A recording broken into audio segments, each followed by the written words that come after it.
Sight clear. Check.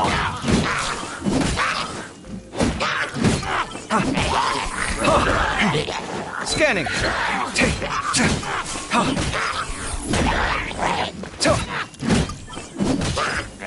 Sight clear. Breaking new ground.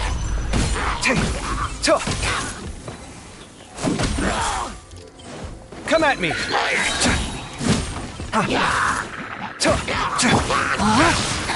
Witness the power of Bois. Rain outlines your fate.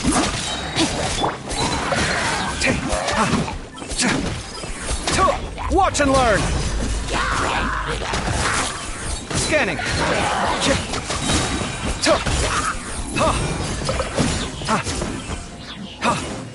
Sight clear.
Access denied. Next on.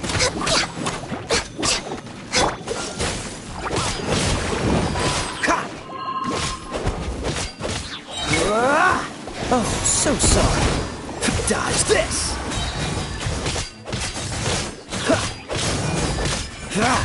No touching. This is long overdue.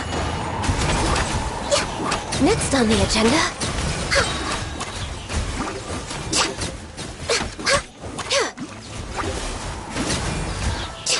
Freeze! This moment will be frozen in time.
Mind the side effects.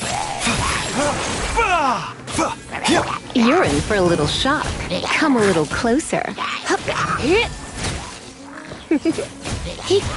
Come a little closer. Seems like an emergency.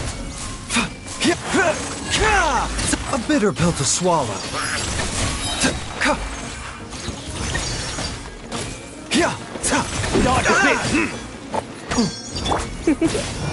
Try not to enjoy this too much. You're in for a little shock. Remember, health comes first.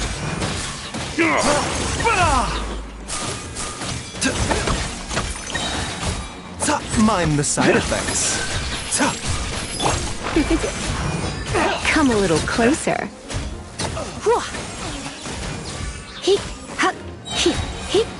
Let's spark things up a little. A bitter pill to swallow. Seems like an emergency.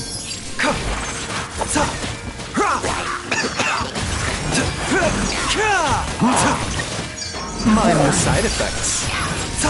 You're in for a little shock. Come a little closer.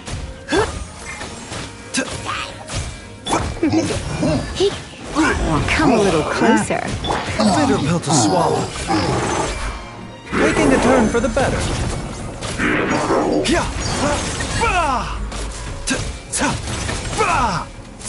The doctor will see you. Try not to enjoy this too much.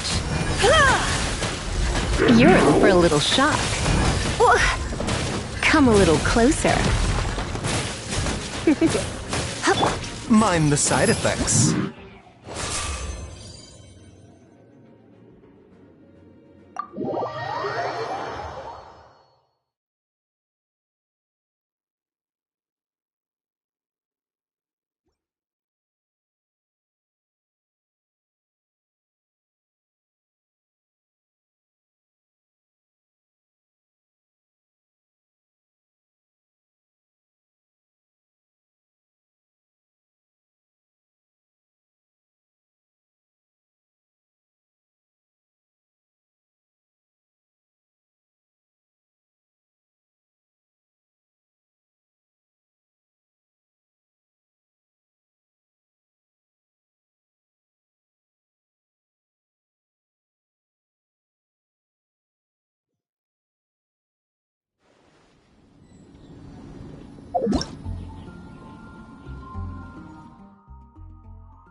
This'll do nicely.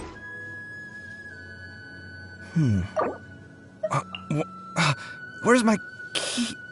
Not again.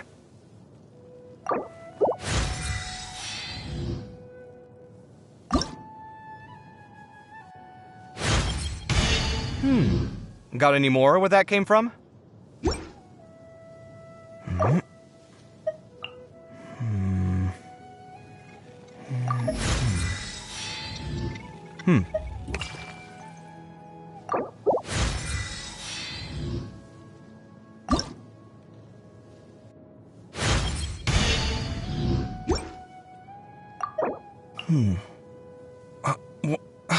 Where's my key? Not again.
Let's go gather some samples.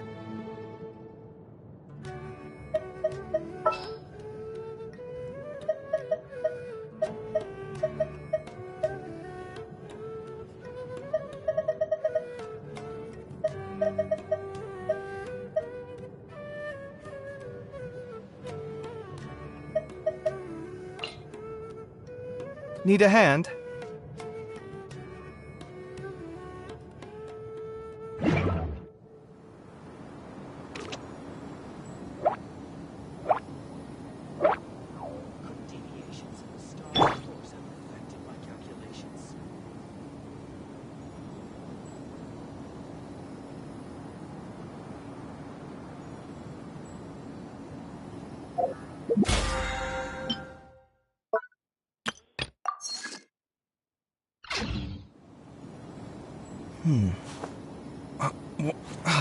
Where's my key?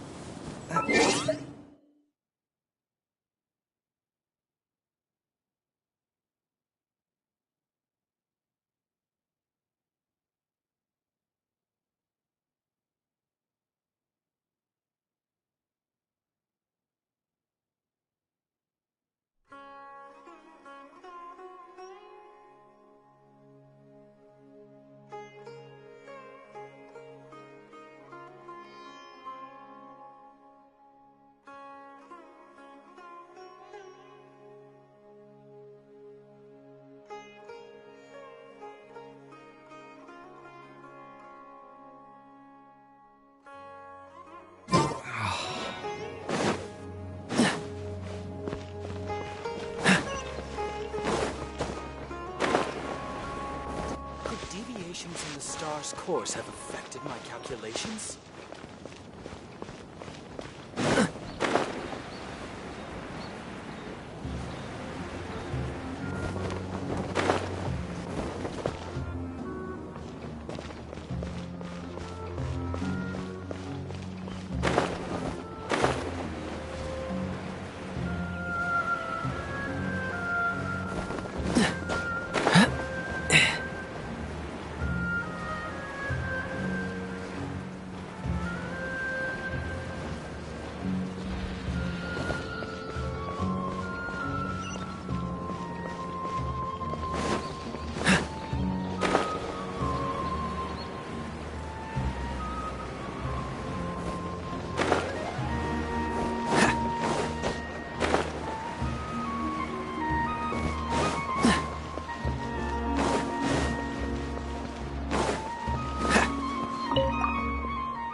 What's the hurry?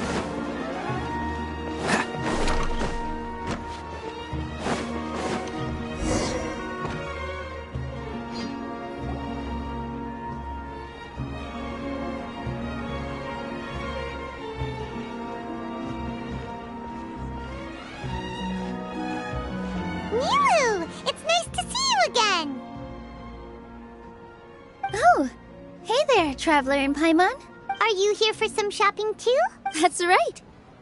Although there were a few hiccups here and there, the Sub-Zerus Festival turned out to be a grand success. And so, the theater wants to host a celebration event. Do you two want to come?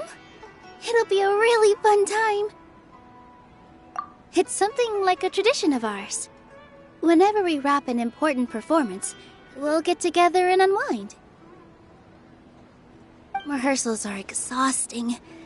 If you keep your nose to the grindstone, you're going to wipe yourself out sooner or later. Mr. Zubair, our manager, always says that celebrations aren't just for fun, but that they should also be occasions for reflection and review.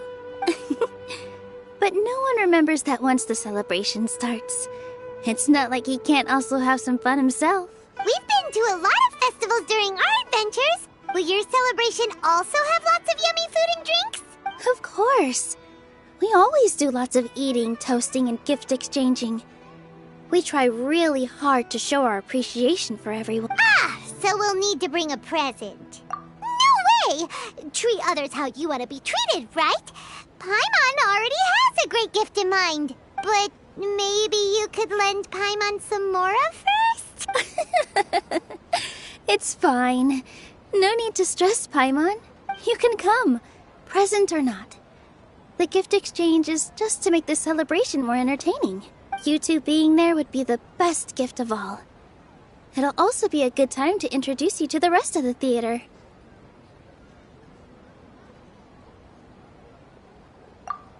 Is something up?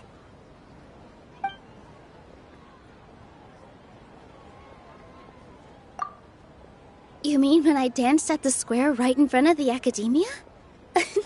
Not a single person came after me. I left really easily. After that, no one came to the theater to scold me either. We actually gained many new customers, and they were all academia students. From what I can tell, in the past, if a student were to put off their studies to watch a show or dance, they'd be called foolish and irresponsible. But now, it seems like this attitude is changing.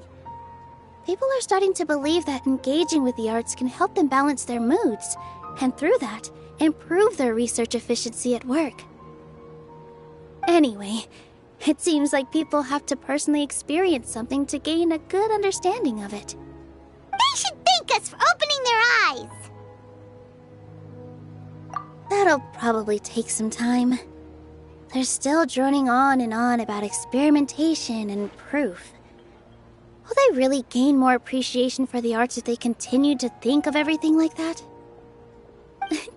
Anyway, all that aside, are you thinking about coming to our event? Paimon thinks it'll be a great time!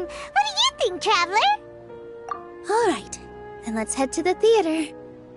Wait, I completely forgot about this pile of stuff! Whoa! Did you buy all of this, Nilu? Just one box. The rest were given to me. I really don't know how it came to this much. That's way too many freebies! Many vendors give out samples for free, but Paimon's never seen this much! All I know is that whenever I start chatting with people, my hands would get more and more full until I can't hold everything anymore. This seems to happen every time. I was planning on making a few trips to bring everything back before continuing on with my shopping, but I don't think I'll have the time. So this isn't even all of it? Are you sure? Of course! Carrying stuff is a piece of cake for him, right, Traveler? I'm so sorry to trouble you like this. I meant to invite you to our celebration, but now you're helping me instead.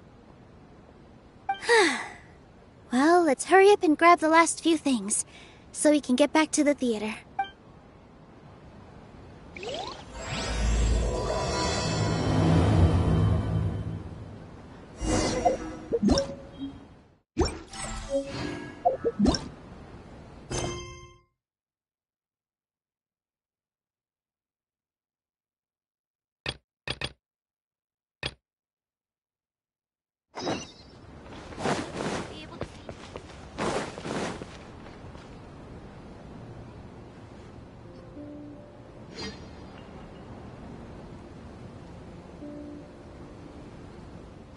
Oh! Well, if it isn't Nilu! Greetings, Mr. Jute. Do you still have any food that's ready to go? Of course I do! I've heard that Zubair Theater is hosting a celebration event, so I've reserved some food for you in advance. Although, it looks like you're gonna need 2 more portions. Please allow me to introduce them. This is the Traveler, a very experienced adventurer. And this is Paimon, his super reliable guide and helper. No, Paimon is... hold on. She got it completely right. Look, Traveler! She introduced Paimon correctly! Don't underestimate Nilu. She always remembers every last little detail about everyone, even if it sounds completely trivial. She's also very brave. Just a little while ago, she saved my precious spices from the jaws of a sumpter beast. Don't think anything of it. I just help out when I can because everyone else takes such good care of me. Anyway, sorry to get off topic. We're in a bit of a hurry. Mr. Jute, did you say you didn't reserve enough food? I was joking. Anyone who runs a business knows to keep some extra stock. After all, orders get changed all the time. Oh, that reminds me. It seems that these friends of yours aren't from here. Have they ever tried any delicious tachin? Ooh, what a fantastic idea! Mr. Jute, did you bake a batch recently? Tachin is a mixture of rice and meat that's baked into a cake-like shape. Mr. Jute adds special spices into his. Its aroma is just so wonderfully delicious. If you ever see kids crowding all around Mr. Jute's place, you know he's baking up a storm. But is it really just for the kids? Don't you often follow them in too? I just can't help myself. We're 2 peas in a pod! Who doesn't enjoy some good food? Wait here. I'll bring some over.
Whoa, what a dish! It's sweet and sour and full of deliciousness!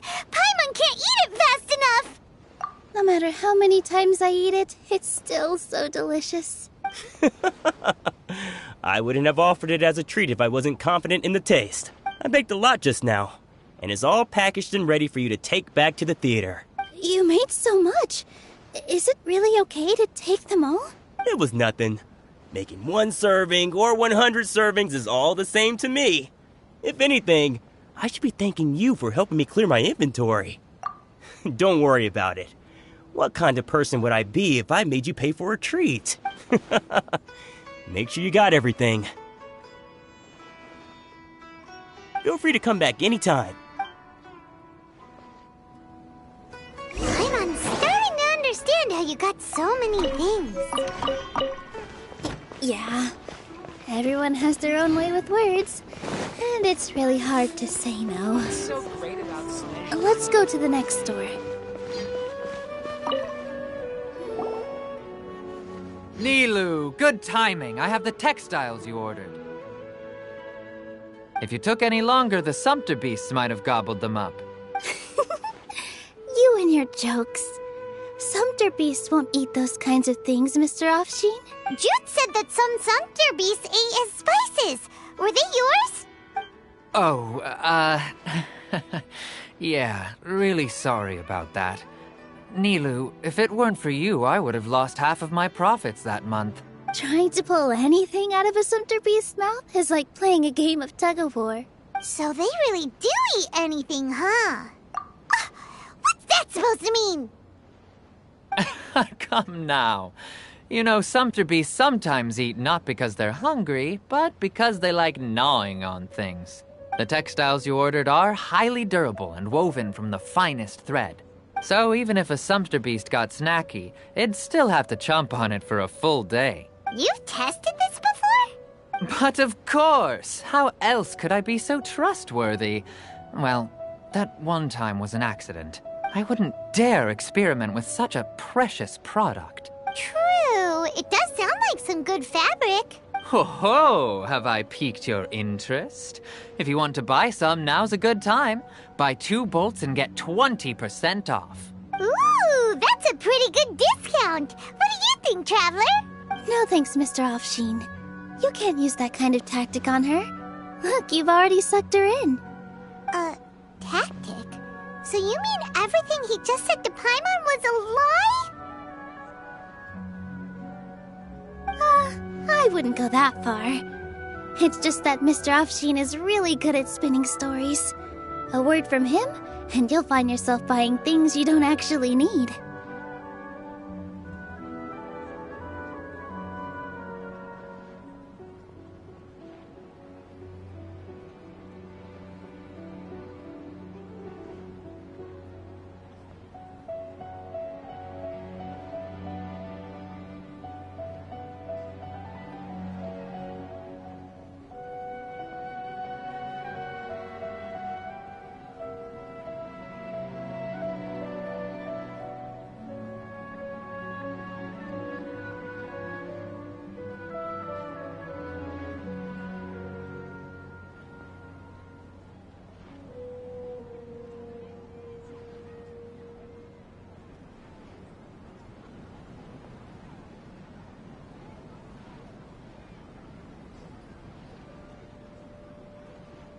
Mr. Zubair gave me a huge lecture the last time I bought too many things. Come on, don't look at me like that. All she got was a talking to from Zubair, while I was nearly fed head first to the Sumpter beasts. My philosophy is that stories give value to merchandise. That's why my business started with such a boom. Our Nilou here is an extraordinarily good listener. Back then, she believed anything I said. After a while, I began to feel guilty selling things to her because of how happy she looked. Though she enjoyed the stories and I the Mora, I knew she didn't need to buy that much. Anyway, since then, I've come to realize 2 things. 1, that stories should just be a means instead of an end. And 2, that there's more to business than just selling goods. It's okay. We're all friends now. There's no need to dig up the past. That reminds me. Some of the goods from my latest shipment aren't in the best condition. They're fine for general use, but my customers have high standards, and I don't have the time or resources to find new buyers right now. Nilu, why don't you take them? Huh? No, I can't do that. Just think of it as a favor for me, all right? The theater can use them for props and whatnot. It costs me Mora to store or ship, so I'm just losing money every day continuing to hold on to them.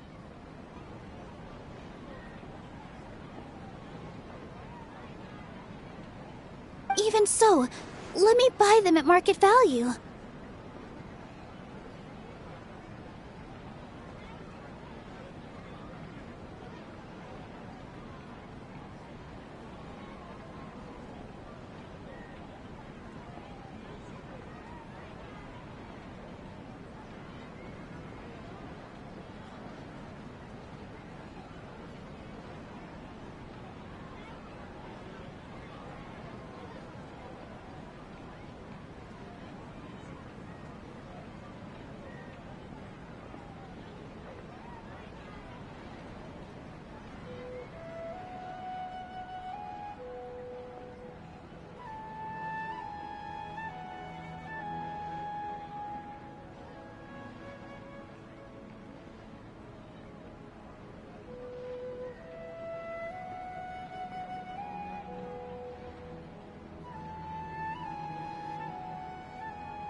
Nah, these goods are hard movers.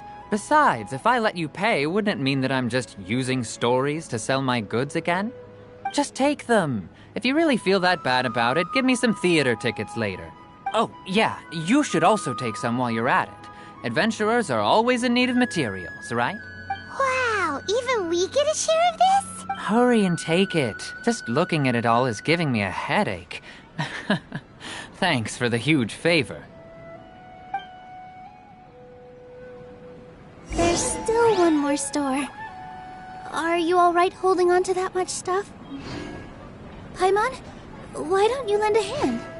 He must be tired. If Paimon were to refuse, would you then think less of Paimon than even a sumpter beast?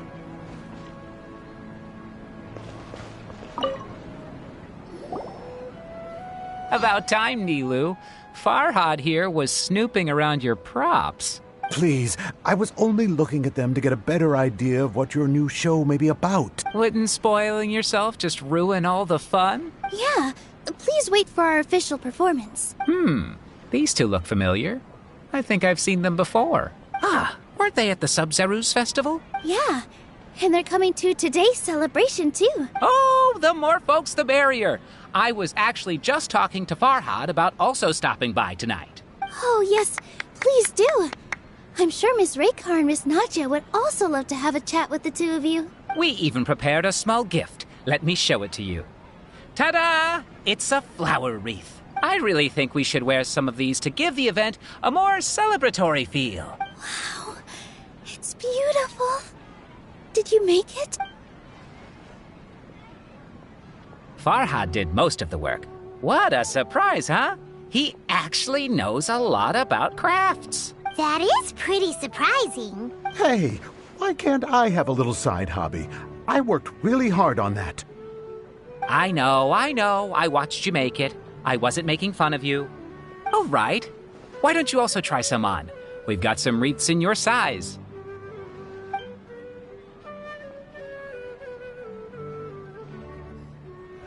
It fits perfectly.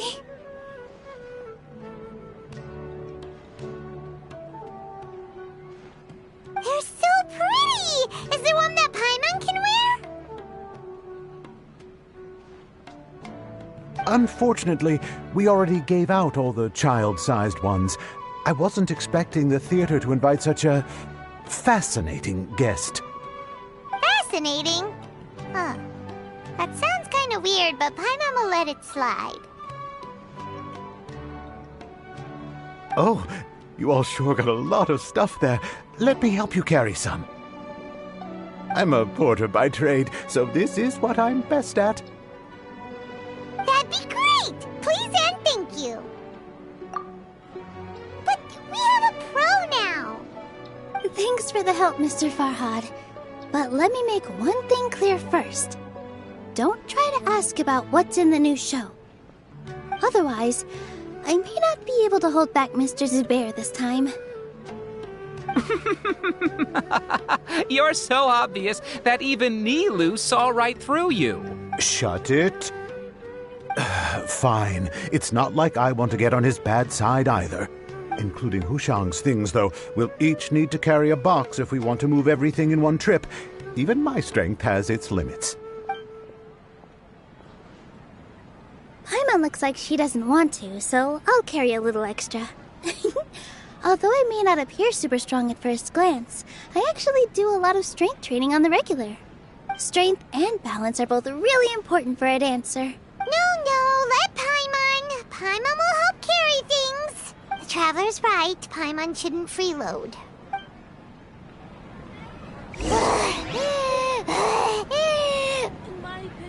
Paimon can't fly anymore. Are you okay, Paimon?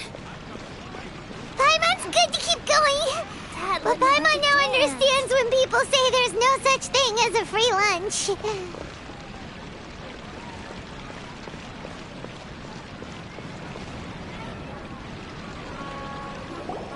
Oh, that sure was a lot of stuff. Oh, looking forward to the event later. Thank you, Mr. Farhad. Thank you, Sumpter Man. Whew. Paimon's definitely going to eat it all back later.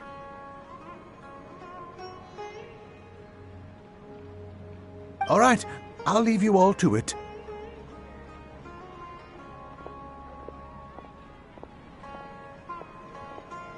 See ya.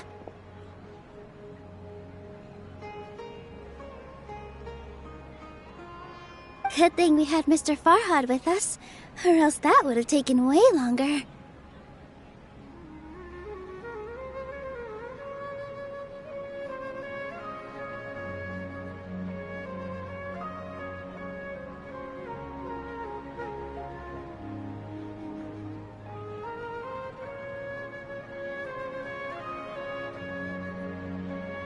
Of course! Because everyone's working here together.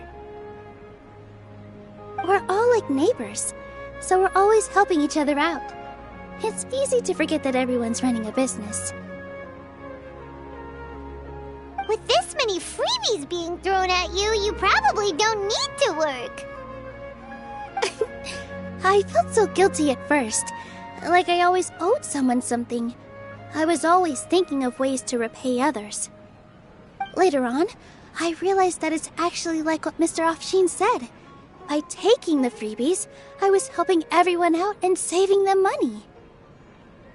When you order the wrong item, or make too much of something, sometimes the best way to maximize the value of those goods is to give them away.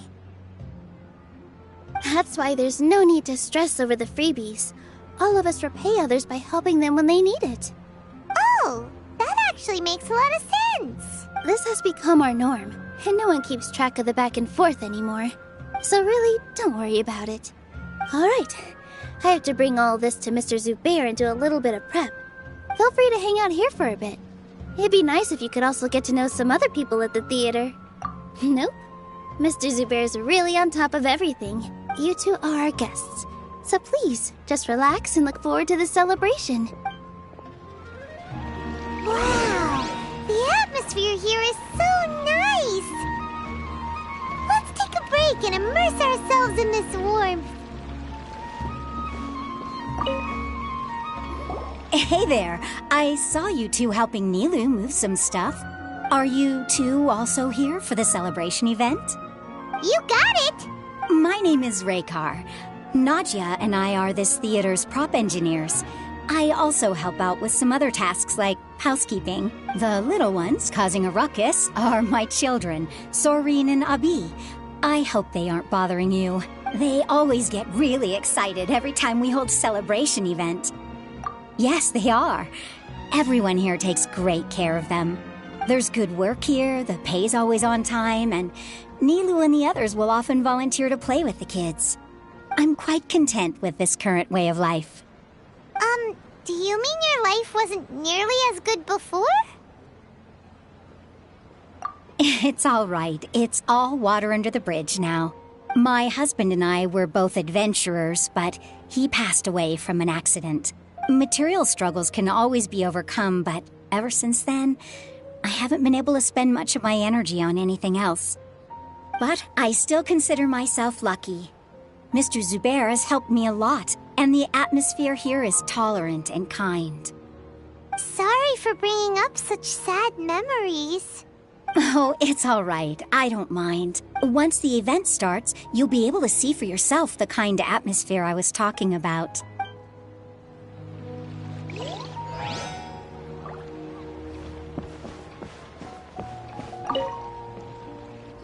Hey there! A newcomer.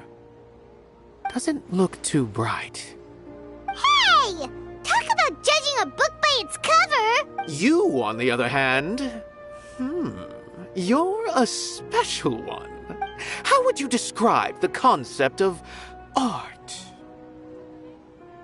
Mere curiosity is all. It makes no difference whether you answer or not. So that's what you think, Unremarkable. Better than an average person's thoughts, but nothing exceptional.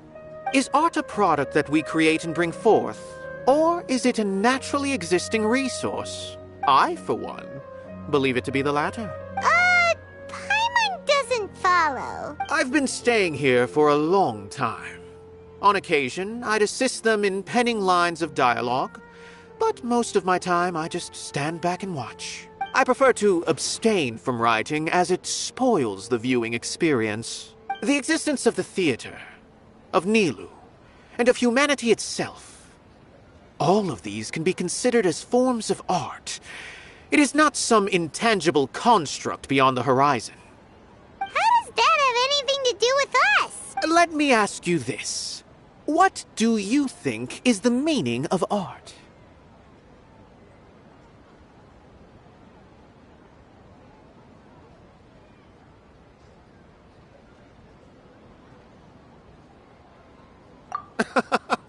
I suppose that question was a little too difficult for you. To chance upon a spark of inspiration. I have been closely observing you, the players on the stage, and those watching in the audience. Art is already all around us.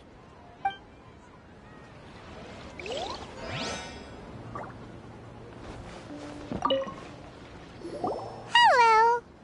What? Who are you? You can't just go on the stage as you please. Ah, I see. Sorry for my overreaction. I'm just, making a prop.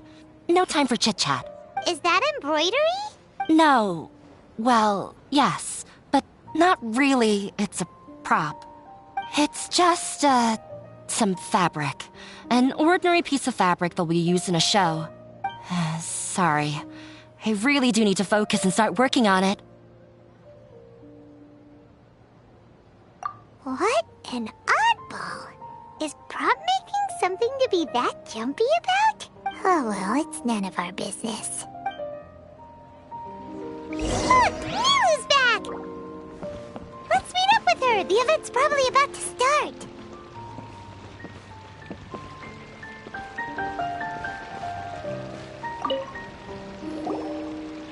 Sorry for the wait. Preparations for the celebration are finally done.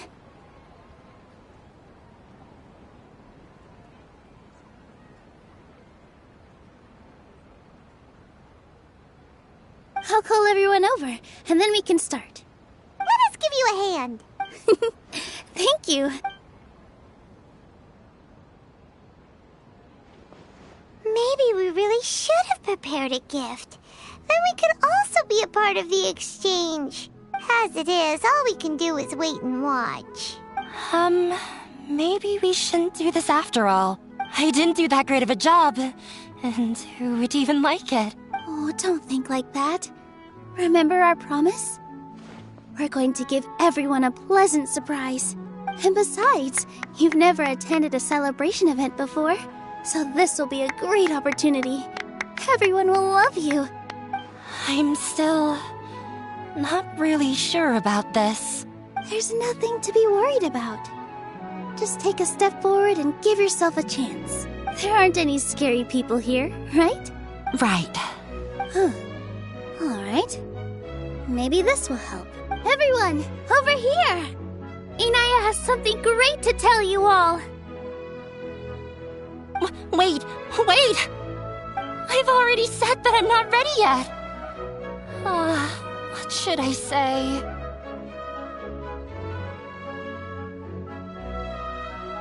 Take it easy and relax. Deep breath, in and out. Once you've taken a long exhale, calmly tell everyone what you want to say. If you don't say anything, then all the hard work we put into embroidery practice would have gone to waste.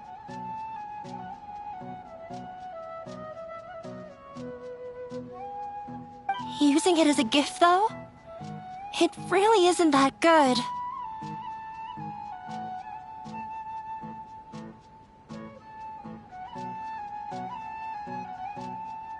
So when Inaya was talking about making a prop, she was actually preparing a present.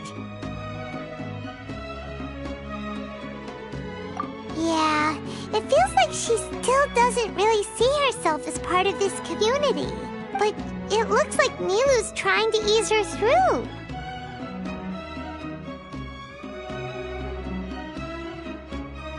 Actually, Inaya had prepared a special present for everyone before the celebration kicked off.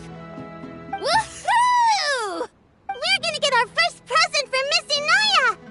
Pipe down! The louder you all are, the more nervous she'll become. You've worked on it for so long, so have some confidence. Don't be afraid. You've got this. Is Mr. Zubair here? Sheikh Zubair, this is an urgent notice from the Academia. This celebration, or whatever it is, must stop at once. What a condescending guy. What's his deal? Since Zubair Theater has long violated the Academia's policies and orders, we have decided to demolish it. As its manager, you must halt all operations and dismiss all staff members within 30 days, after which you will report to the Academia for further punishment. Why? Why force us to do this all of a sudden? Little girl, this is not the first time you've been issued a warning. I didn't hear anything about demolition the last time I asked. And now I suddenly only have 30 days? We have more shows planned, but it's impossible to do anything in just 30 days. How am I supposed to explain this to my customers and staff? That issue is of no concern to me, Mr. Zubair. You seem to understand the situation quite clearly. Perhaps you can reflect on the reasons why you have failed to prepare for the scenario in advance. Demolition? Why do they want to demolish this place? The Academia has never liked us, and they've never respected our work. To them, what we do is all a waste of time. This isn't the first time they've come by. They had asked us several times in the past to improve the quality of our performances by only putting on shows they consider to be sufficiently intellectual. But our audience isn't the Academia. It's the people of the Grand Bazaar. If our shows are too difficult to understand or too removed from everyday life, nobody would watch them anymore. Changing our content would not only mean turning our backs on our vision, it would also directly lead to the loss of our livelihoods.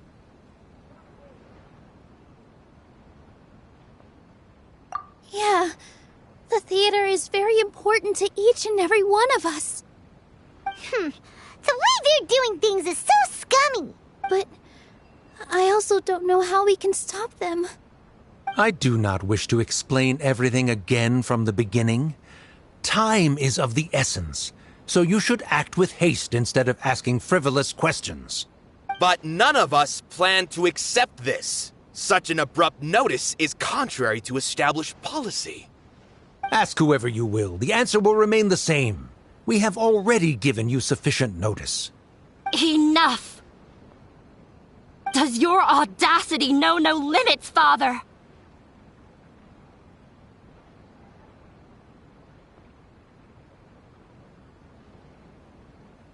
Huh?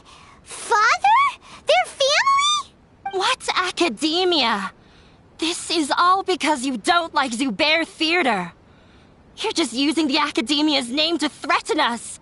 Let me tell you, even if you manage to tear down this place, nothing is going to change. You've always been awful. But even I never thought my father would sink this low. This is strictly business. It has nothing to do with where you are, what you do, or what you think. I hope you all have not been irrevocably blinded by folly. I will not waste more time on pointless arguments. Wrap everything up, and make preparations to shut down at once. Why is he always like that? This is quite the misfortune, but there's nothing we can do. That's it for today, everyone. Let's clean up. I'll go talk to them again tomorrow. The storms that come out of the blue are always the hardest to deal with.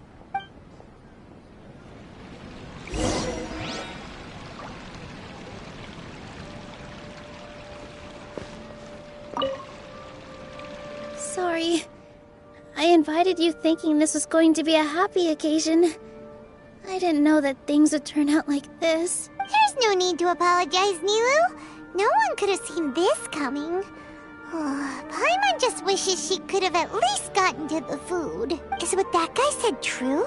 The Academia has already given you many warnings? Yeah, I guess you could say that. They've always seen us as being meaningless. Knowledge is king in Sumeru, and their pursuit of it leaves no room for the arts. But if that's all it is, there's also no reason to go so far as to demolish the theater. After Anaya ran away from home, I brought her here to Zubair Theater. She rarely talks about her family. All I know is that she didn't get along with them. I never expected it to blow up like this.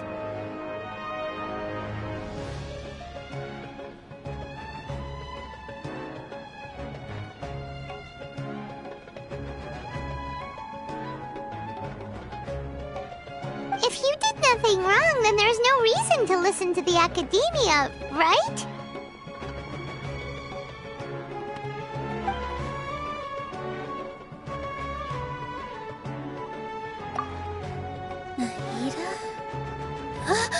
You mean Lesser Lord Kusanali? She'd probably help if she knew what was going on. No matter how nasty the Academia could get, surely they can't win against Lesser Lord Kusanali. No. I wasn't doubting her ability. I just feel like we shouldn't bother her with such a trivial problem. Plus, if the Dendro Archon were to intervene, then it wouldn't feel like our victory was earned. That's true. Who cares? Let's just take him in a fight.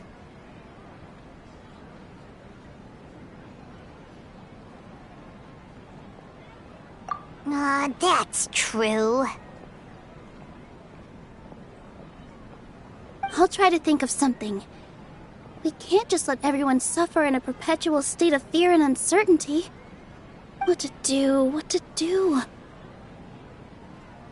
Can you pretend to shut down, but secretly continue to hold your shows somewhere else? Or we could go through a list of customers and try to see if anyone in there might be willing to help out. That also doesn't sound like it'll work. A debate? Well, scholars do love to use them to solve their problems, but how would that work in this case? Oh, if we can prove to Inaya's father that the Academia's position doesn't hold water, then they won't have a reason to demolish the theater! I see. Defeating him in a debate.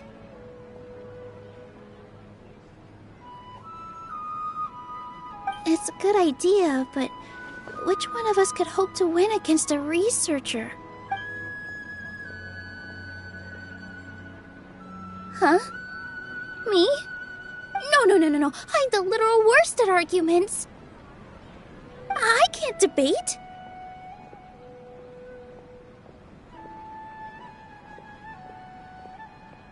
Nilou, you are only so stressed out right now because you care so much about protecting the theater.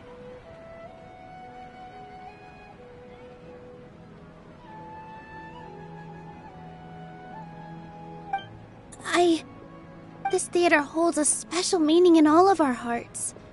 It's irreplaceable. But I just don't know. Can I really take on such a huge responsibility? Paimon will help too. You'll feel a lot more confident after doing some prep work. Believe in yourself. Thanks, you two. Alright, I've decided. Even though I may fail, I'll do my very best for everyone's sake. That's our Nilou. We're rooting for you. Okay, let's head back and tell everyone what we came up with.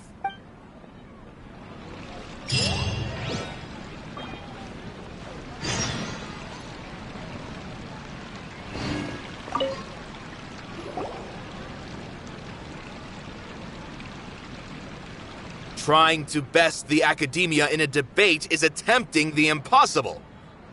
If you really want to try, I won't stop you. It's not like our situation can get any worse. I don't think it's entirely hopeless. To Sharif, Nilou's approach will come off as naive, but that kind of frankness is exactly what they lack the most. Things might turn out differently from what you expect. I am in favor of such a romantic feat. No playwright will turn down a compelling underdog story. Sure, in fiction, but I'm not sure how well that will translate to reality. I'm not saying that I don't support you, Nilou. If you need my help, just say the word. Anything is better than just standing aside and watching the theater get demolished. I'm also pitching in. Let's show the Academia that we have some fight in us. Thank you, everyone. I feel a lot less nervous with your support. Not to rain on your parade, but my father is a real hard guy to deal with. He's erudite, meticulous, demanding, and exceedingly familiar with rigorous logic. It'll be extremely difficult to beat him in a debate. You all already knew that. But you just didn't want to hurt Nilou's feelings. When all's said and done, aren't you hurting her just the same? That's enough, Inaya!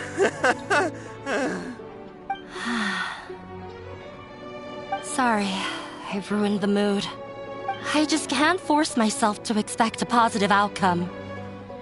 Nilou shouldn't have to push herself for the sake of an impossible goal.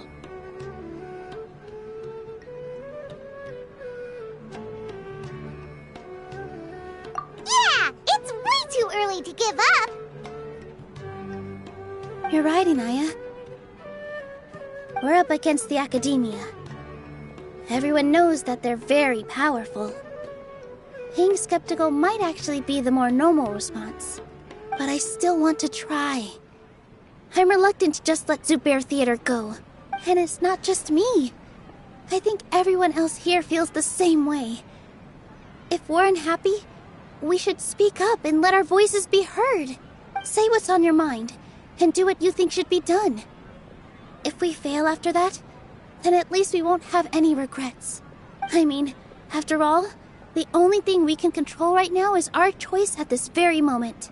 I understand what you're trying to say. I also have my own intense feelings of anger and regret. Then, could I trouble you to tell your father about our plan for a debate? You can still get in touch with your family, right? Yes, I can. Then, please help us pass on my request. I've never participated in a debate, and truth be told, I'm still not really confident in myself. But since we've decided on a debate, I'll do my best to prepare for it. I'll gather everyone's thoughts and let them be known to all during the debate. I, by myself, definitely don't have enough wisdom to beat your father. But what about the entire theater combined? Then we should have a chance, right? Right. That's right, Miss Nilu! Beat the bad guy! Justice will prevail! Make him eat dirt! You two. We aren't getting into a fight.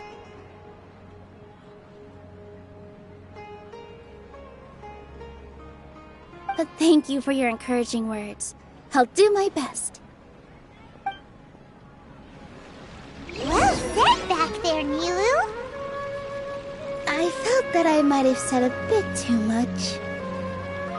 Anyway, we better start preparing now. First, let's see what everyone thinks about the situation. Alright, time to pull everyone's thoughts. When the day comes, I'll get my friends and the theater's customers to come and support Nilu. If anything goes wrong, I'll have them scream and shout and drown out whatever Sharif says. I can't do that? Fine, I'll think of something else.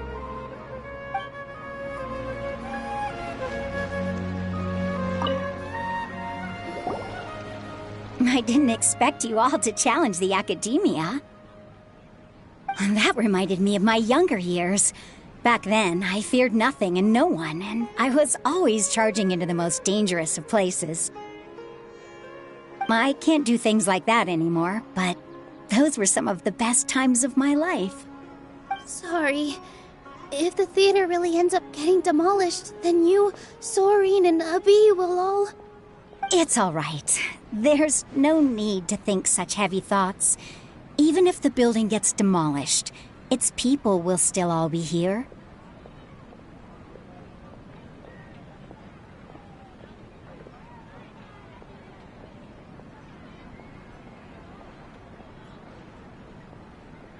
Have faith in the resilience of an adventurer.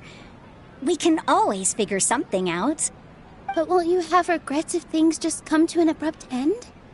It'd be like when you were forced to stop adventuring. Ah, so that's what you were worrying about. Relax. I've had a lot of experience with regret. Things are painful at first, but as they say, time heals all wounds. Look at us now. Soren and Abi are happy. And Soren has also just passed his theater exam. He can start acting soon.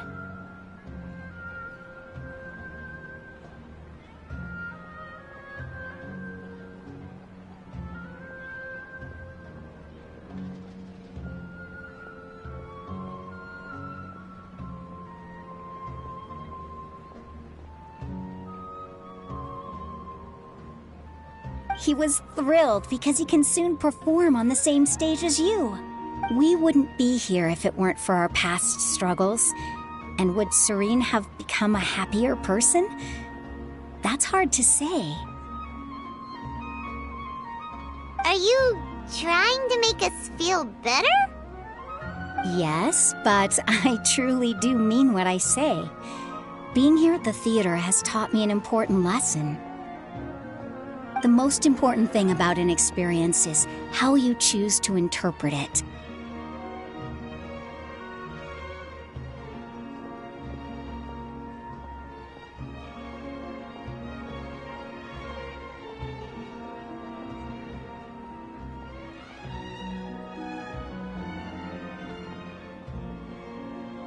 I can choose to believe that my life ended with my husband's death.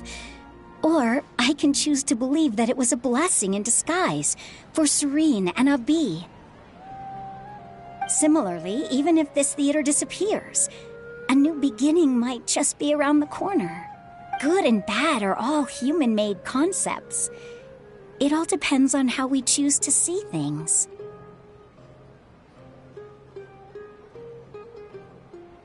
You have a point. Nilu, I know how important Zubair Theater is to you. But you don't have to be so nervous. We're all here with you. The theater won't go down so easily. Thank you, Miss Raykar. No need to thank me. If anything, you inspired me with your bravery. You might have what it takes to become an excellent adventurer.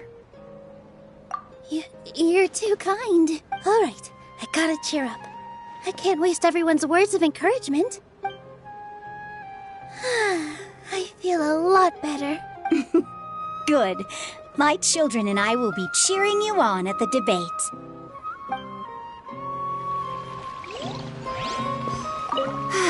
I've gained a whole new level of respect for you. Inaya was right. It's true that I couldn't bear to bring down Nilou. It wasn't out of pity or anything, though. I just felt like I didn't have the right to say anything. After all, Nilou was the one who bravely stepped up and proposed to fight back. I didn't have that kind of courage or initiative. I'd be a terrible person if I spoke badly of Nilou without doing anything to help. She knows better than any of us how difficult this path will be.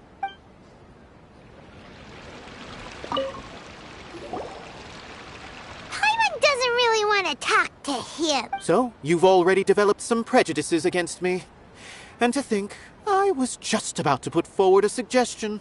Oh, Paimon will listen to that. Although, I know not if you have a new answer to my previous question. Now seems like an appropriate time to revisit it. What do you think is the meaning of art? Oh, this again? We probably do need to tackle this question if we want to prove the value of the arts. I don't know how to explain it, but all I know is that when my performance makes the audience happy, I also become very happy. Does that count as a meaning? You answered him so seriously. Careful, Nilou. This guy's ramblings never make any sense. No. Nilou's answer far surpasses yours. And it is close to my own. The meaning of art comes not from its creators, but from its audience. In other words, only art that can be appreciated by others will impart its essence and value upon the minds of its audience. This is something that the academia can never understand. I once pursued the mastery of art, much like how a researcher would chase wisdom and knowledge. However, the more of a connoisseur I became, the less I felt I understood. I began to question what it truly meant for art to be understood at all. I found that I could comprehend even the most complex and sophisticated of works, and yet somehow that provided me with little solace. I remained even perplexed about this conundrum until I visited this theater and watched one of Nilou's performances. It was that life-changing? Everyone here had a joyous part in the overall experience.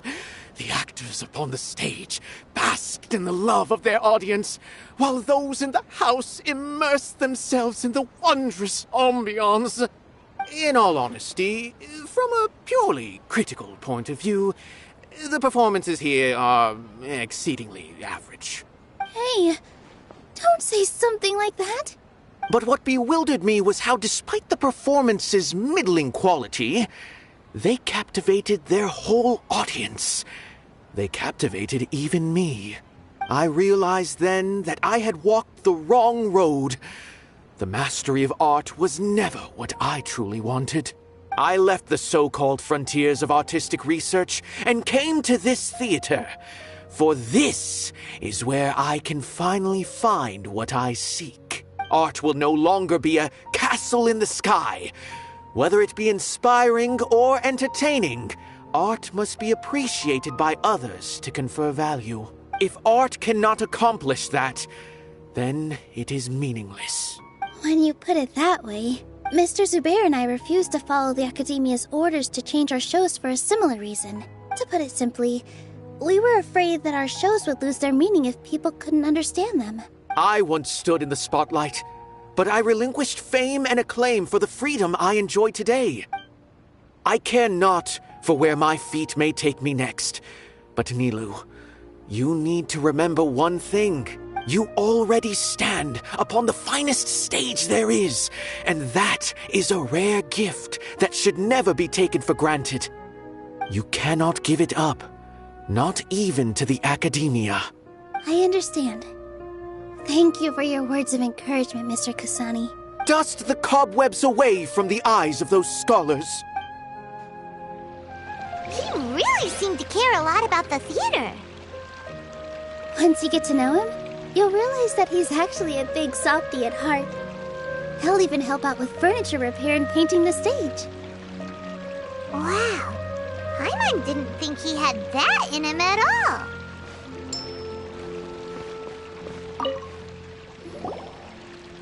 Mr. Zubair, we're trying to put together a list of arguments that might be useful. Any ideas? It won't be difficult to explain our position. They're in the wrong, and they know it. I have meticulously managed this theater's affairs for years, and I have abided by every procedure and obtained every permit. I did all of that to protect ourselves if something like this were to occur.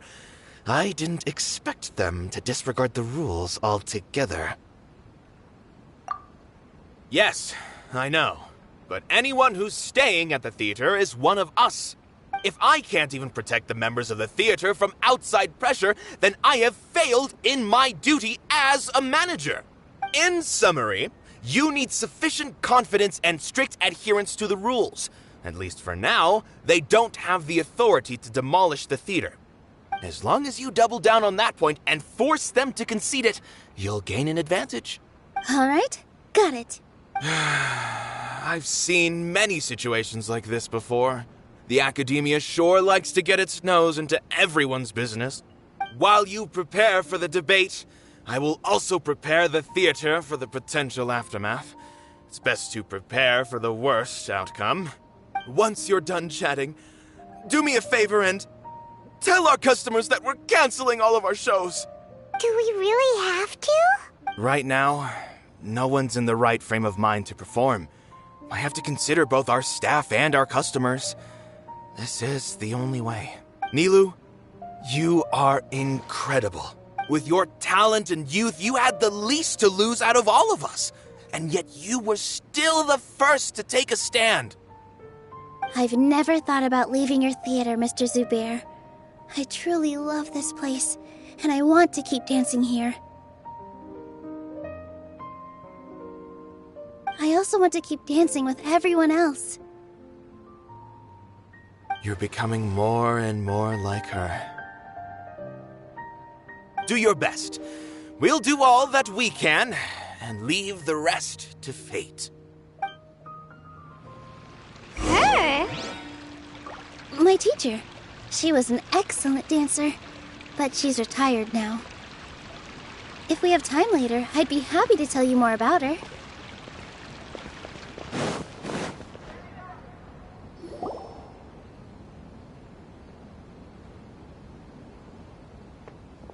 You're here.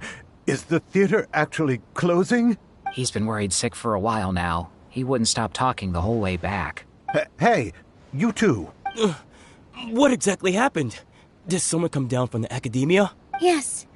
He told us that we have to shut down the theater within 30 days, and that it's going to be demolished. What the heck? That came with no warning. They're messing with us again. Don't tell me you'll have to listen to him. Come on. You know the answer to that. Yeah, it is a direct order from the academia. There's no need to worry, though. I'm preparing for a public debate with the academia. If I win, we might be able to overturn things and change their minds. Really? That's terrific. You have my full support, no doubt about that. Mine too! So what was their excuse anyway? They still not a fan of the theater's programs? Yeah, something like that. Good thing they have the power to make rash decisions about things they don't even understand, huh? Yeah, they need to touch more grass, not books.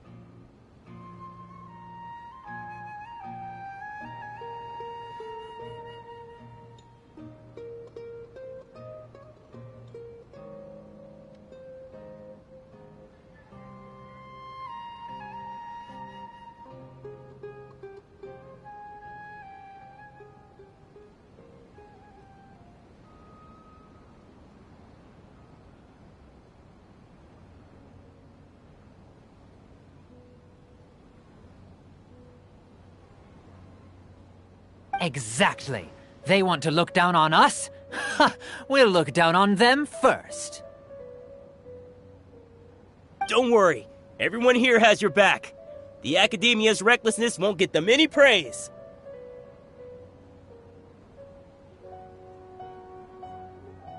Right. They might think that some forms of knowledge are more valuable than others, but everyone can equally appreciate art. If they don't believe that, send them my way. I got them beat on this subject. Maybe you can prepare some questions on the details of dance performance to make things harder for them at the debate. Sounds like a good idea. Maybe that's something I should do. Ignore him. He's joking. Just do things your way. No matter what, we will always support you. Thank you all so much. Your understanding and support make me feel a lot better. There are always more solutions than problems. If you need help during the debate, just shout and the entire Grand Bazaar will be at your beck and call. Gotta show them who has the people's support. I feel like the pieces are starting to fall into place. Let's head back to the theater and organize our thoughts. Sounds good. Inaya should also be... Abi, have you seen Miss Inaya? No, Miss Nilu. Miss Inaya isn't back yet. Wasn't she just passing on a message? Does she really need this much time?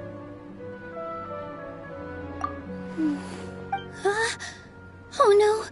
Traveler, Paimon, I think I've messed up big time. What if Inaya never planned to come back? What?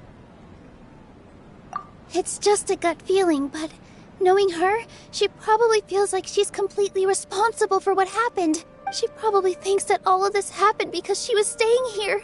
Oh, right. As soon as her father showed up, she said that her father was targeting her. So she's felt like that this whole time. She has a long-standing conflict with her father. That's why she ran away from home. She doesn't think that we can win the debate, and she doesn't want to implicate us. So she thought leaving was the best thing to do.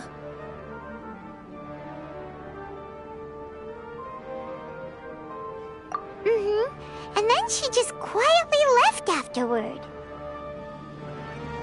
Exactly. She's being too pessimistic. How will you know if you don't try? Anyway, first things first. We have to get her back. But where should we start? Sumeru is huge! I think I might know. Let's start by looking outside the city. Before I brought her to Zubair Theater, she was staying at a remote campsite. She got a fever from drinking unclean water, so I carried her back. If she has nowhere else to go after leaving the theater, she might go back and strike out on her own again. Then let's go take a look. Yes, let's hurry.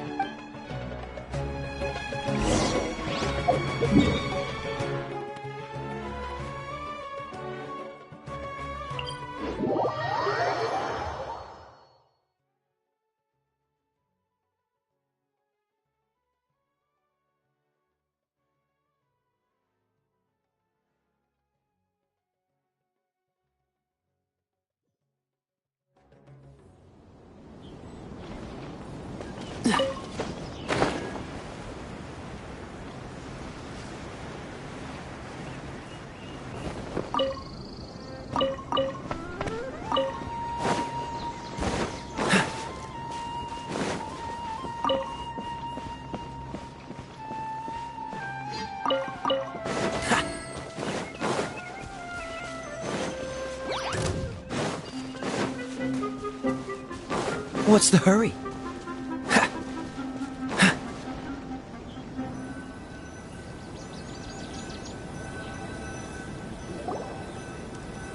There are signs that someone had stayed here very recently. But we can't confirm if it was Inaya or not. Let's take a look around for... Did you hear that? I heard it too. Let's investigate.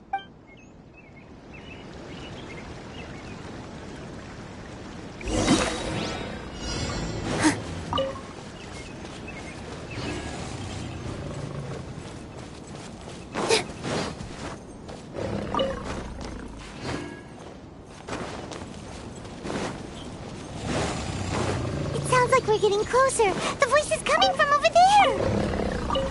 Yes, we're almost there.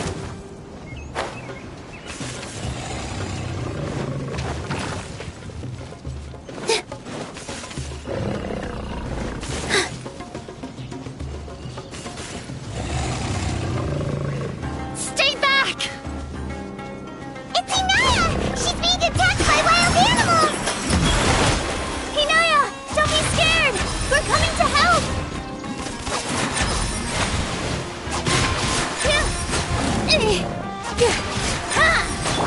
Flicker. Defract.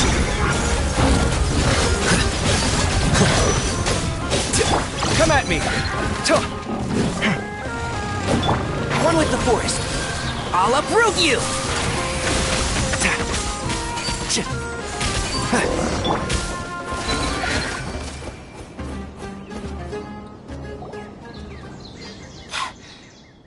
There weren't so many big animals in this area before. They chased after me for a long time. Sorry. I'm causing trouble for you again. Why did you leave by yourself? You really don't think we have a chance at winning the debate? No. I just thought it would take too much effort. Everything happened because of me. If I'm gone, then the situation will resolve itself. Yeah! Everyone's working together towards a happier ending. No one should be singled out for blame. It's all right if it's me. As long as the theater won't get demolished. You guys are the kindest people I've ever met. You shouldn't suffer so much because of me. Listen to me, Inaya. Even if you were the reason that all of this happened, no one would blame you.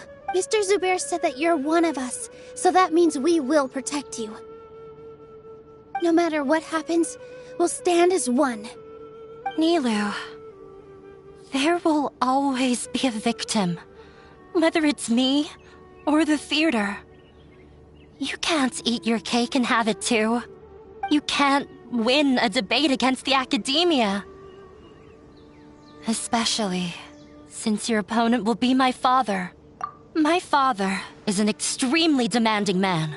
He's always wanted me to become an exceptional researcher and his academic successor. I tried my best to meet his expectations and did everything I could, but he still wasn't satisfied. Or rather, he had just never been satisfied with me. I'm no genius. But whenever he berated me, it was always as if he was asking me, "Why aren't you a genius?" Yeah, like I'd know. So that's why you ran away from home? At first, I thought the father would slowly come to terms with reality. But he just wouldn't stop berating me. For one exam, I earned the 3rd highest score. I thought that all my hard work had finally paid off, and that I could finally make father feel some modicum of joy. I even used the embroidery skills I learned at school to make a commemorative gift for him. I thought, even this daughter can make her father happy sometimes. I see. When we were embroidering your gift before, I didn't feel like you were new at it. Yeah. Sorry for not bringing it up. These are not pleasant memories for me. I was tired of him yelling at me every day. All I wanted was to see him smile at me, but he was more angry than ever before once I'd given him my embroidery and told him my score. He flung my present to the side. You think you should be proud of 3rd place? Reflect on why you weren't first. I forgot how long I'd cried for. I only remember my parents arguing. My mother also thought he went overboard. They argued for such a long time. My father eventually stormed out and slammed the door behind him. I didn't get a single sentence of apology or any words of comfort. I've completely given up. We're destined to never understand each other. How horrible! I don't think you can beat him in a debate. Because he doesn't even understand what kind of place a theater is. He can never understand the relationship performers have with their audience. His life is devoid of camaraderie or friendship. He just wants everything to happen according to his wishes, as if the world revolves around him. What we cherish, our little place in this world, means nothing to him. It sounds like your past has had a huge impact on you. I understand now, Inaya. But when we were preparing for the debate, I heard something quite wise. Maybe it'll help you.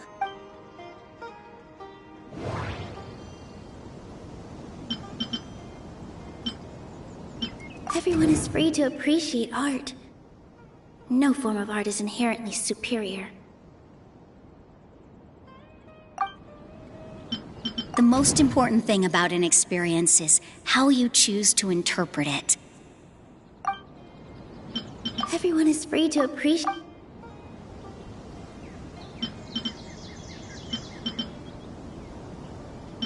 Mr. Zubair has been meticulously managing the theater. Everything checks out.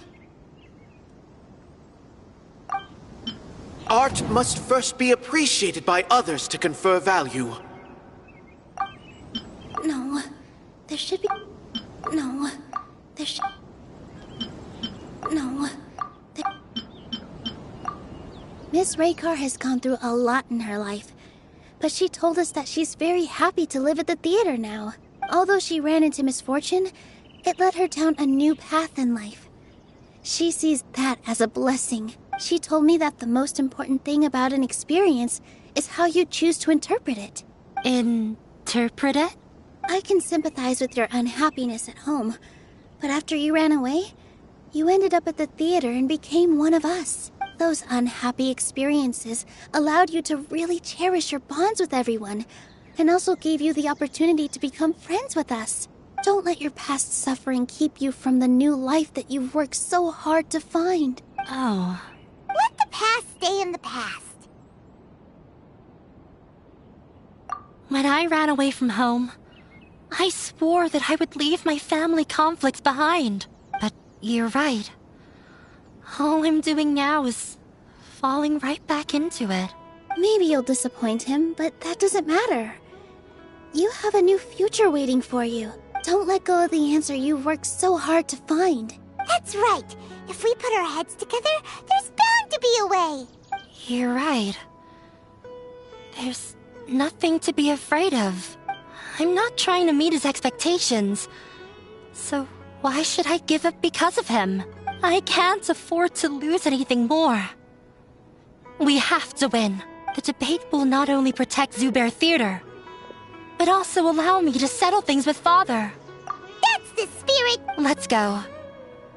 I'll tell my father about the debate. I know him very well. Even if he looks down on us, I know how to make him accept. All right, let's go.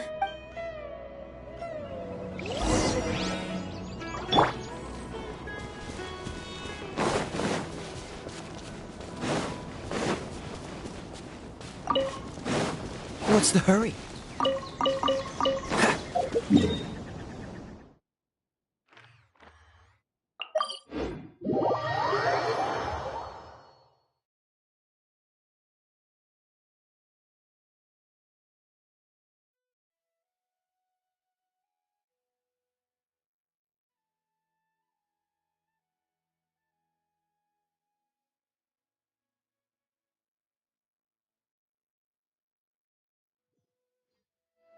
What's the hurry?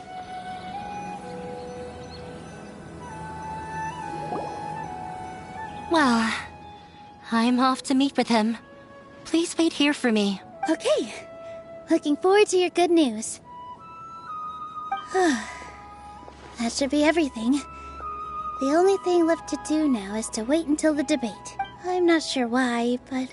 You were great, Nilou! You talk like that during the debate, and you'll get an easy win! Thanks for that, Paimon. But I still feel like it'll be an uphill battle. I need to be calmer. Yeah. I'm acting as everyone's representative, so I'll need to act brave. Even if... Huh? What's left?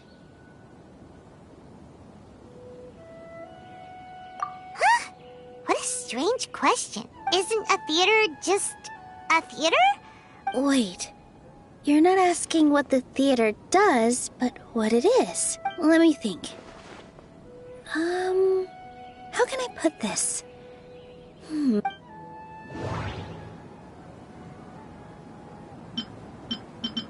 Inaya really wants to win. She doesn't want to... Everyone is free to appreciate art. No form of art is inherently superior. Mr. Zubair has been meticulously managing the theater. Art must first be appreciated by others to Not quite right, but it's close. I almost have it. The most important thing about an experience is how you choose to interpret. Mr. Zubair has been meticulously... Everyone is free to appreciate art. Ah! Got it! When we were trying to find a way to save the theater, we heard many stories not of the theater, but of the people whose lives have been touched by it. Zubair Theater is our reason for coming together. It connects us all in unique ways. In other words, it's like a bond. A bond? The theater provides money for Miss Raykar and her children, inspiration for Mr. Kasani, and enjoyment for the people of the Great Bazaar.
It also gives Inaya shelter from her family.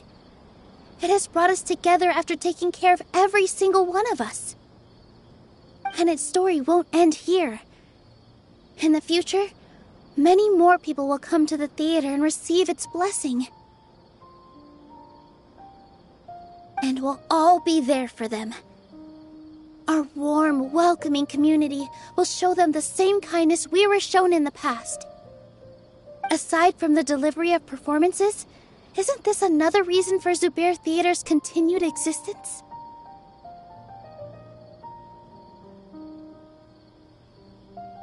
Yeah, that makes sense. We definitely felt that warmth during the preparations for the event.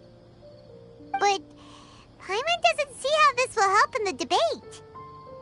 Oh, gotcha! No matter how strong an opponent is, they'll have to go on the defensive if pressed on a weak point. I feel like that's another prong in our attack. Thank you so much. Paimon also feels a lot more relieved. Let's show him what we got! Sorry for the wait. I'm back. Things went a lot more smoothly than I expected. It didn't take long for him to accept the debate. And is set for 2 days from now. Why are you all smiling so much? Did something good happen? We realized that your dad might not be as scary as we had thought. We just finished our prep. Rest easy. It will all turn out well. We have to win. No, we will win, Inaya. Fingers crossed.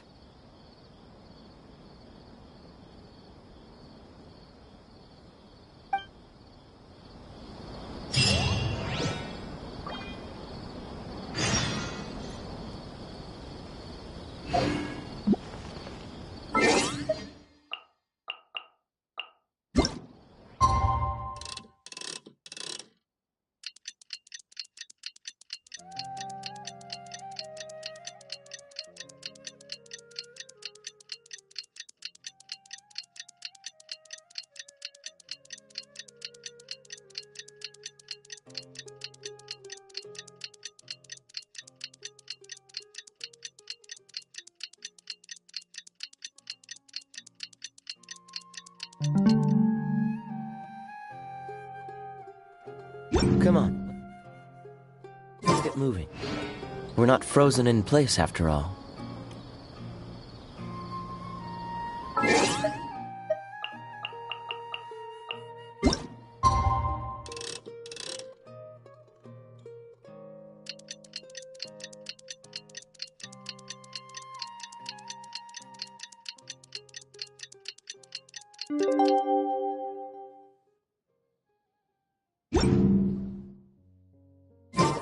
In the blink of an eye, it's already debate time!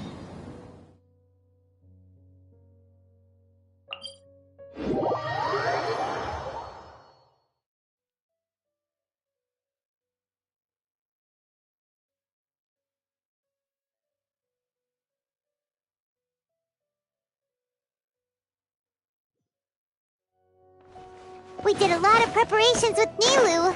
Hopefully they were helpful.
What's the hurry?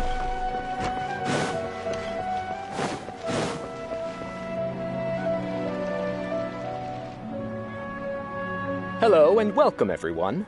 I am Safwan, a scholar from the Academia, and I will serve as this debate's adjudicator.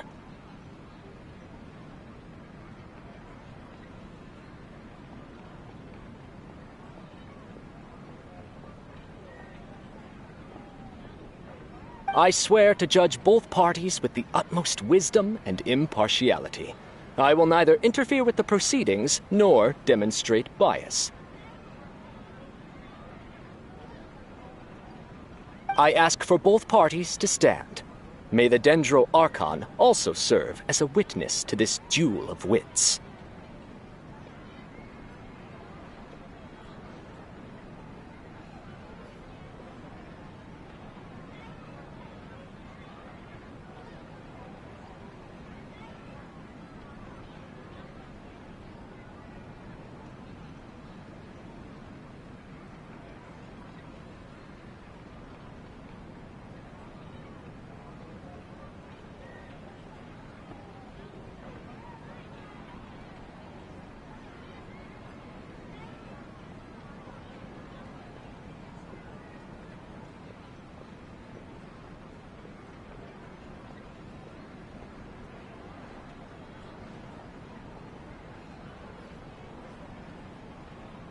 Since you so desperately demand an explanation, I will expound on the Academia's stance.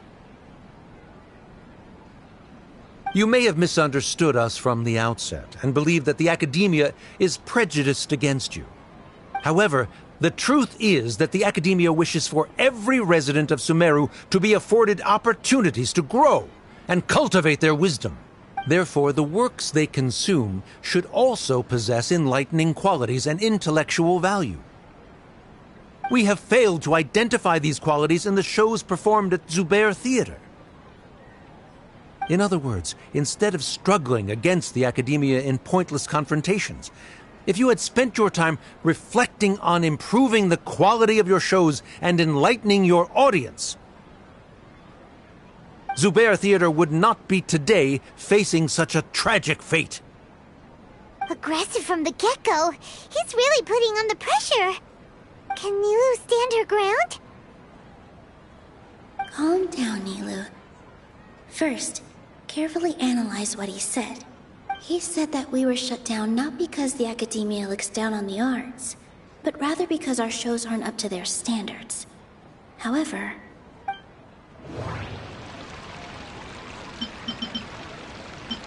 everyone is free to appreciate art. No form of art is inherently superior. Inaya really wants to win. The theater carries everyone's feelings and serves as the bond that connects us all. Mr. Zubair has been meticulously managing the theater. Everything checks out. Art must first be appreciated by others to confer value. Don't think that would make for a good rebuttal. The most important thing about an experience is how you choose to interpret it.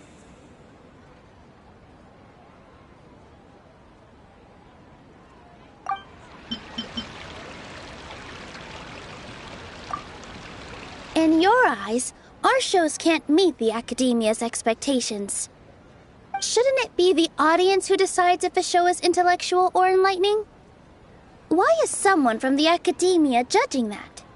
Also, I believe that there is no such thing as a wiser or more enlightening performance. Art doesn't discriminate, and it appeals to all. Everyone has the right to appreciate art. Appreciation is but a primitive form of satisfaction. Guidance and enlightenment are necessary if we are to induce growth in the performers as well as the audience. This stance holds performers to a higher standard and encourages the development of the arts. If all performances are simple-minded, require little effort to comprehend, and lack any impetus for the betterment of society, then the people will not be able to develop a greater level of artistic understanding. Nurturing the populace's understanding requires a long and arduous process, And guiding this process is the Academia's true goal. He changed the topic without batting an eye. Good thing I'm prepared. If I remember correctly, what I should say here is... No.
Can't do that.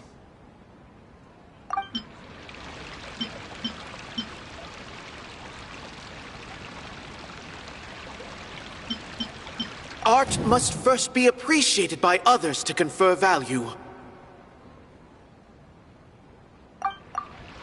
Someone at our theater has tried that before. He was a famed artist, but he recognized that very few people could connect with his works.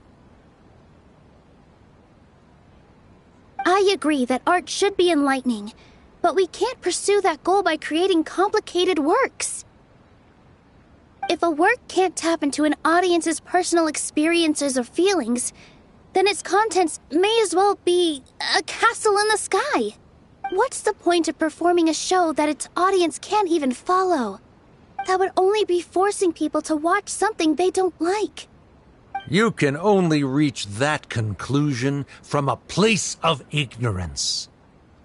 In that case, before passing judgment, you should first become a better dancer than me. You tell them, Nilou. Looks like he's backed himself into a corner. As the party holding the burden of proof, Sharif has failed to provide sufficient support for his judgment of the quality of Zubair Theater's programs. Likewise, the definition that Nilou put forth is but her personal opinion. Neither party is the victor for this particular point of contention. Additionally, I must request that both parties exercise greater control on their emotions. Keep it up, Nilou! You're doing great! In that case, I shall speak of more concrete matters. The essence of this issue is that you have violated the law, so you must now pay the price for your transgression. This course of action is also completely procedurally sound. We have already contacted Zubair Theater multiple times regarding the theater's repertoire. However, you have consciously ignored our warnings, or perhaps your compliance was purely superficial. Regardless, that failure has indirectly led to the present day's proceedings. That is indeed so, according to the laws decreed by the Academia. He started talking about procedural stuff, so I need to focus on...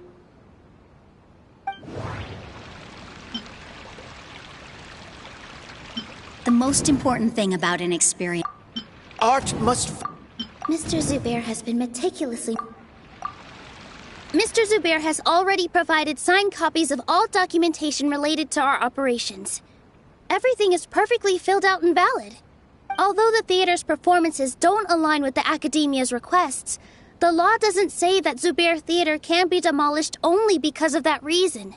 Demolition notices need to be provided in writing and made available to the public. Otherwise, the theater can continue to operate as long as its license is valid. Failing to follow these rules makes your stance procedurally unsound. Yeah! That's right! There are different ways to apply the rules. There is precedent for this. So long as this matter is discussed within the academia, this course of action will come to pass. Looking at the past 27 cases of similar nature, 90% of them support Sharif's claim and position. However, the demolition process in those cases was only started after discussion at the academia. In other words, premature notice of demolition is indeed a rash act. That's more than enough. We've proven that the order is unreasonable as it currently stands. Cease your futile resistance. Nilu's definitely won this point, right? You're right. Stay focused, Nilu. Even if permission for demolition has yet to be obtained, it is a fact that your performances violated the Academia's policies on numerous occasions. Based on that fact, we can permanently revoke your right to perform in Sumeru. Under the current system, it is indeed possible to immediately revoke Zubair Theater's performing rights. That's a thing? Rather than protecting Zubair Theater, I surmise that your true intention is to maintain your hold over your audience and their patronage as your source of income. Without them, Zubair Theater is nothing more than an empty building. And without its performances, the theater has nothing else of value. What you said isn't true at all. Keep it cool, Nilu! Right. I need to keep calm, but just a little more. Zubair Theater isn't just a performance venue to us.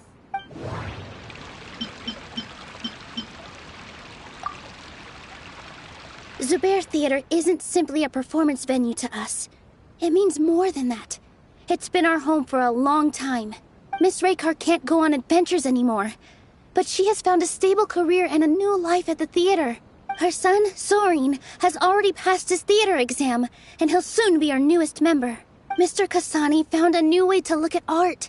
He decided to stay at the theater to watch us grow. Mr. Farhad and Mr. Hushang visit even when there isn't a show going on, and they always tell us lots of entertaining stories. Even Inaya wants to stay with us, and she's starting to look forward to a new future. Zubair Theater exists for them, for every single one of us. Perhaps Zubair Theater has provided you with a multitude of positive emotions and experiences. However, you have misconstrued something, young miss. The interpersonal relationships you speak of were established upon normal theater operations. Sheikh Zubair operates the theater for his livelihood. His employees work for their wages, and the audience comes to enjoy performances. Relationships are merely a byproduct in this exchange of interests. They may be pleasant and captivating, but they can only ever be secondary. When scholars collaborate to solve difficult problems, we freely share our knowledge and resources with one another as if we were all kin.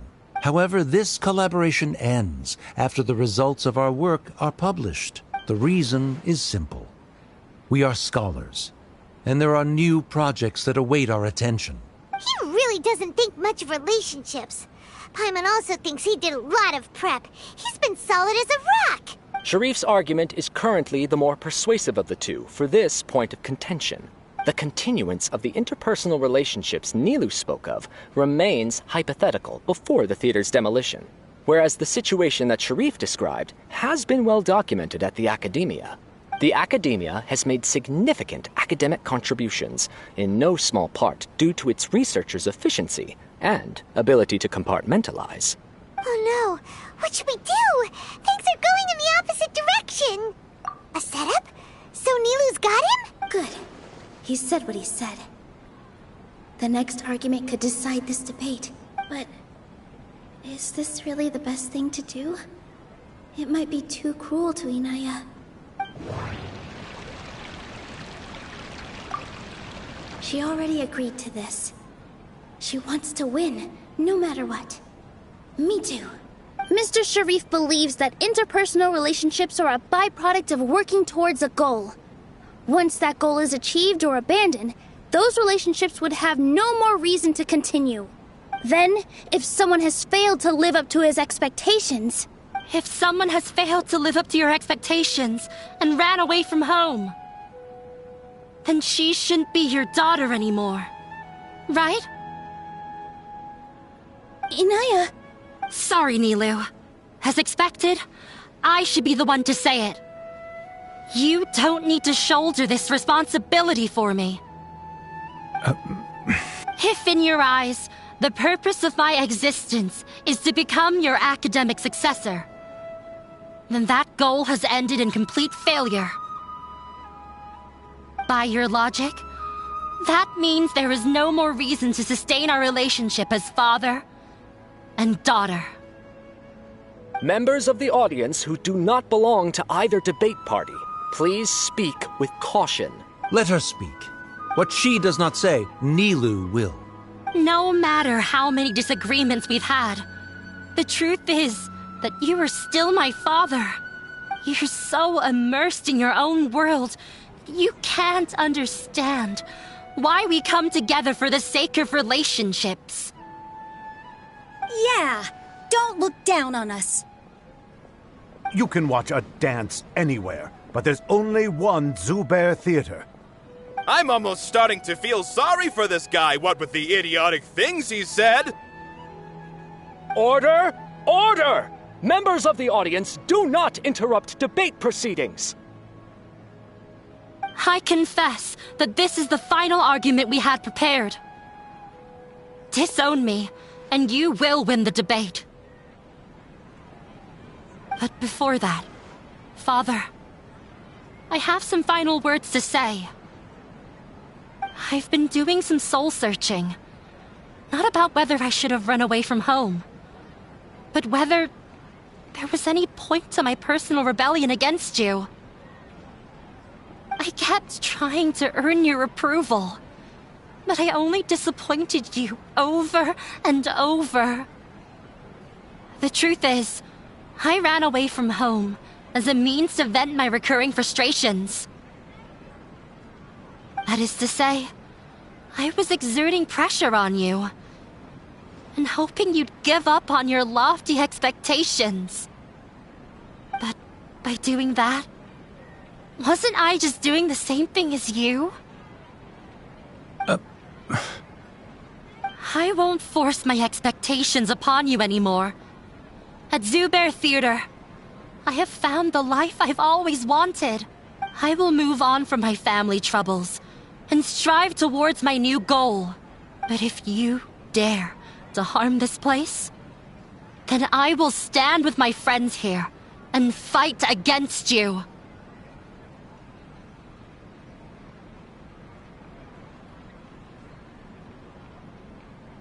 This is not the time to space out, Sharif. The debate is still underway. You already consider them to be your friends. You should be asking us that question. Of course we are! Miss Inaya is a really good friend. It was a bit of a process, but we won her over. Make no mistake, all those who come to Zubair Theater become one of us. We will always be with her. Such puerile simplicity. However,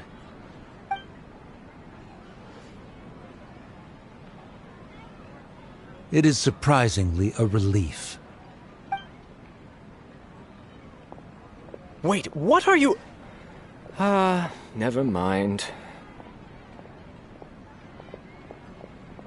They left? Does that mean we've won? We won? Nilou, you're amazing! I relaxed for a moment and I feel a little faint. It looks like he still has a place for her in his heart. Terrific work, Nilou and Anaya. They likely won't cause any more trouble for us. Didn't know you could get so fierce. I've a lot of newfound respect for you two. This really took a lot out of me, though. I don't ever want to do this again. Both Miss Nilou and Miss Inaya were so cool! Should we throw a second round of celebrations?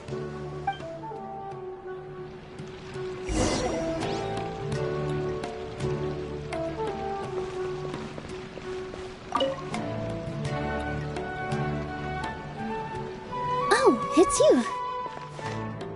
Yes, I feel a lot better. The more I think back on everything, the more surreal it all feels. I don't think I could repeat what I did a second time. Yes, and it's all thanks to you. I see. You mean, then I'll have to tell you about my teacher who Mr. Zubair had mentioned. Mr. Zubair opened his theater when I was still a child. There was a beautiful dancer, and from the moment I saw her, I couldn't look away.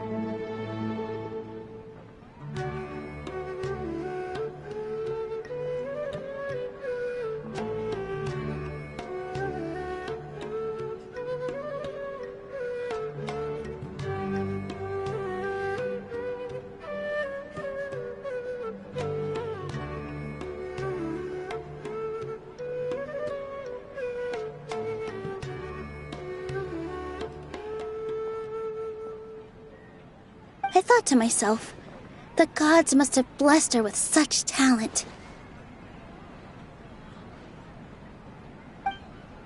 But later on, she would actually smile down at me and say, just the opposite, in fact. Yeah. She said, dance is an art born from toil. It isn't a gift from the gods, but a creation by our own hands. It is a beautiful thing born from our life experiences.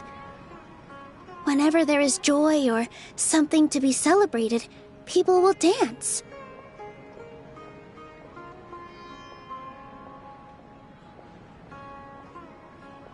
In other words, any place where people can effortlessly begin a dance will for sure be filled with the blessings of everyone's happiness. She wasn't looking for flowers and applause. All she wanted was to see her audience smile. Right. The same as what Mr. Kasani believes. I was completely moved by what she had said, so I started taking dance lessons from her. And later on, I began to dance here in her stead.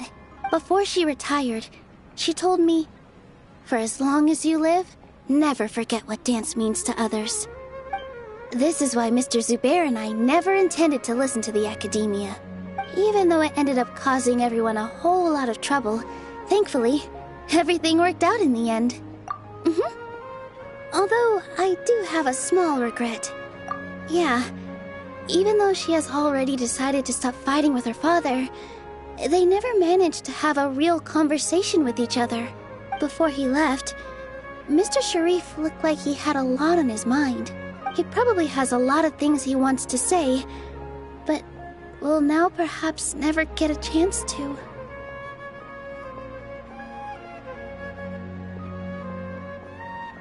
Yeah, but I still hope that things can change. It never hurts to have hope. You and Paimon are more than welcome to keep attending our shows. Who knows? Next time, you might see Inaya on the stage. Are you still worried about Inaya? Let's be sure to come back often. Who knows? Maybe things...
Everyone, I'd like to introduce you to our newest member, Hinaya. Hello, everyone. She'll be dancing for us from now on. So please, give her your support. Inaya's taken her place on the stage! Oh, Paimon wonders how she'll look when she starts dancing. When you stop and think about it, happy endings like this sure aren't easy to come by. Nilou's efforts, everyone's wisdom, Inaya's determination. Huh? What do you mean by that?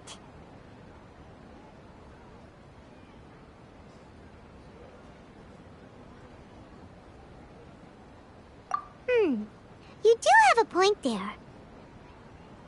The whole demolition thing was going overboard, but he really could have banned Nilou and the others from dancing. If he really wanted to be ruthless, he could have done some real damage, even without winning the debate. Oh well, it's not like we can understand how people like him think. Let's focus on watching the performance. Huh? Wait, look who the cat dragged in! Isn't that Inaya's father?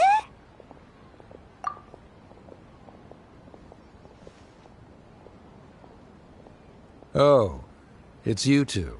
I don't have much to do today, so I just came to look around this place. Are you looking for Inaya? No, I am simply here to watch a performance. There is no need to trouble her. Well, I was for a time. My loss at the debate caused quite the loss of face for the academia, so there was a period of unrest. I used this opportunity to suggest that my superiors temporarily suspend me from duty. Otherwise, the rumors would probably persist for even longer. Suspended from duty? Yes, I am temporarily unemployed. However, I now have an abundance of time, so I can afford to come here and watch a show.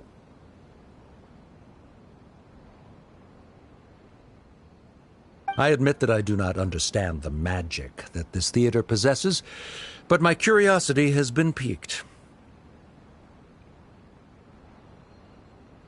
I still cannot forget that young lady's perseverance. Inaya would almost certainly mature in the presence of such a person.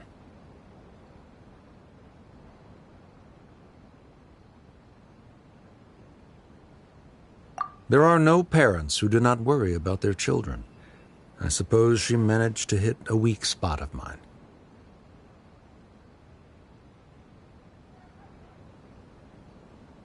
Never mind. I do not have the right to say that. You're already here, so you might as well go see her. No, that is not necessary. I will take my leave after the show concludes. Do not tell her that I was here.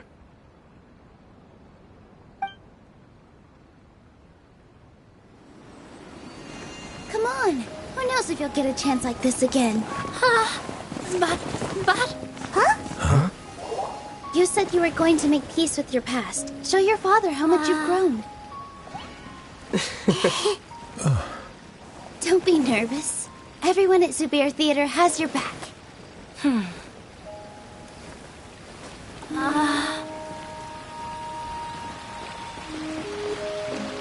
Hey, let's go somewhere else. We should give them some space. You sure they'll be okay? I don't know, but I think we should have faith in them.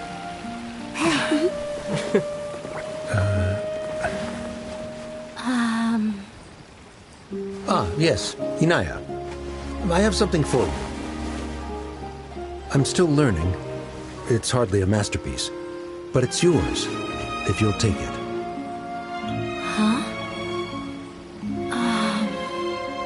You don't have to take it. It's fine. Never mind.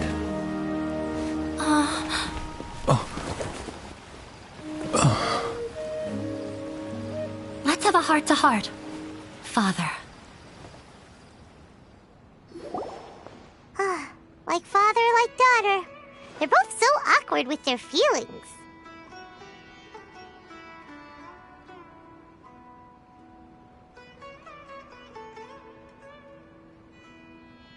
Yeah. She probably would have snuck away as well if I didn't drag her back. Do you think they'll be able to reconcile? I'm not sure. A complete reconciliation may also not be the best thing for them right now. All those years of arguments and misunderstandings can't be settled overnight. It might be best if they continue to keep some distance for now. But no matter where their hearts and bodies may be, they will always be family. All I wish for them is to be able to one day tap into the warmth of that bond.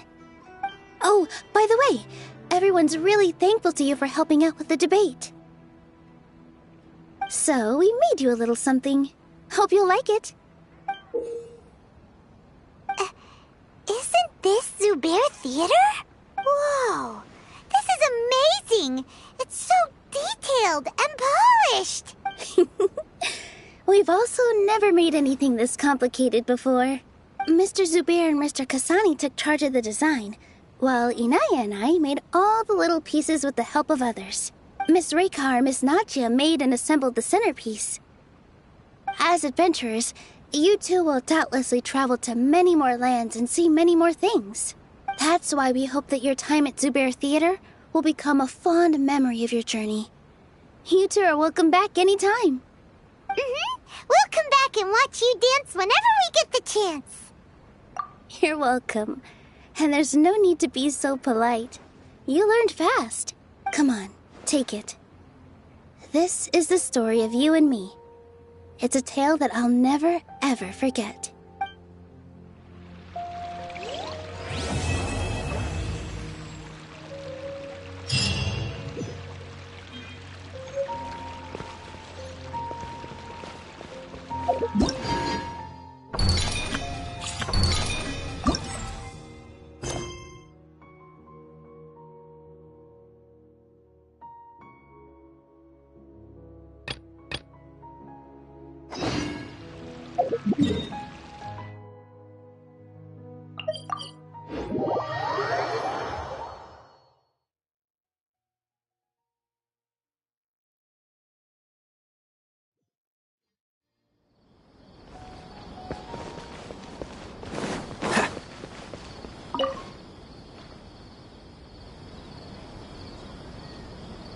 Traveler, you've come at a good time.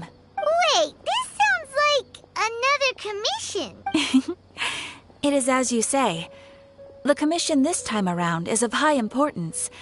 It pertains to the safety of the Avidia Forest's inhabitants. Huh? What happened? Not long ago, we received word that a section of the Avidia Forest seems to have become contaminated. Contaminated? You mean a new withering zone? I don't know about the specifics, but I hear that strange things are happening to people who cross through that region. The Avidia Forest inhabitants won't leave their homes so easily. If we allow this contaminated region to expand, the consequences could be unimaginable. That's why I want to ask you to investigate the situation. Even if all you can do is stop the contamination from spreading, that will still save many people. This is forest business. Maybe Tainari will know something. Let's go find him.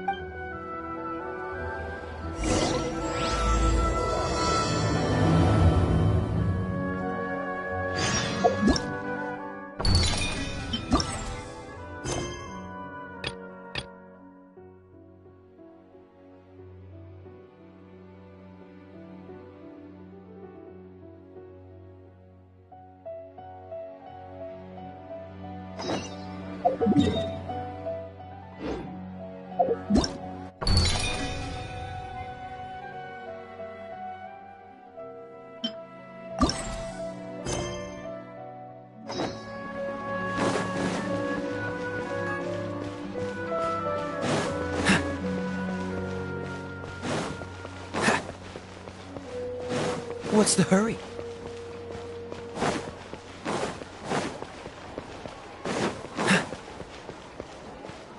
What's the hurry?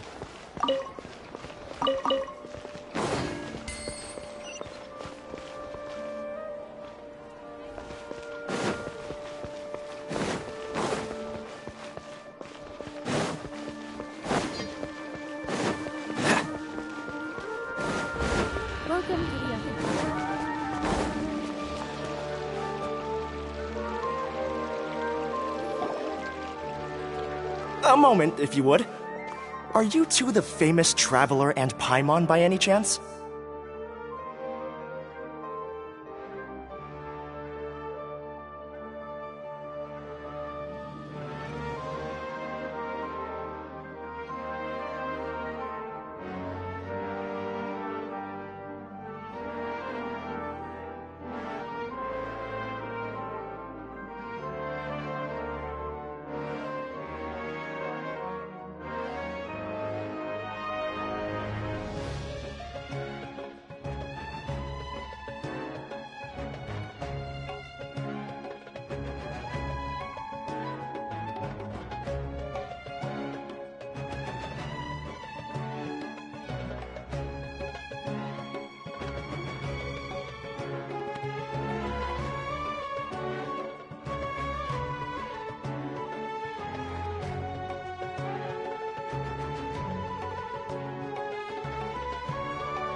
We sure are! And who are you?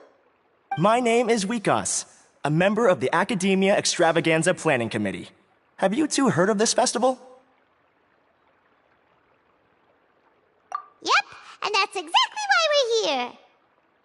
Is that so? Looks like our advertising is working. Since you're both interested, would you mind if I gave you a brief explanation of the event? So, the Academia Extravaganza is a grand event run by the Academia with a long and storied history. To be precise, it can be divided into the Wisdom Gala and the Inter-Darshan Championship. The gala is held annually. During this time, all 6 Darshans will set up booths throughout the city and host guests to showcase the most fascinating aspects of their school, and thus increase their influence. On the other hand, the championship is held once every 4 years. Each Darshan will send a representative to vie for the position of Grand Champion. This year, the gala is being held alongside the championship, so the mood in the city is, as they say, at an unprecedented fever pitch. Got it! Cool! Thanks a bunch for the detailed explanation! You're most welcome. Answering questions regarding the Academia Extravaganza is my job. And I actually do have something I would like to ask the two of you. Huh? Need our help with something? Well, let me begin by saying that this year's Academia Extravaganza is of utmost importance to us. Lesser Lord Kusanali and the sages came up with a plan for the Academia to recruit talented people from the desert starting next year. As such, we've invited a great number of desert dwellers to take part in this festival, so they can hopefully experience the Academia's atmosphere ahead of time. I've heard that the two of you are famous across both the rainforest and desert. With your participation, especially in the Inter-Darshan Championship, more people will definitely come to appreciate the festival. Exactly! Or do you mean you want us to join a Darshan? But then we would have to deal with exams and essays and stuff like that. No need to worry. The championship participants have already been selected. I mean to invite the two of you as guest commentators. Your job will be to observe and record every part of the competition. There's no pressure. Just follow each match and enjoy the festival. Aside from that, we'll also prepare some compensation for your efforts. We won't have you working for free. That kinda sounds like a sweet deal. What do you think? You can head over to the festival venue later. An organizer there will introduce each participant. Some of them even might be people you recognize. I'll leave it at that for now.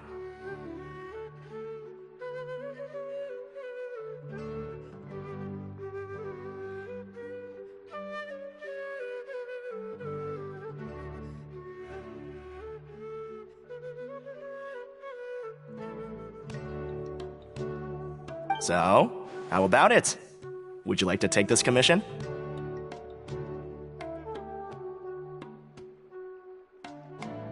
Wow, having fun while getting paid?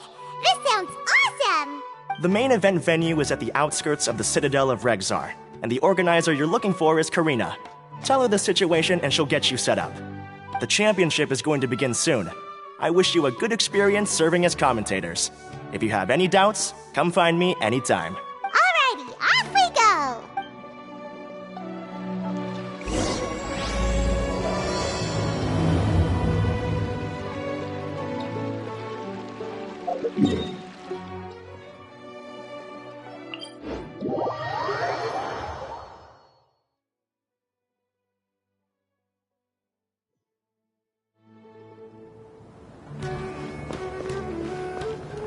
What's the hurry?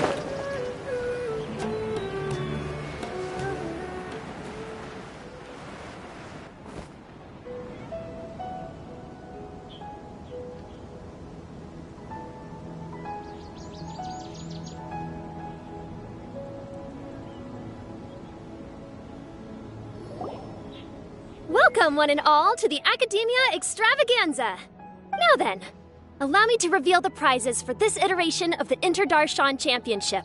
Fabulous monetary rewards, research funds, a limited edition Genius Invocation TCG card, and the right to wear the Diadem of Knowledge. I believe that I need not elaborate as to how this is a symbol of great honor.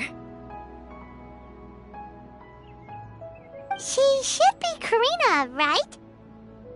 Looks like she's in the middle of something. Let's wait till she's less busy, then go introduce ourselves. The Diadem of Knowledge. What a perfect work of art. Every time I see it, I feel like I'm losing myself in its beauty. The one who proves fit to wear it must be a rare genius indeed. I believe that most of you have already seen the Diadem of Knowledge or have heard tales about it. 20 years ago, a researcher named Sachin bought it for a large sum of mora before donating it to the Academia. The generous championship prizes are also sourced from his sponsorship. Before we begin, allow me to express our gratitude to this researcher, who cannot be with us right now. Things can only get worse. Things can only go from bad to worse. Human nature begets conflict, and conflict begets ruin. From the beginning, the seeds of wickedness have been.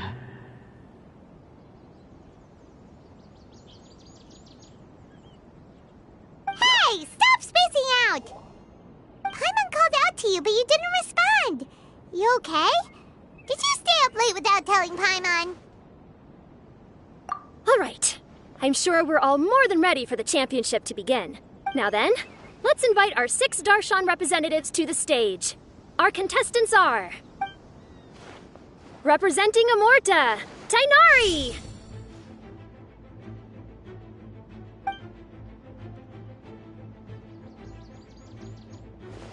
Representing Spontamod, Sino!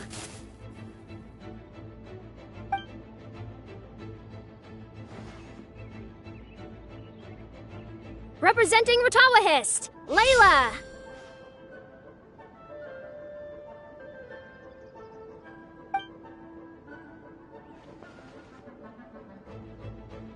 Representing Haravatat, Farzan!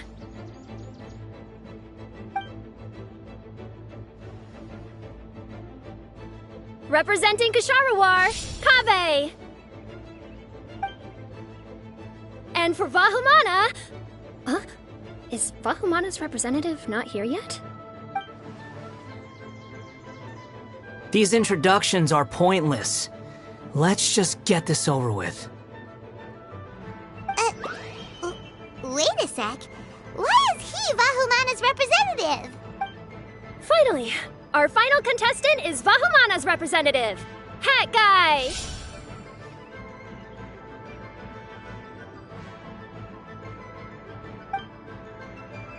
Oh, so that's Hat Guy.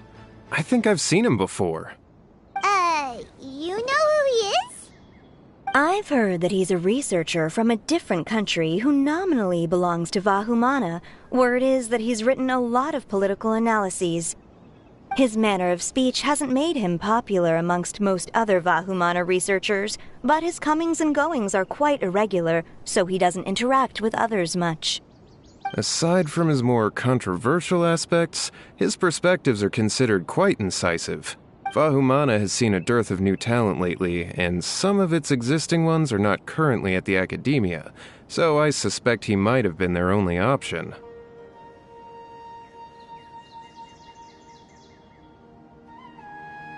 It's just kinda weird. He doesn't seem like the kind of guy who'd participate in competitions like this one.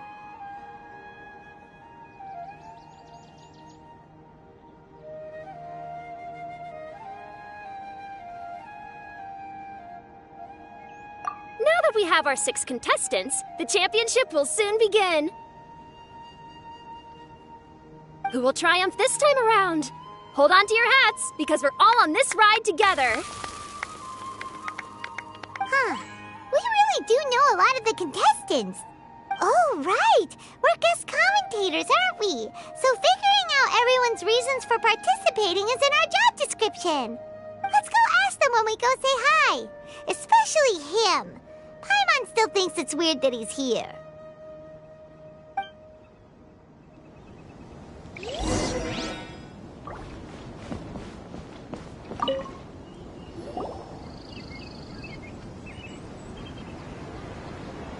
We meet again, you two. Hey, Tighnari! We came here to check out this extravaganza event, and then they invited us to be guest commentators. Is that so? I heard that there would be guest commentators recording the proceedings with cameras, but I didn't expect they'd be you two. It's a pleasant surprise that you're visiting Sumeru again while I'm still on leave. When everything comes together perfectly like this, I call it the biryani factor. Because it's always rice to meet stew again. Ugh.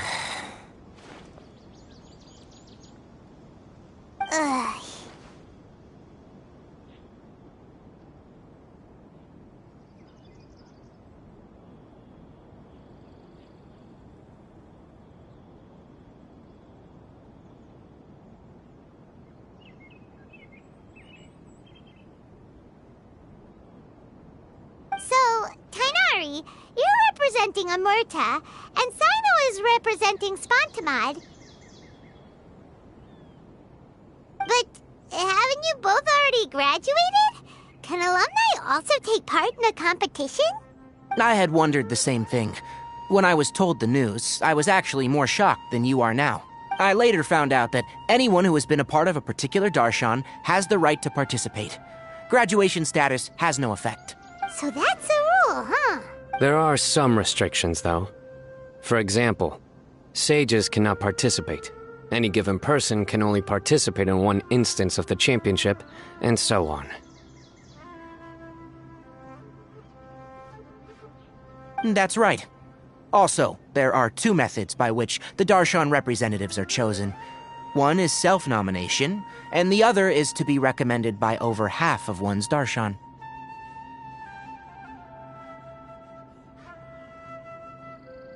You must have been a case of the latter, Tighnari. I heard that quite a few of your juniors petitioned for your candidacy. Sometimes I wish I could clap a few of them over the head and tell them to spend that time on studying instead. Well, you can, but after some consideration, I realize this could be a good opportunity for me. Next month, we're having a public lecture on ecology at Gandharvaville. If I participate in this event, I might be able to utilize its popularity to promote the lecture. I'm not that concerned about becoming the champion, unlike someone here. Yes, I'm using the last of my leave for this. When I heard that a limited edition Genius Invocation TCG card was one of the prizes, I signed myself up. This year's card is a rare one indeed. It would be a shame if I missed out on it. Wait, is it some kind of super powerful card? No, it's a very common one. But it has a holographic layer.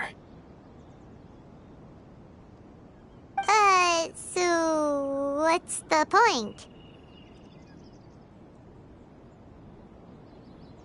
It's very cool.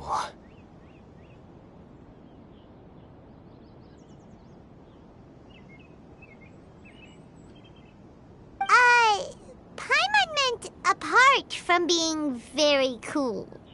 That is reason enough. I shall do my all to emerge victorious and add it to my deck. As someone who doesn't play cards much, I can't quite relate. But it isn't surprising that everyone has their own reasons for taking part in the tournament. Fair enough. Alright, let's go find someone else to question.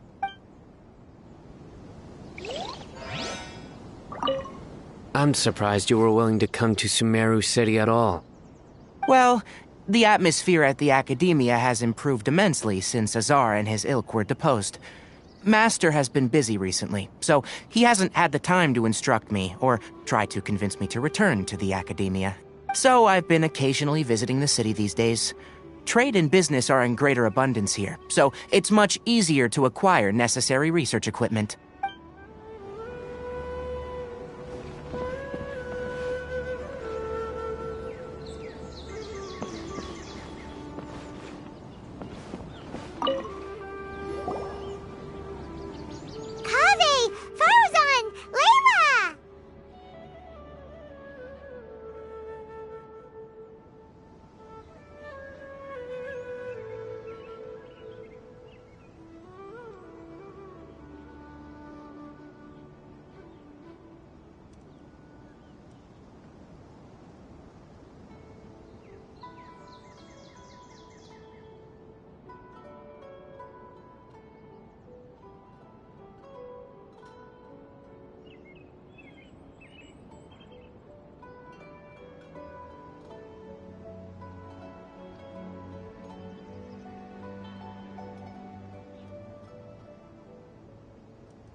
Huh?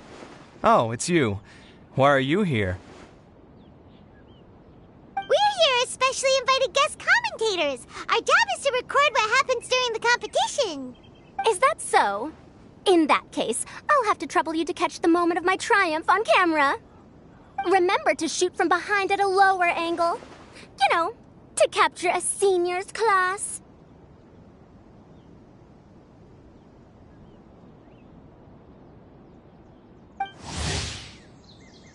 Don't get ahead of yourself now. Victory will obviously be mine. You're far too young to even consider challenging me. Kasharwar or Ratawahist, you're all children as far as I'm concerned. Actually, I was going to ask, how do you know me, Madame Faruzan? Huh? You don't remember? I sometimes see you in the library at night. You even waved at me. What? I don't remember doing that at all. Huh. How strange. However, this is not the time for curiosity. I am Faruzan, a household name in Haravatat. You are Layla from Ratawahist, I presume? Yes. Good. Then we are officially introduced. See? Simple as that. I like respectful ones, by the way. Would you like to join my research group? Madame Faruzan, I'm quite sure this counts as poaching. Let's dial things down. I know. but it's been tough getting people these days, and research funding has been hard to secure. But once I win this tournament, it'll be a different story.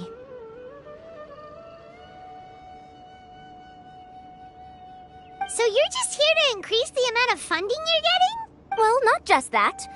What, are you curious about my reasons for participating in this event? Well, I suppose that's to be expected. You are our guest commentators after all. There's been an influx of newly enrolled students, and they'll be paying close attention to this competition. If I do win, I'm certain that there will be no lack of students knocking upon my door. Moreover, research resources will be made available to the victor, so that will nix my funding issues. Therefore, my 2 juniors, I do apologize, but I fully intend to emerge triumphant. I'll do my best as well. At least I don't plan to lose too badly. So, why are you here, Layla? I don't know why, but a lot of people recommended me. I didn't sign up myself. I just woke up to find my name on the announcement board. That sounds like what happened to Dainari. Him too? Oh, I'm really nervous. I've been so worried about disappointing everyone that I've been losing sleep. Stress not, young one. We must all experience failure to grow and mature. But Madame Farzan, I don't want to fail. Seriously? Everyone has such nice reasons for joining. Must I say? Yes, you do! We gotta record it! Well, you know, right? I want to buy some property. Oh, that's right! You want to move out of Alhatham's. What? Alhatham? What about him? This has nothing to do with him. Oh, right. Sorry, Paimon has no idea what she was talking about. So, you want to use the grand prize to buy a place, right? Correct. Also, my father took part in the Interdarshan Championship when I was young, but he didn't win. Once I do, the right to wear that diadem will be mine. In a way, I'll be helping my father fulfill a dream of his. That's not a bad reason at all. You have ambition, youngster. Although your chances with me here aren't great, I believe your father would be most proud if the diadem of knowledge were bestowed upon you. Not that he'll have the chance to celebrate. My father passed away many years ago. They say he ran into quicksand while traveling in the desert. For you to have experienced such a thing, that must have been tough for you. It's all in the past now, and life goes on, doesn't it? Let's change topics. I don't want to bring the mood down. All right. Earlier, you said that you want to use the prize Mora to purchase a home. Where do you live now? Do you live alone? Well... I also heard you mention Alhatham just a moment ago. Isn't he also from Haravatat? Are you two hiding something from me? No, of course not! Why would you think that? Paimon's definitely not involved either! We're gonna go interview other contestants now. Bye!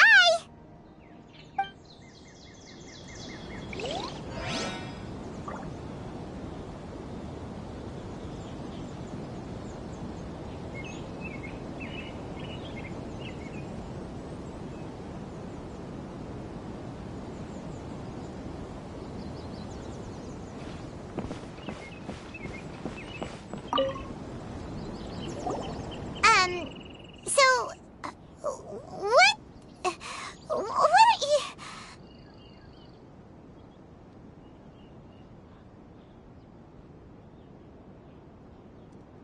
Just call me Hat Guy. That's the name I use in Vahumana. That sounds like a nickname, not a real name. So I can't go by a simple, ordinary name? Fine, suit yourself. Alright then, Hat Guy. Why are you taking part in the Interdarshan Championship?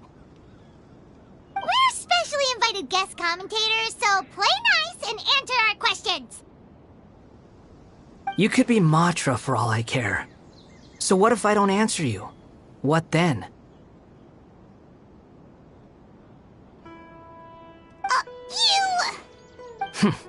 I'll tell you this much. I have an agreement with someone not to reveal my motives. You're not plotting something in secret, are you? Well, it's hard to say. Why don't you take a guess? Ugh, Paimon's had it with you!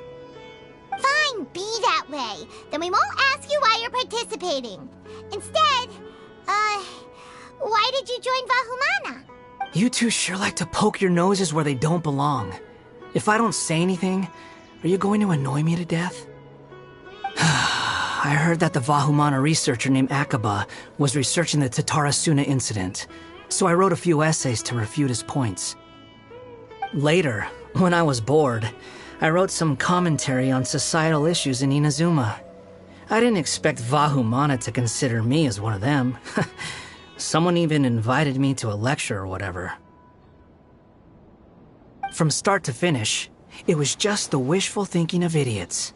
A misunderstanding. There's your answer. Simple.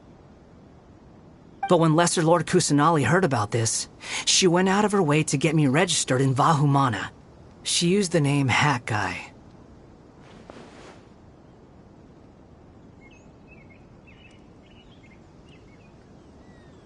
Enough chit-chat. You're better off wasting your time with the other contestants.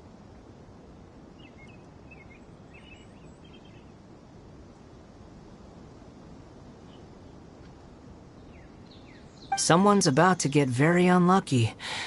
Wanna guess who? How is anyone supposed to relax with you around? We've gotta stay alert and keep a close eye on him. Looks like Karina's got a moment now. Let's go chat with her. Enjoy the Interdarshan Championship. This will be one to remember, I'm sure.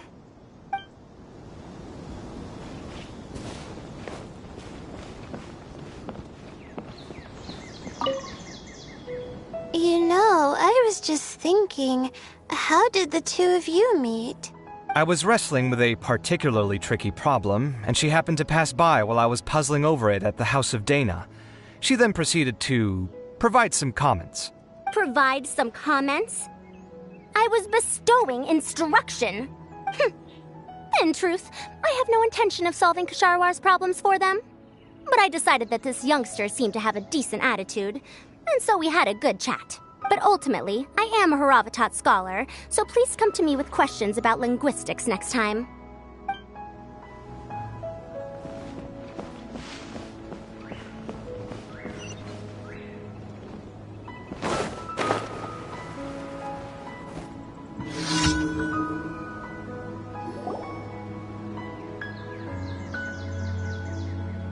You must be the guest commentators Vikas invited.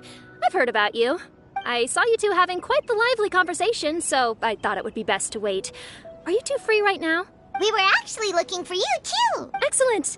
Then please allow me to explain your job responsibilities in detail. First, please take these two things. The first item is a custom camera from the Academia. Please use it to record the competition as it unfolds. The second is an event-specific locator that will flag all participants' locations. It will also sound when one of them completes an objective. Wow! What a convenient little thing! Aside from you two, there are two other commentators. However, they will remain by the commentators area and will not be following the contestants in real time. Speaking of which, you probably know them. Alhaitham and Nilu. Oh, it's them! We have to go over and say hi later. Well, don't let me keep you, unless you have any questions for me.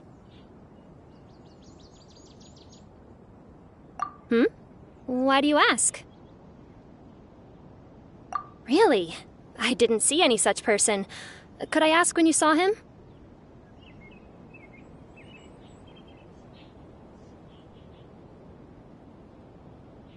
Strange. I was on stage the entire time, and I didn't see anyone come up. Paimon didn't see anyone either. Perhaps you're mistaken. However, if you have any leads on that matter, you can talk to me at any time. Hey, Traveler. Paimon. Long time no see. Dia! Candace! You two are here as well! Ah, so they're two friends of yours. In that case, I'll take my leave. May you all have a wonderful time during the extravaganza. The Academia sent us both invitations, so Dia suggested that we come together. The villagers were also encouraging me to travel outside the village. I couldn't find it in myself to turn them down. We're here now, so no point dwelling on that. Even though this extravaganza isn't a holiday or anything, it's still a big deal here in Sumeru. Merchants from all over will set up shop. There'll be tons of stuff to eat, use, and wear, more than you can count. I'm already set on helping you buy 2 new outfits. I mean, who wears the same thing at work and home anyway? I'm looking forward to it. Just being able to relax and wander the streets freely has already made my day. So, Traveler, Paimon, you two want to come with? We'd love to, but we've got work to do right now. Aw, that's a shame. Let's hang out together when you're free then. Sure! In that case, Candace and I'll head out first. Good clothing and fabrics are very much in demand. If you snooze, you lose. Oh, right. We should also get some accessories. No need to rush. I think we'll have a better time if we take things slow. See you two later. Feel free to come find us whenever you have the time. Paimon didn't think that Candace and Dia would come. Hanging out with them sounds like a great time. Still, looks like the competition's starting soon. Let's go over to where Alhaitham is and see what's going on.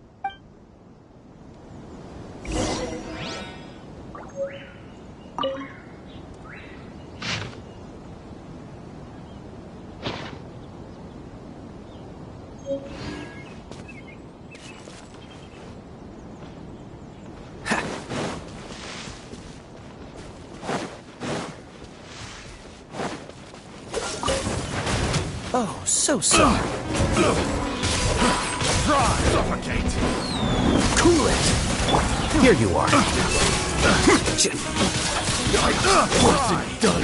Can't see? The wrong test subject. Sight clear.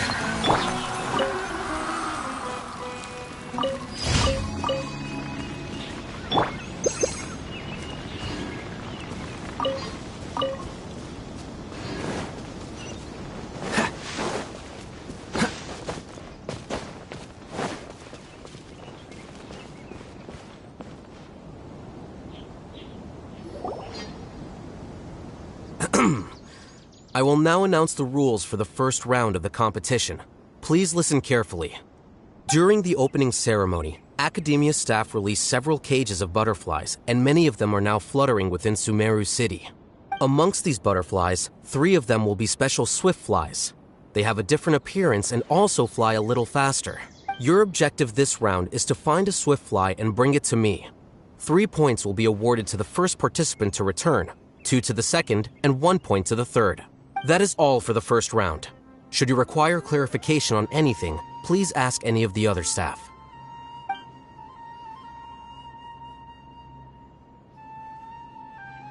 Alhaitham's all business all the time, huh? That said, how did he get picked to be a commentator? Paimon's kinda curious. Finding 3 specific butterflies in a place as large as Sumeru City sounds rather improbable.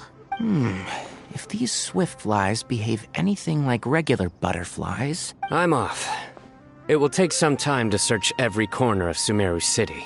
Huh? You're going just like that? A champion walks the road to victory. My dear Kasharawar Jr., I have a plan. How about some cooperation between you and me? Cooperation? Looks like everyone's got their own plans for this, Tuffy. We're supposed to go on stage next, right? Let's wait and see everyone's reactions first. Huh? Wait a minute. Look, he seems to be observing the other contestants just like we are. We were right not to let our guard down. Do you remember those things we made previously? Huh? You mean... It's time for them to shine. It looks like Faruzan and Kaveh have some secret plan. Oh, hello there. Madame Faruzan and I are discussing how... Shh! Hush now! The walls have ears around here. We should keep it a secret for now. But you'll find out what we have in store soon enough. Come now, let's go. Before the others act. All right, there's no time to lose. We're off to make our preparations. See you later.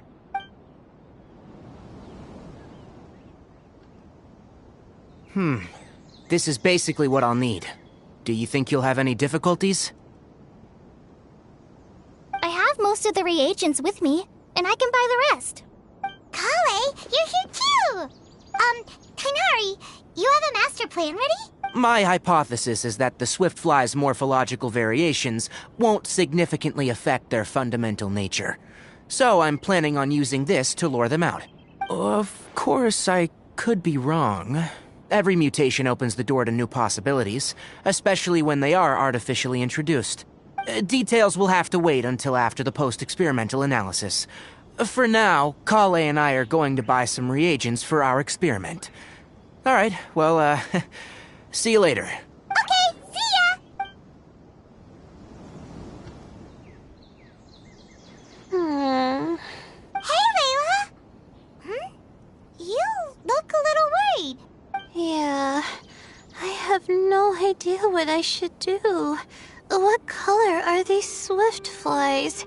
Do they have special markings? How do they differ from ordinary butterflies?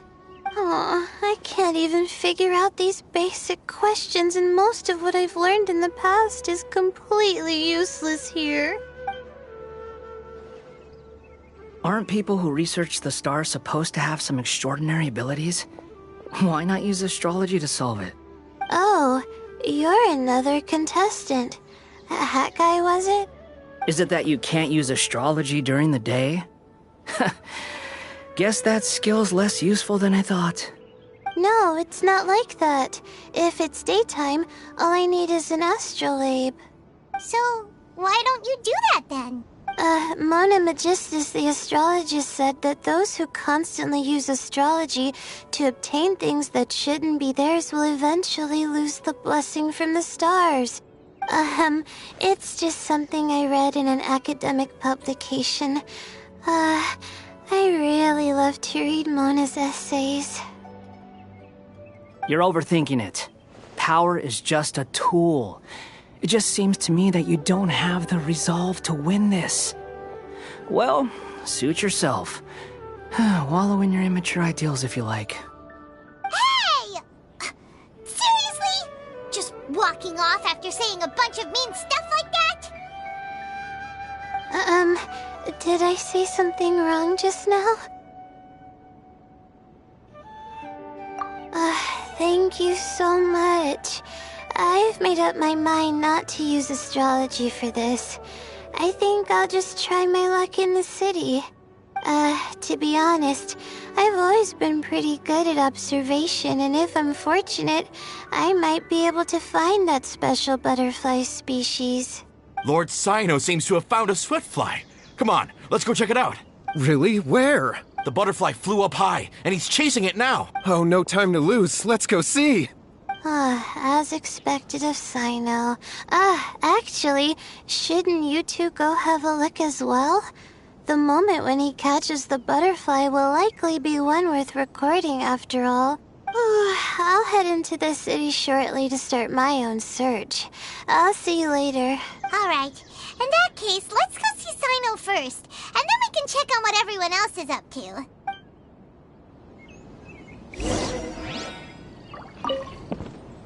I'm going to try my luck in the city, too.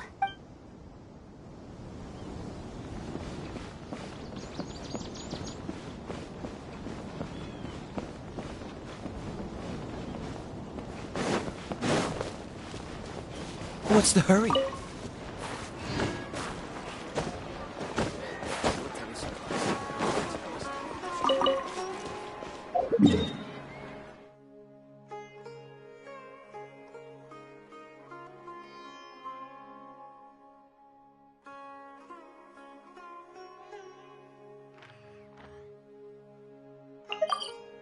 Seems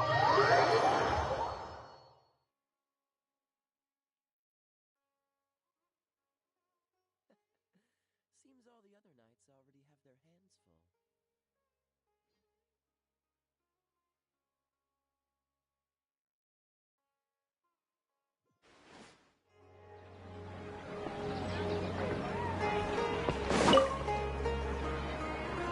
Let me find a good place to...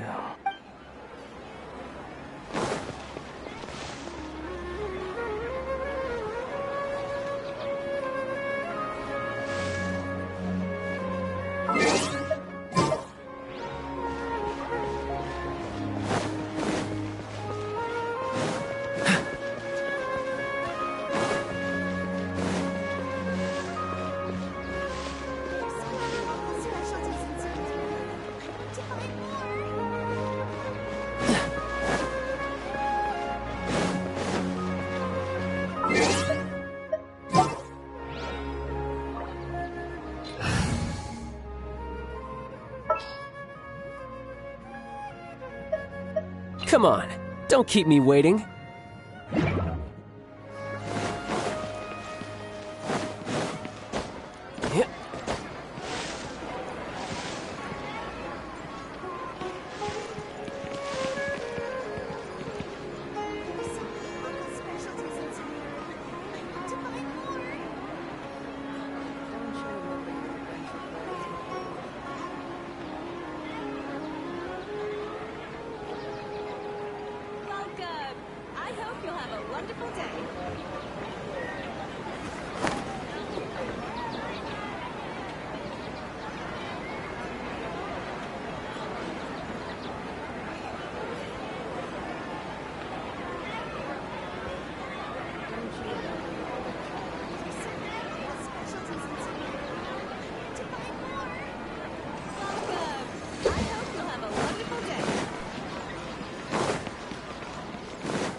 Are you sure it's alright to release so many? Have some faith. It'll be fine.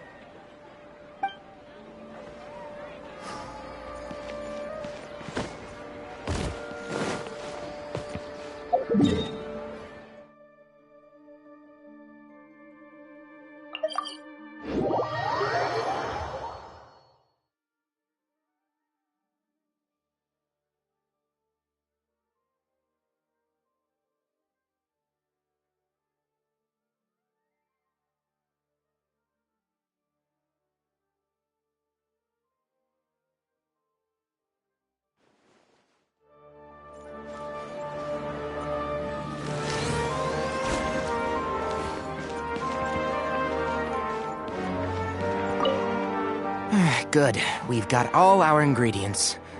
Next, could I trouble you to help me mix them together? Of course, Master.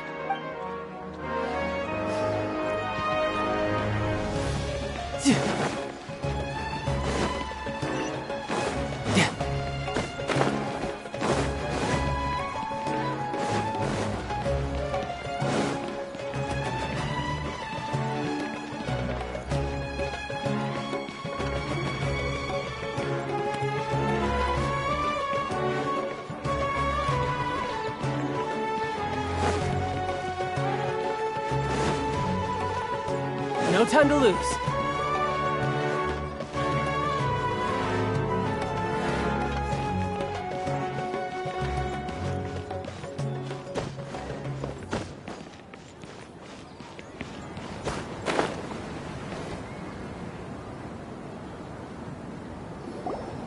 We found you, Sino!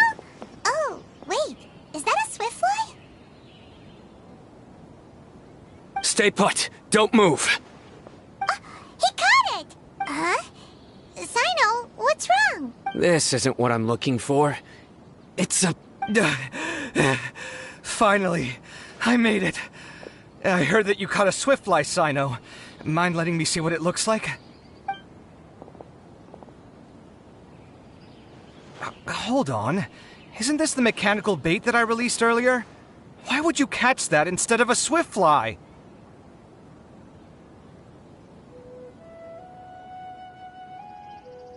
Wait a minute. If we consider this from a different angle, isn't it a good thing that the bait you made was convincing enough to fool even Sino? That's right. During a previous interior design project, I felt that the artificial flowers on a wall were a little bland, so I decided on placing a few moving mechanical butterflies to add some pizzazz.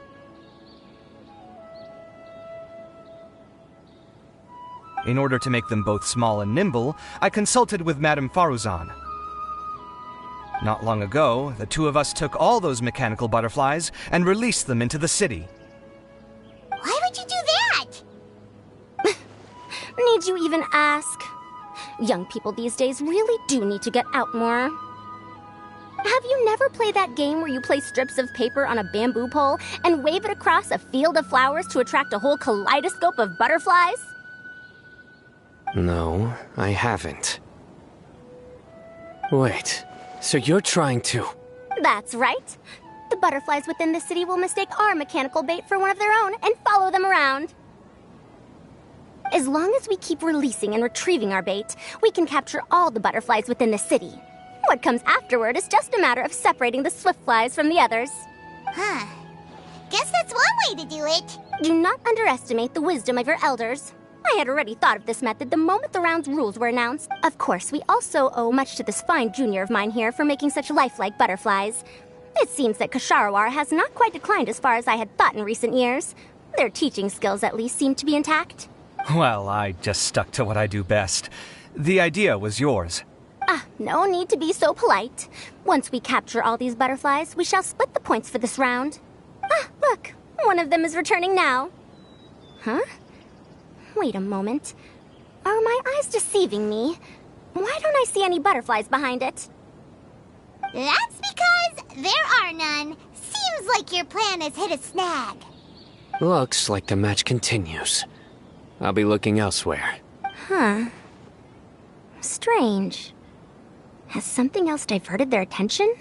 Come, let's search in the direction the bait returned from. We'll go have a look too.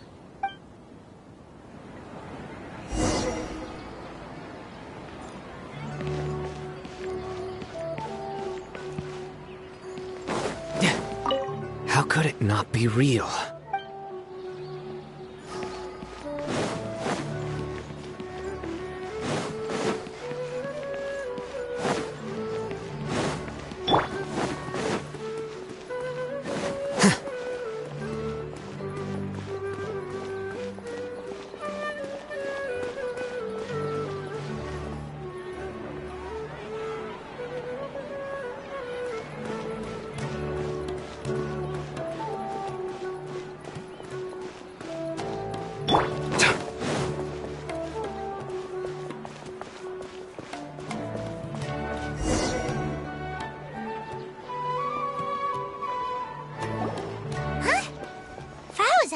Kaveh, why did you two stop?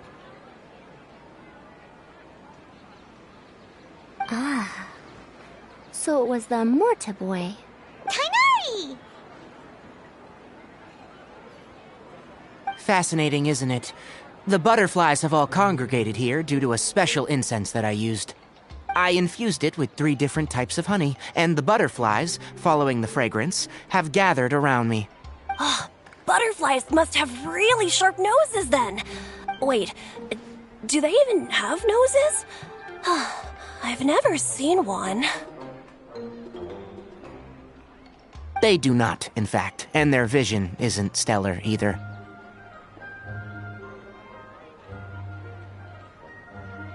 However, they can use their antennae to distinguish between scents, and their olfactory senses are generally quite advanced, allowing them to detect floral fragrances from great distances. Oh, so that's how it is. I had a pet butterfly once. I picked wildflowers and placed them in its box, but it wouldn't eat any. That's normal. Raising butterflies isn't difficult, but there are many things you should take note of. Appropriate temperature, sufficient air, and a spacious environment are examples of such considerations. You must also ensure that the food you've chosen suits their palate. Most importantly, you must curb your curiosity and avoid disturbing them while they rest. Otherwise, they may become stressed. Sorry. I liked to poke at its wings at the time. Humans tend to rear many creatures due to their aesthetic value, but not all are suited to such a process. Caring for living beings is hard work. Impulse alone is insufficient. Some prerequisite knowledge is always required. You sure do know a lot. I have a question too. I bought a scarab not long ago and it hasn't seemed very active. Can you help me figure out why? I'd like to keep a dustbird as a pet. What are some key points I should consider? Is it possible to keep a Rishbalin tiger as a pet? All right, it seems like you all have a great deal of questions. But I am in the middle of the Inter-Darshan Championship at the moment, so I'm afraid I can't answer them all now. Let me propose an alternative. Next month, there will be a biology lecture at Gandharvaville, and I will be sharing some interesting insights on living organisms there.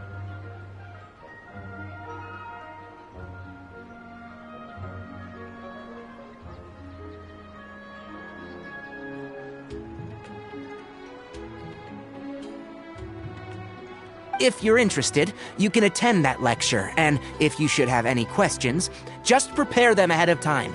I'll answer questions after I've finished speaking.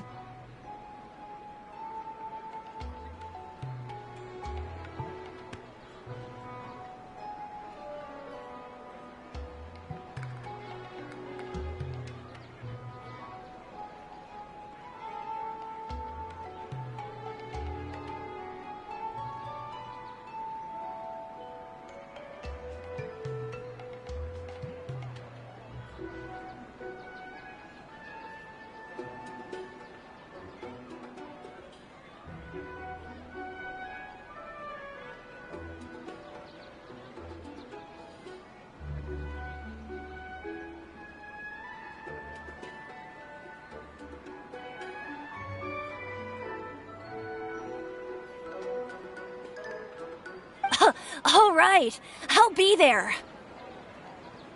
Of course, please try to ask more rational questions. For example, whether you can raise a Rishbalin tiger as a pet or not is mainly dependent on whether you can overcome one in a fight. Looks like Tainari's science lecture will draw quite a crowd. Huh?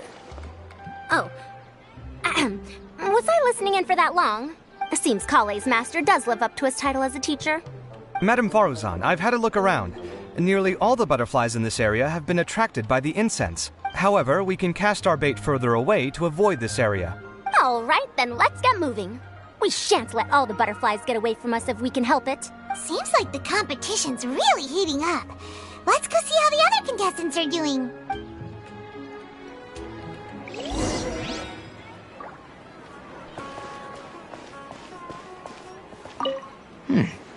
The scent is starting to fade. Seems the wind is stronger than I thought. The incense isn't going to last long.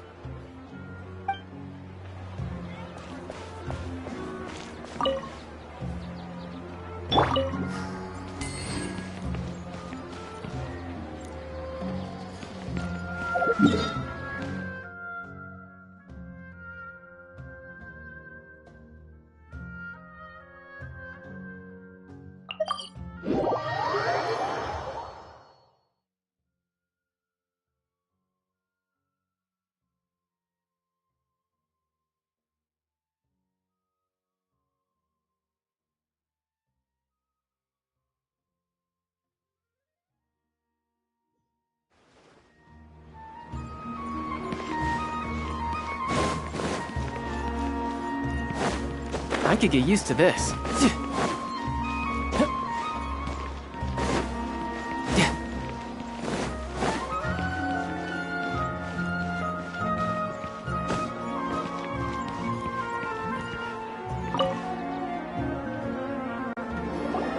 What brings you two here?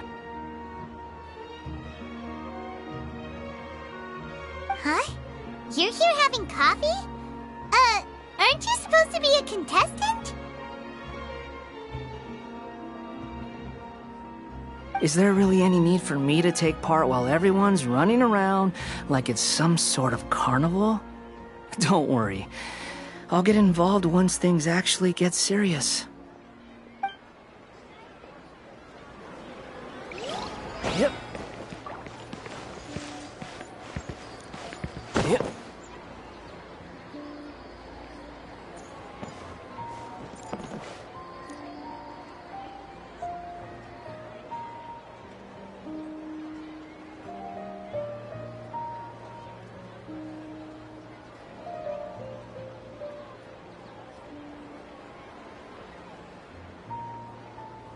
You know, there are better ways to seek out our enemies than, well, standing here.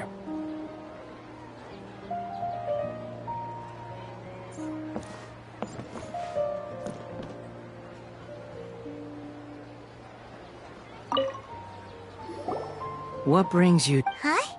Is there really any need?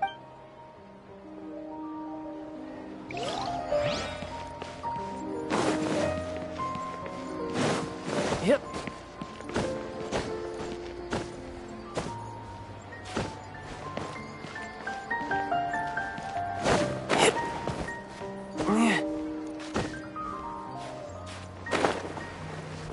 No time to lose.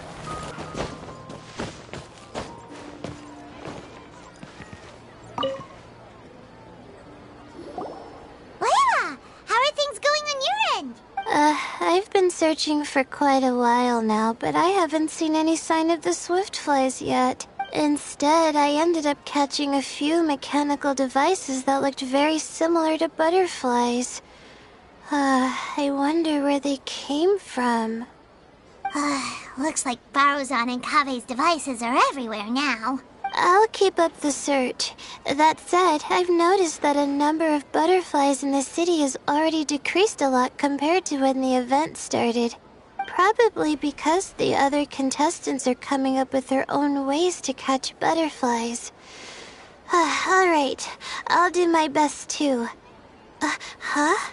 What's this?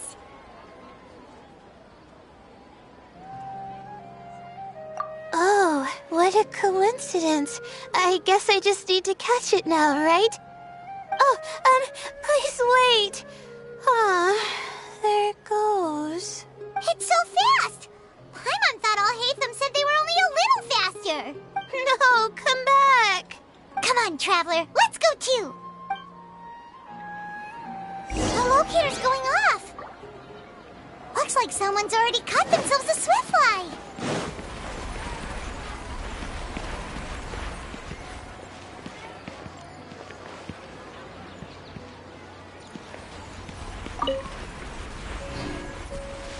The locator's going off again! So, someone else finished too? That would mean that the one Layla's chasing is the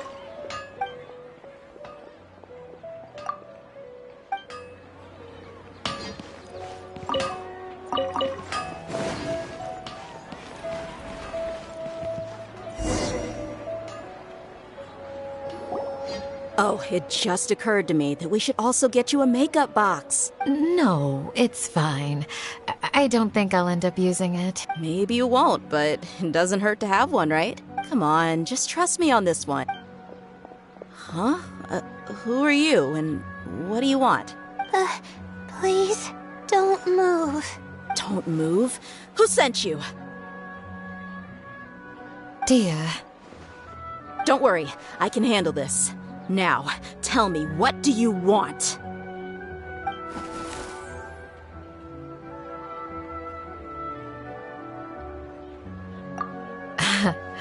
I believe she's looking for this. Here, take it. A butterfly? Was it on my head? Oh, you're... It's been a while, Layla.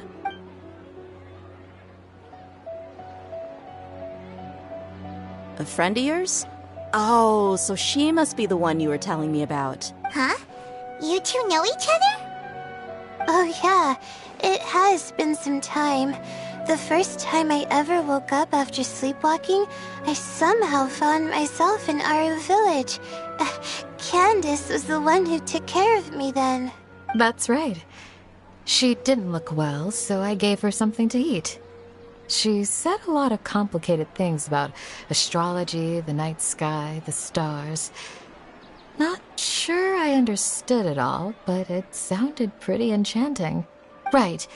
Do you still want this butterfly? It seems like you were chasing it all the way here. It's of little use to me, but if you don't want it, I can release it. Just let her have it. It's no big deal. The Swiftfly was flying so fast, but you were able to catch it like it was nothing, Candace. Oh, it didn't seem that quick, really. I was actually worried that I would injure it. But I'm glad that didn't happen. Anyway, sorry about the butterfly thing. With the way you suddenly came running over like that, I thought you were hired to take us out or something. Huh. On second thought, I guess I've never seen an assassin that looks tired with dark bags around their eyes. Oh, you must be taking part in the championship. Take it from me. Don't let it stop you from getting some rest. I'll do what I can. Thank you. We'll be on our way then. See you later. Alrighty, let's bring the Swiftfly back together with Layla.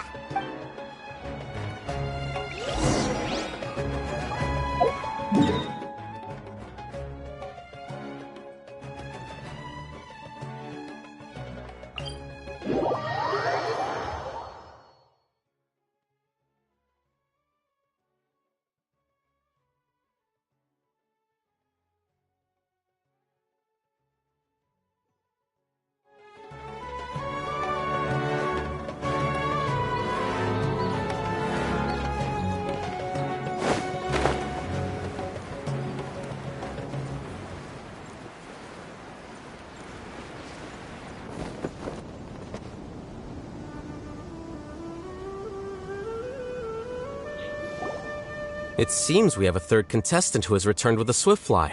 With that, the first round has come to an end. I anticipate that all of you will keep up the effort for the second round. Dismissed. Your closing statement sounded so... how do I put it? Decisive? Well, you could certainly stand to try being more decisive, Nilu. It would help you live more freely. Hang on a second. Who were the first two contestants with Swiftflies?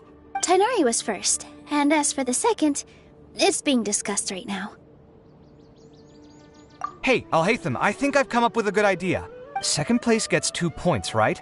Can't Madame Faruzan and I split the points between us? Quite the imagination you have there. I've read the championship handbook from cover to cover, and I never saw any rule which permits that. Then we can just add a rule. Do you really think I'd do that? Oh, come on, you're not going to stand in the way of my victory, are you? Well, you're free to send the organizing committee an application outlining your naive proposal. They'll get back to you within 3 working days. 3 working days? It'll be too late by then.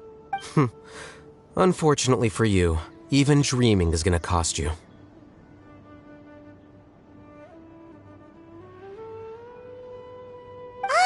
Paimon gets it now. Kaveh and Faruzan found the second Swiftfly together, but the rules say that only one person can get the points. Oh well, the rules are the rules.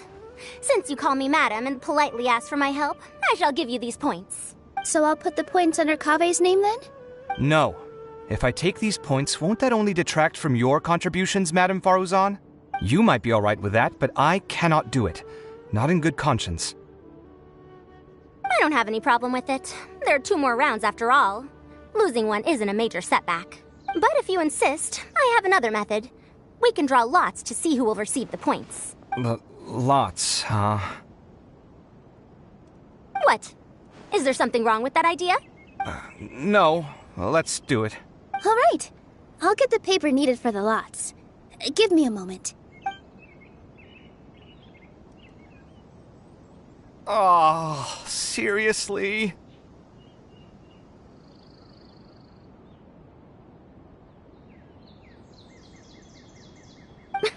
I'm sorry, but it appears that luck was on my side this time. No, you do deserve it. I'm just lamenting my bad luck. Perhaps that's why my life is rife with troubles. Indeed. It's rare to see anyone with such terrible luck be so willing to decide victory via lots. And what would you know about that? We can save bickering for later. Record the points under Farazan, and that'll finally bring the first round to a close.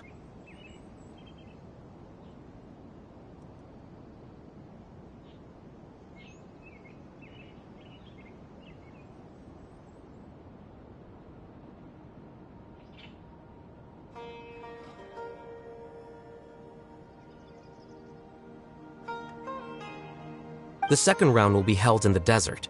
We'll be moving our commentator stand over to Aru Village. Let's meet up in Aru Village once everything is ready. I'll announce the details of the second round then. Till then, you have some free time. I'm off the clock at this point, so it's farewell for now. Wait, I'll hate them! You...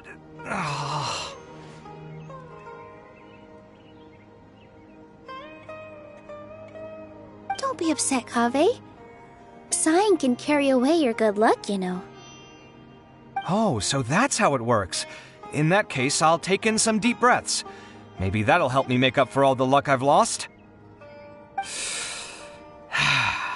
It's really no big deal. 2 points aren't enough to decide victory or defeat just yet. I'll win the next round, you'll see. Looks like you've managed to pick yourself back up, young man. Good. I must warn you, though, that I'm quite familiar with the desert. You'll have to try your best if you don't want to lose. I'm no stranger to the desert either. I'll be fine. All right then, that's enough chit-chat for now. I'm going to check the area out. So the current standings are Tainari in first place, Faruzan in second, and Layla in third. Guess we should also take a nice break before the next round starts. But where should we go first? Why, you two look a little lost. If you're not sure where to start enjoying the Academia Extravaganza, then may I suggest that you have a chat with our boss? Your boss? Who's that? Do we know them? Well, only the most famous merchant in all of Sumeru, Lord Sangamo Bay. Oh, you mean Dory? Precisely. Our boss sent me to inform you two that she'll be waiting for you at Sumeru City's North Gate.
Oh, well, if it isn't the Traveler in Paimon. Hey, Dory, are you here to attend the Academia Extravaganza too? Of course! People are practically flocking to Sumeru City. You couldn't ask for a better opportunity to do business. This is one of the entrances into the city, and it's very close to the Wisdom Gala booths. There'll be an endless stream of customers. I can already hear the Mora going clink, clink, clink as they fill my coin pouch. Well, is there anything you'd like to purchase? We've got everything you need and deals that can't be beat. Well, do you have anything to eat? Wait, we're celebrating the extravaganza and you're only thinking of eating... I mean, of course, we've got lots of things to eat. That said, I recommend that you also consider some of the great bargains we have going on. The Wisdom Gala is about to begin, and once it starts, each of the Darshans will prepare a small challenge for everyone. And just between us, I have some super booster supplements for sale. Eat just one to boost both your strength and dexterity for a short time, allowing you to overcome any challenge.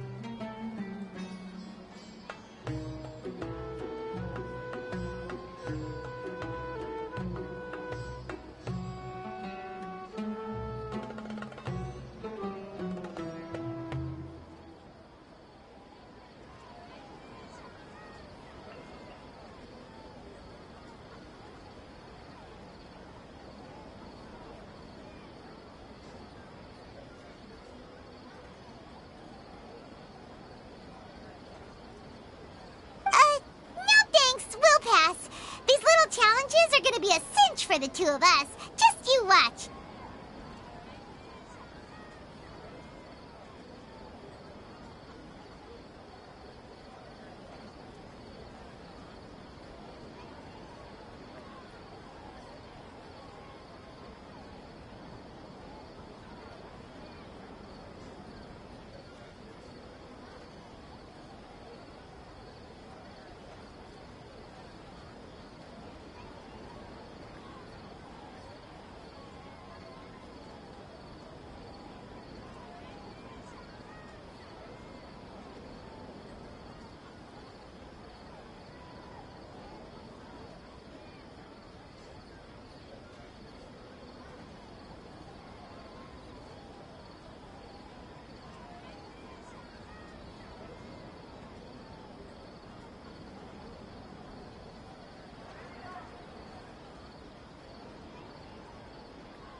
Anyway, Paimon just wants something to eat, please. If you don't have any food, then we'll just go somewhere else. All right. Mora is Mora, after all. Oh, what would you like to eat? Well, Paimon's pretty hungry right now. Do you have any touching? Let me see. This is a huge job, isn't it? If this works out, we'll be set. Here you go. 2 servings of touching. See? I told you there's nothing Lord Sangamabe can't procure. Yay! Huh? What are you looking at, Traveler? Oh? Who? someone we know? Was it someone suspicious? Have we attracted some unwanted attention? Huh? What's happening, Dory? Is there something else going on? I don't know who you saw just now, but I do have some hard-to-come-by information about the extravaganza. If you want to know more, we can talk business later.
Where I'm from.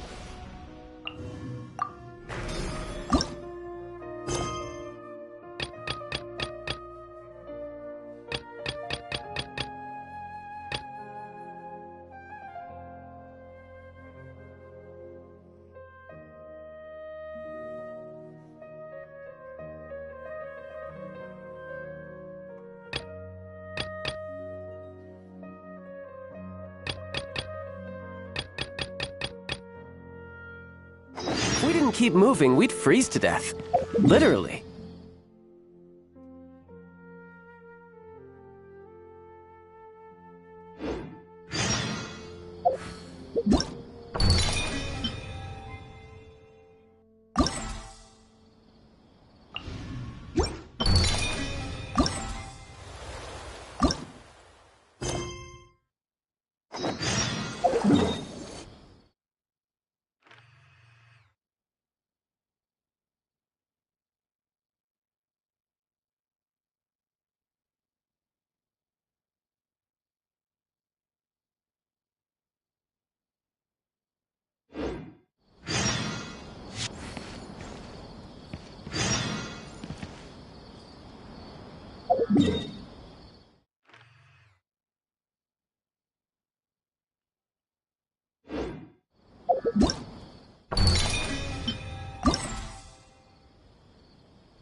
You know, there are better ways to seek out our enemies than, well, standing here.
Is it me, or are the bags under your eyes even darker than during the last round? Are you alright? Thanks for the concern, Kaveh. I just haven't been sleeping well lately. Even though I try to fall asleep, I can't get the championship out of my head.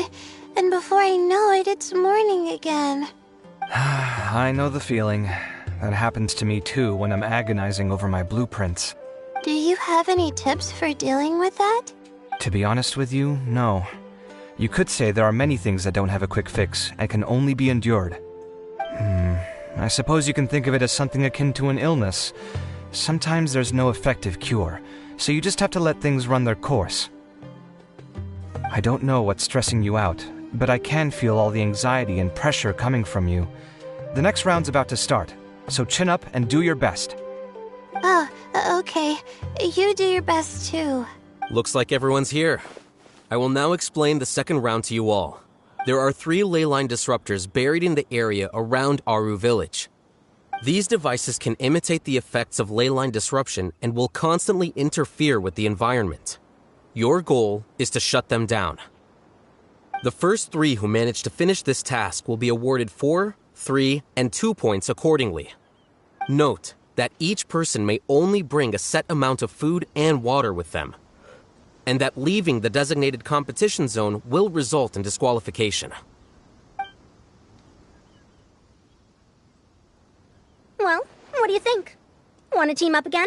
I shall consider letting you have the points on account of what happened in the previous round. That's all right. I've been here many times, and in any case, machines are one of my specialties. I doubt this will be particularly difficult. It's good to see such confidence in a youngster like yourself. I also happen to be well acquainted with this place.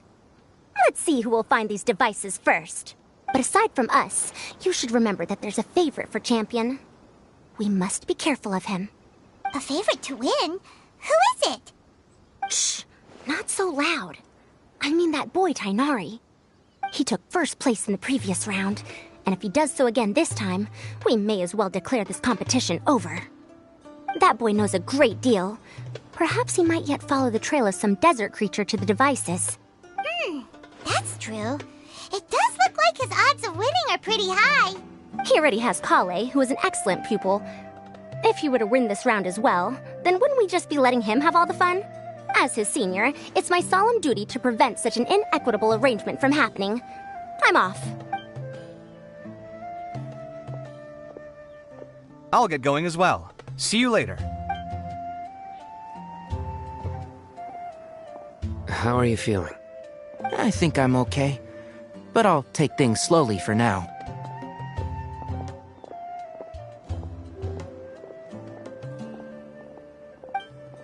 Is this all the water we're getting? Sorry, that's what the rules say. While this round seems to be about how quickly you can shut down the devices, it's also testing your ability to survive in tough conditions. I knew it'd be harder than I had expected. So we'll either need to find the devices as quickly as possible, or we'll have to save our energy and wait for an opportunity. Okay, I'll head out shortly. Thanks a lot, Nilu. You're welcome. Please take care of yourself. Well, there goes everybody.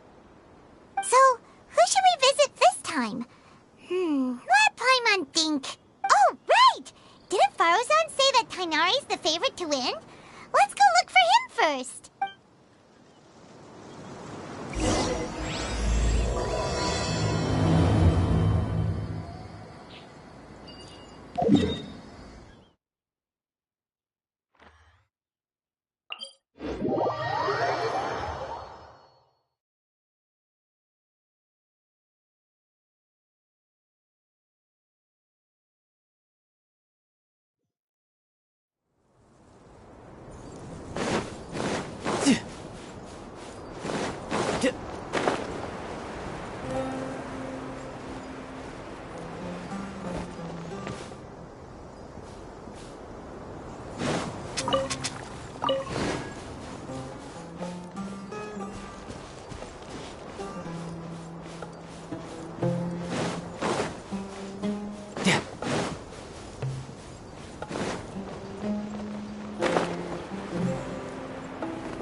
This seems more annoying than the last round. That's fine, though. I'll find some place to sit and watch them scurry.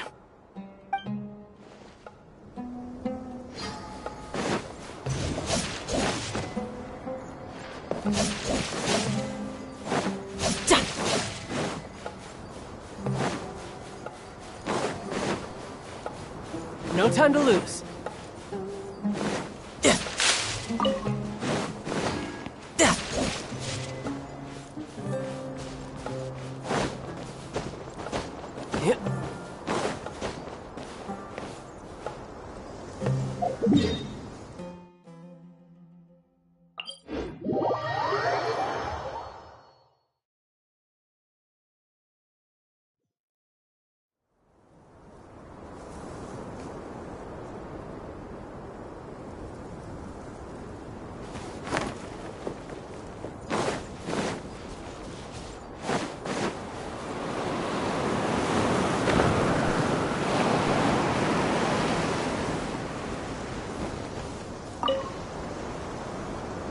The sun is especially intense today.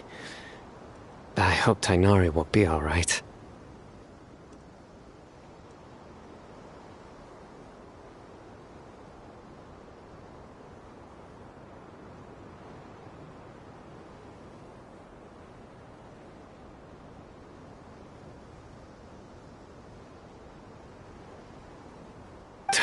Probably not.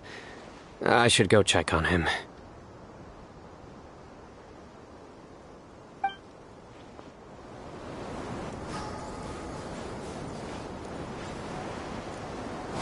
I could get used to this.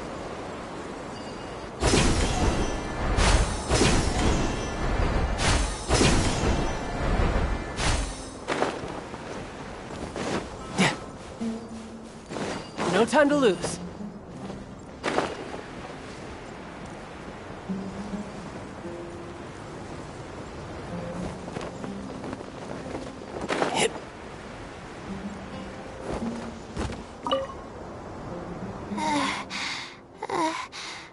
I feel a little faint.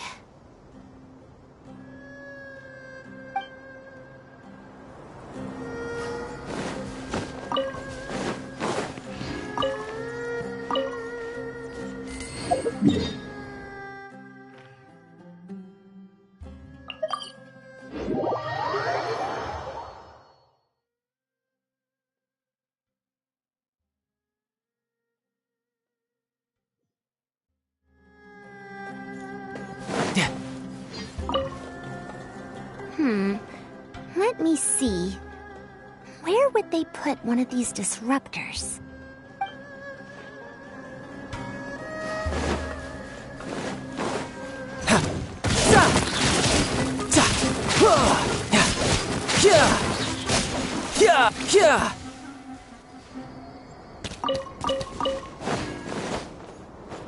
No time to lose.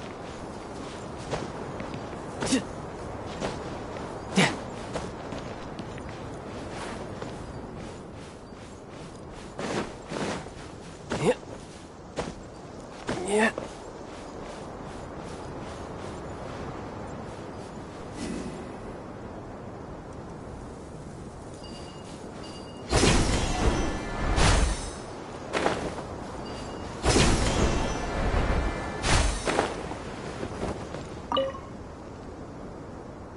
A desert fox? Why would there be desert foxes here? Oh, whoa! Stop biting my clothes! Hey!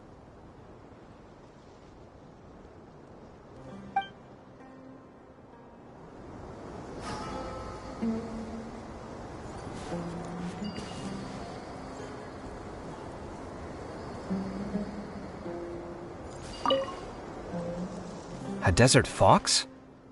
Why would there be...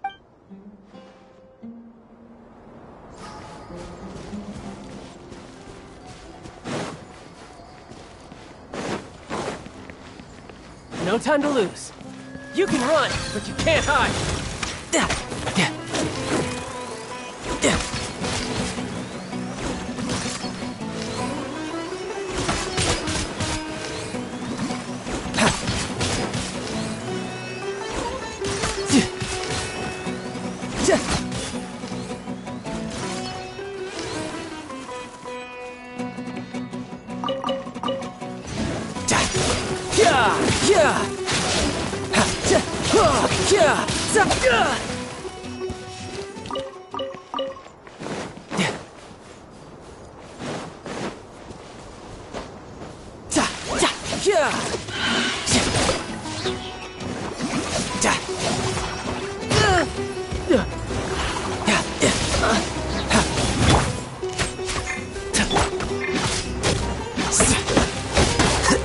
Flicker, a process of elimination.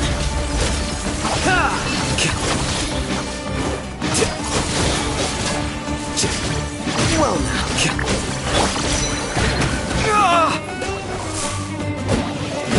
And Shroud! I hear everything!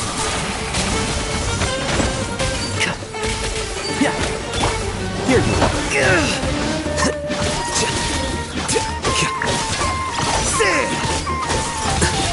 You're mine. Brace yourself. This is gonna hurt.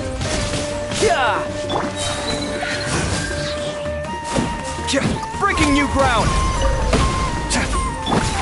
Can't see? Defract!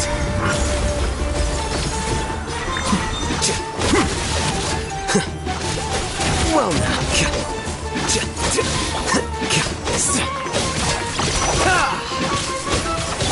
And Shroud! I'll uproot you!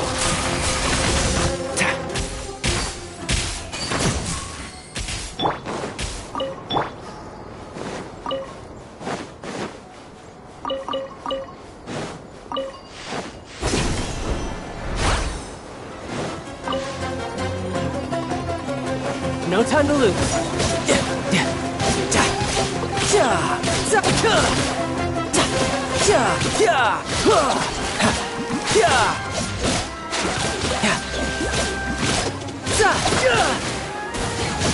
No time to lose.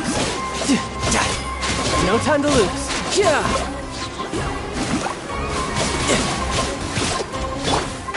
Can't see? Flicker.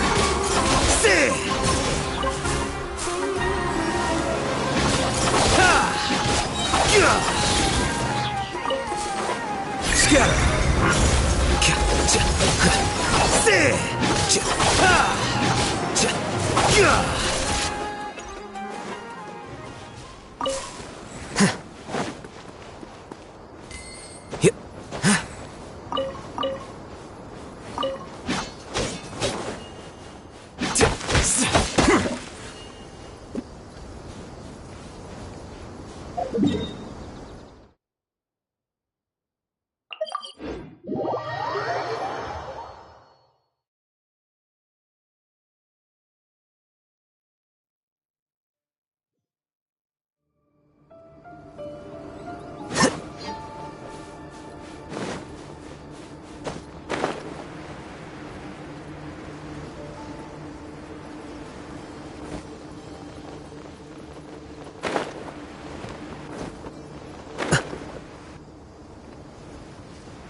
That he should be around here somewhere.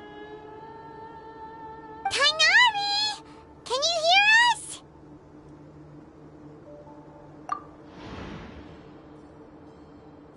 You're right! Huh? Oh no, it looks like he's fainted! We have to help him! Tainari, are you okay? It's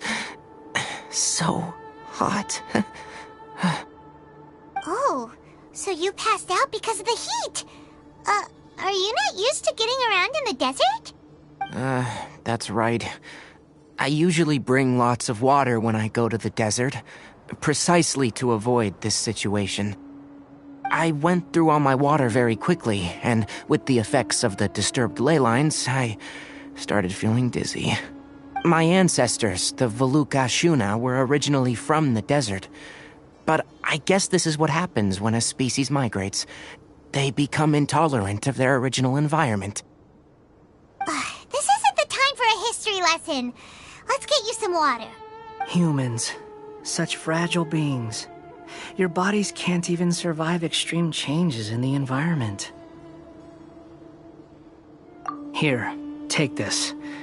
Let him drink it.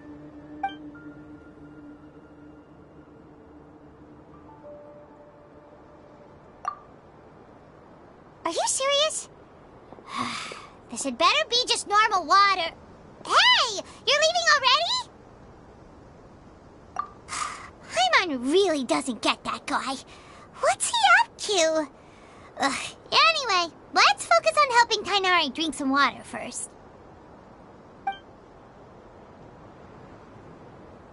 I'm feeling a little better now. Thanks, you two. Oh, it wasn't just the two of us. Just now. Found you at last. Sino, you're here too. I was concerned, so I came back to check on you. Will you be able to go on? The fur on my tail is so dry, it's practically been singed right off. I don't see any purpose in pushing myself beyond what is reasonable. It appears I'm not suited to this particular round. I should probably just return to Aru Village and rest. Really? So you're backing out? Yes. I do have my results in the first round to serve as a buffer, so even if I forfeit this round, I still have a chance to turn things around later. Withdrawing now will allow me to conserve my energy. Continuing to push onward would be counterproductive.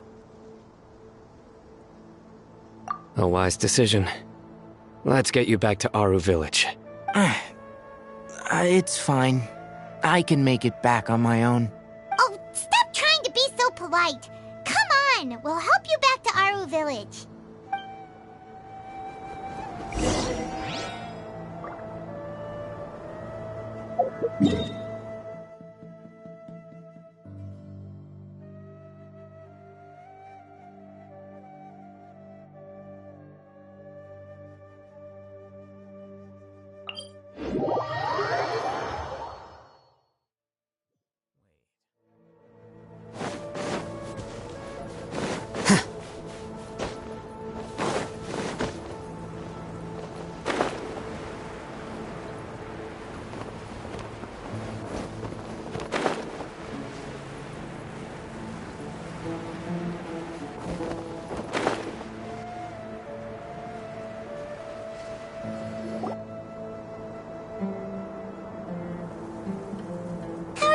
Now, Tighnari.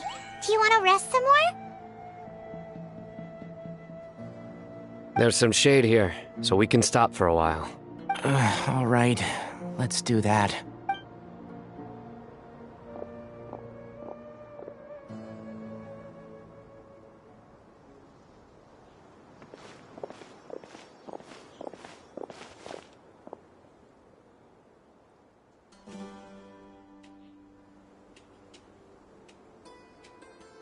Oh, Sino and Tighnari. And you've got the Traveler and Paimon with you. Oh, hey, Layla! Yeah, the sun was too strong, so I decided to take cover here for a while. What about you? Are you all done already? Unfortunately not. I'm not quite as capable as I thought. I intend to withdraw from this round. Sino and the Traveler are escorting me back to Aru Village. Withdraw? Can you even do that?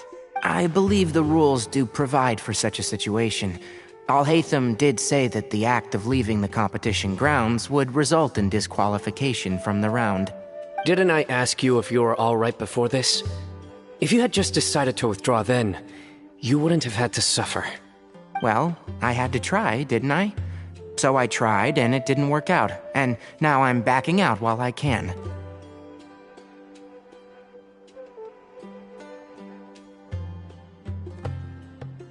When I get back, I'm definitely going to make a batch of sun-resistant oil.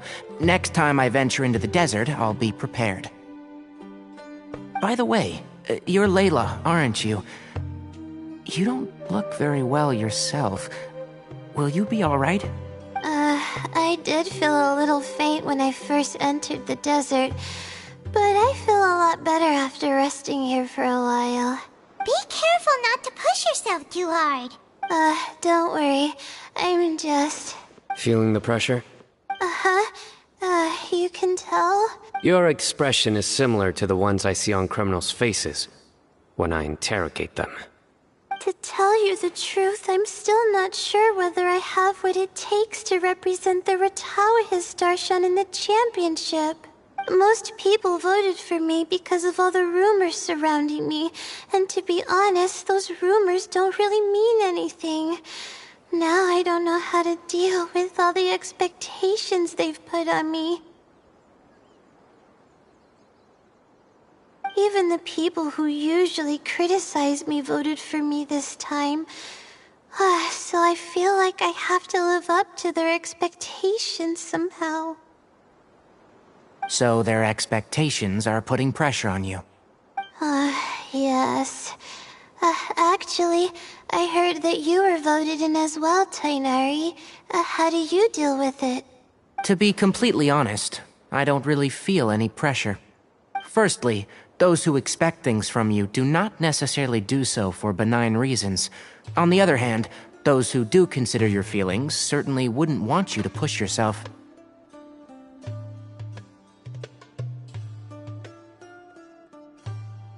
Next, we are researchers. Our primary duty is to interact with knowledge, not to meet others' expectations. As for me, I took part in this competition to advertise for an academic lecture at Gandharvaville next month. I'll obviously try my best during the competition, but I won't let any additional pressure get to me. I think you can also try to find a clearly defined goal. That may help you. I understand. Thanks for your advice. I'm absolutely parched after talking so much. I've still got some water with me. No, I'll be alright. We aren't far from Aru village, so I can go the rest of the way myself. You should get back to the competition. Don't you want to win that limited edition card? Yes. Alright then. Your spirit will live on through me.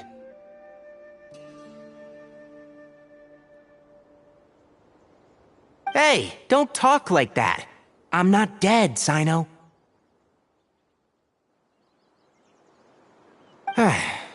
Everyone, I'll be heading back now.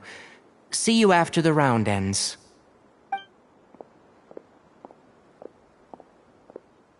I'll continue searching for the ley line disruptors.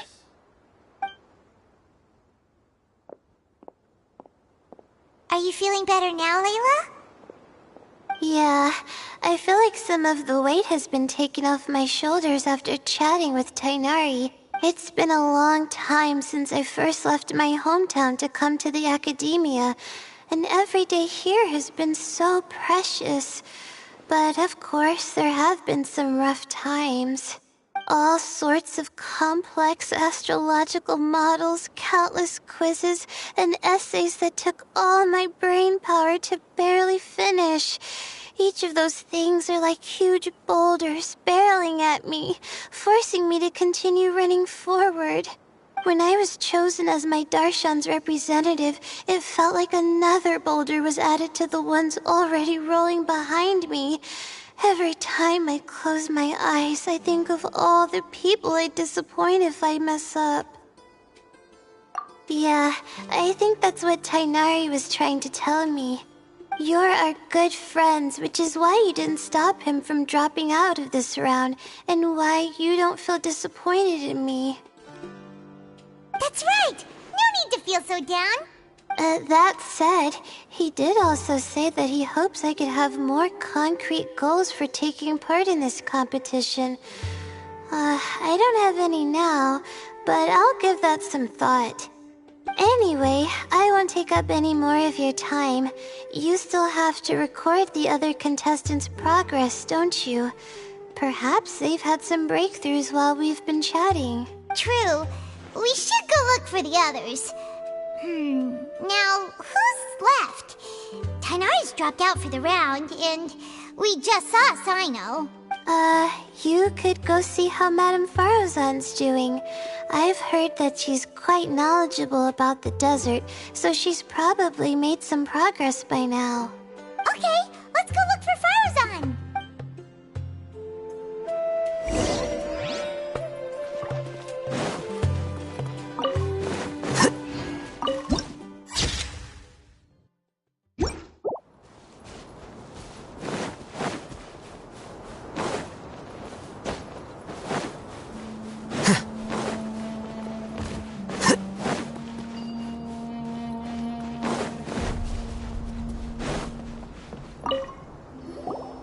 Looks like someone's taking it easy. You should be thrilled that I have nothing to do. Otherwise, that means someone's in for a very, very bad day. But if you don't get any points this round, you won't have a shot at winning.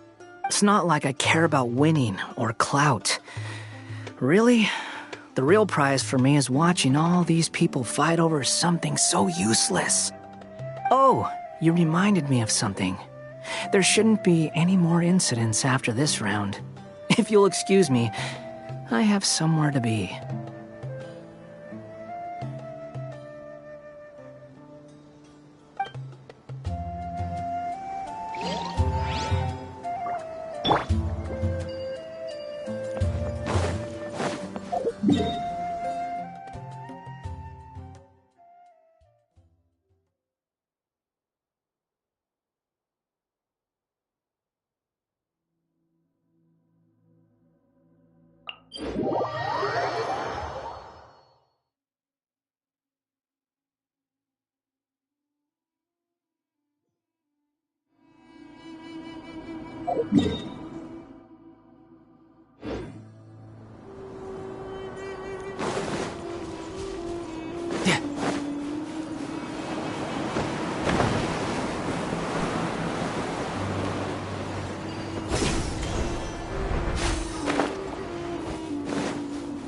No time to lose.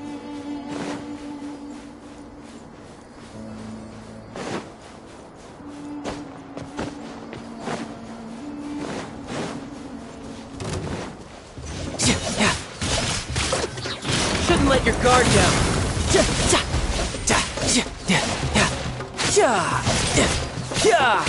One with the Force. I hear everything.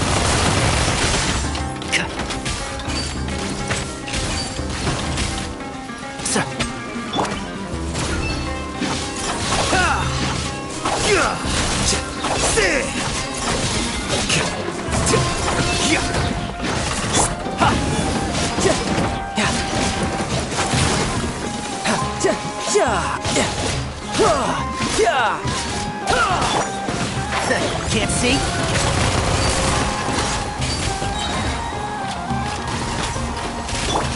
Scanning.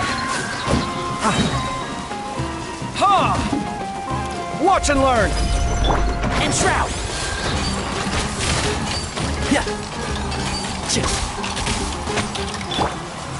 A process of elimination.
Here you go.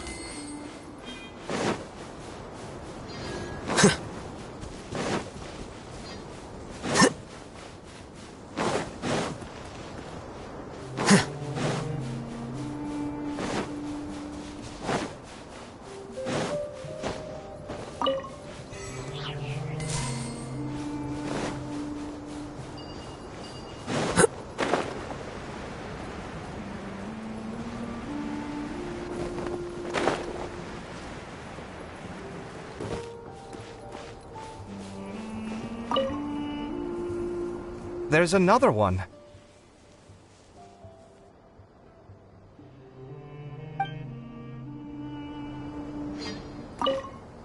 There's another one.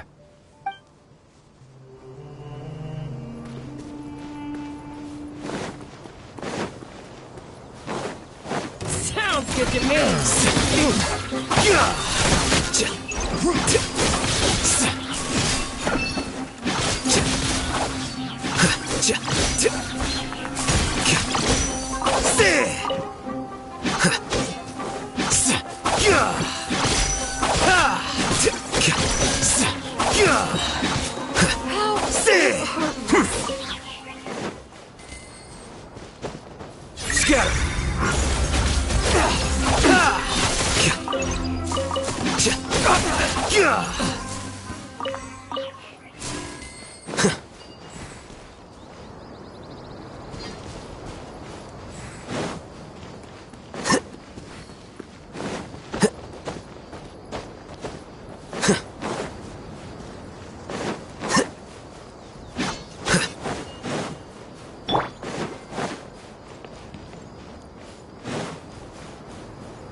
Have you made any progress? You're just in time. I'm about to start digging right here. Oh, you found the ley line disruptor already? Such a simple problem could never confound me. Not long after entering the desert, I discovered a primal construct that was acting abnormally, so I followed it all the way here. Once I got near here, it suddenly disappeared. Something unusual must be happening around this area. You're a true expert, Madame Faruzan. You knew what to do right away. Well, I do happen to have more experience than most. But that aside, has anyone completed this challenge yet? Nope, not yet. Well then, I suppose I'll be the first. What about that boy Tainari? Oh? And why's that? He's not used to being out and about in the desert. Huh. I didn't think he would have such a weakness. I suppose he could use a bit more training. What about the others? Is that Ratawahist girl still a bundle of nerves? Tainari gave Layla some advice, and she seems to be doing a lot better now. Sino just started his search for the disruptors, and as for Hat Guy, well, who knows what he's thinking. And what about Kaveh?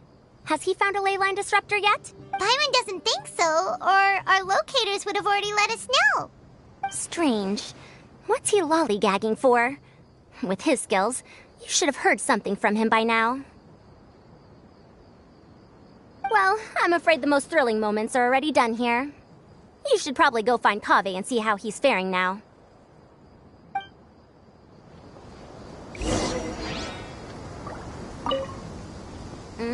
Here it comes. I think I'm about to strike gold.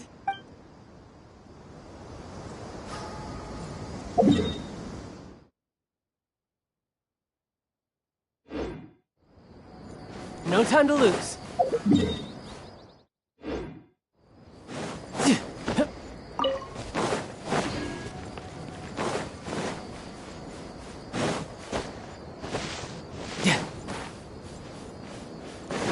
No time to lose.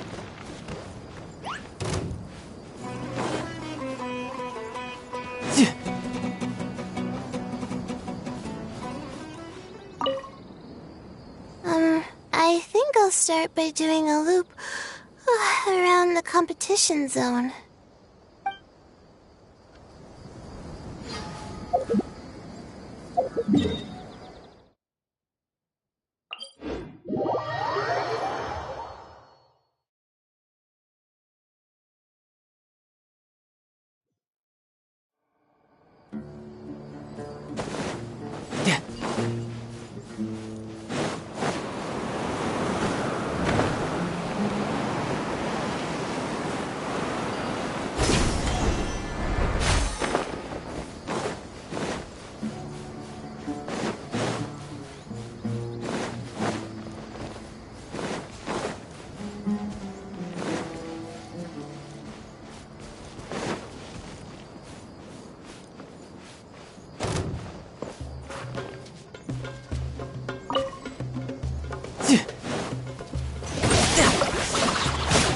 Brace yourself! This is gonna hurt!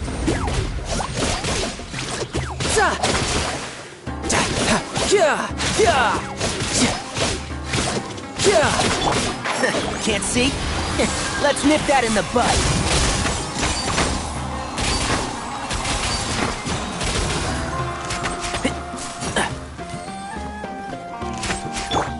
Here you are.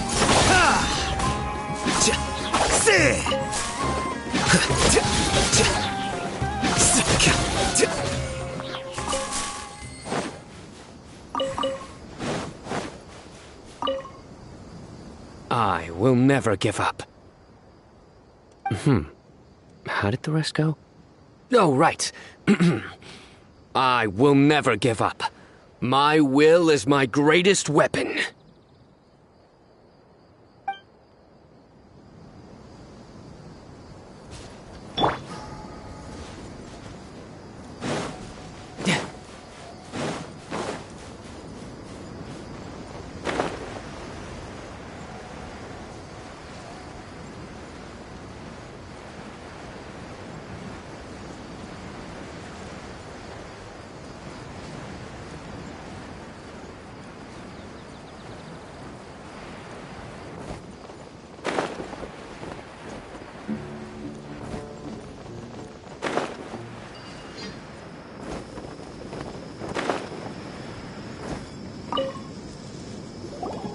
Looks like someone's taking it. You should be thrilled that I have. But if you. It's not like I can't. Oh!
Ready for a rehearsal?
wonder how much this will be worth.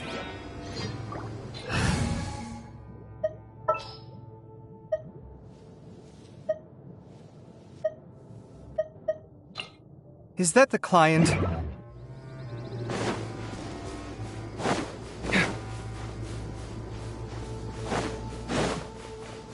This isn't my first trek into the desert, but I can never get used to the heat.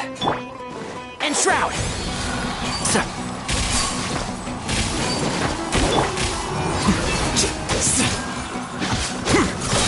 A process of elimination. Can't see? I hear everything! Keep up! Come at me! Why?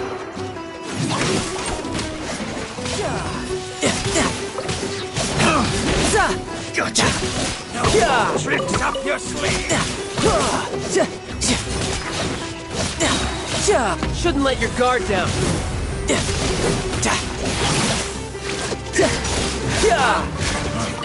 You want this?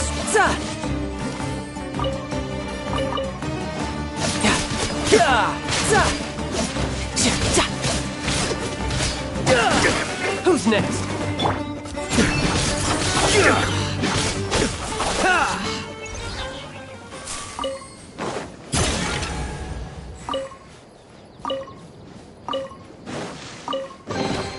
Here you go.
The scribe's work is simple, which is exact.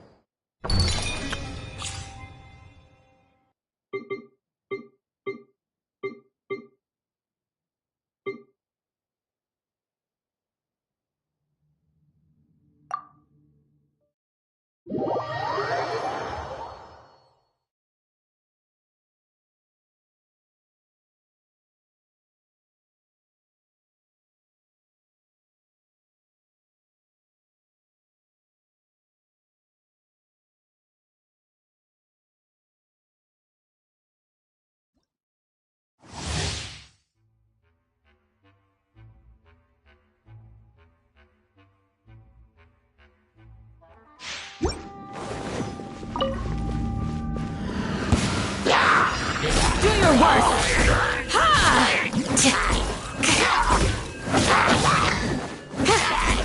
Yield!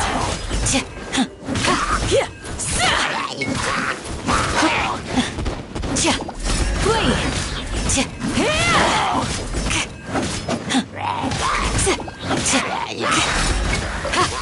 We shall prevail!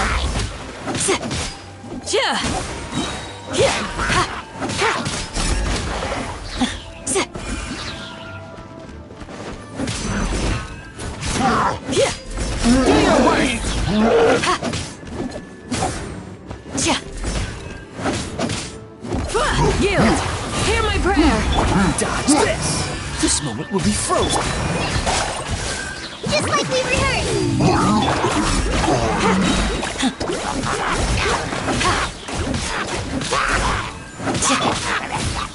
Surrendering. Oh, so sorry. What's the hurry?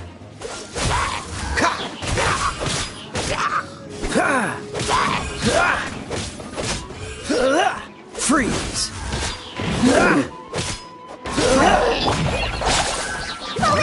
Help! Do your work! We shall prevail! Dodge this! Don't get frostbite! Freeze!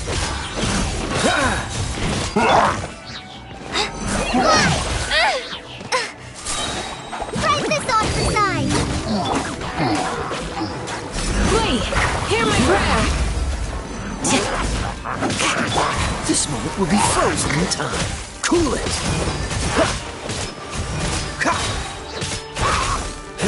Dodge this!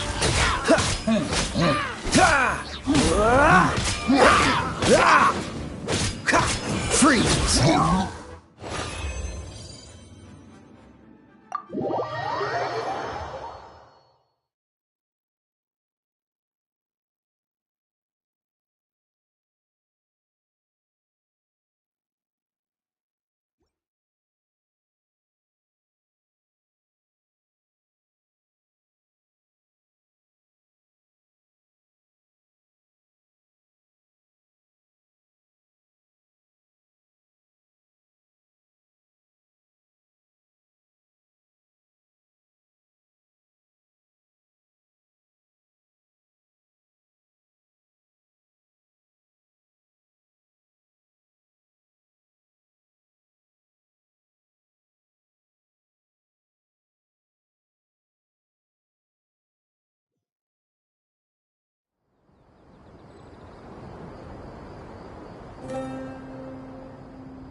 Wait.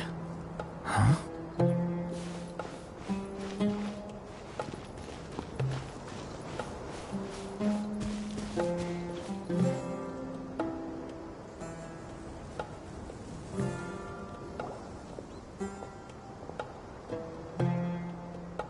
Come on, stop following me! I already gave you all the food I had on me.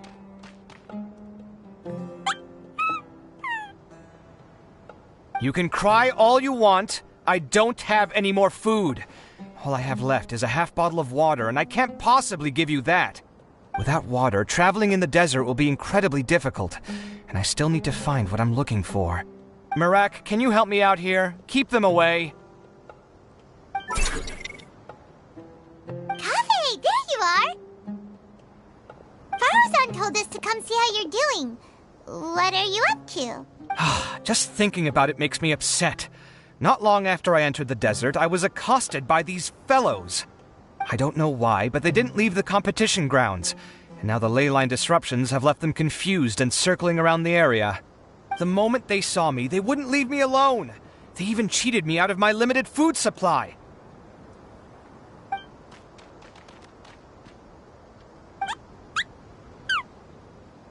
Hey, didn't I ask you to keep them away?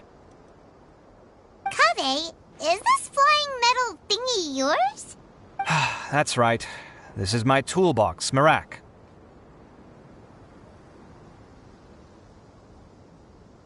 Your toolbox? Huh. It seems pretty fancy. Hey there! Can you understand us?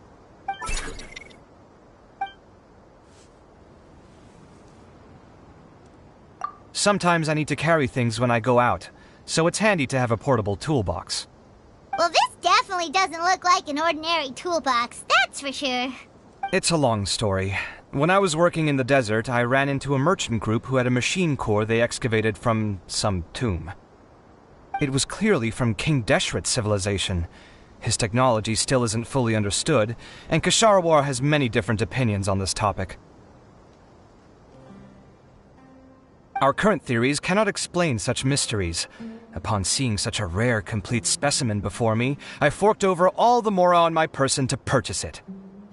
Some time back, I wanted to make an automated case that could store my offloaded items.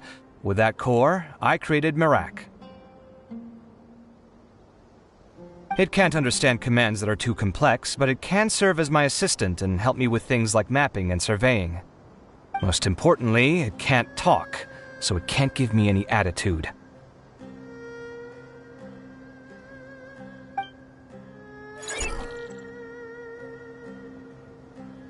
Oh, yes.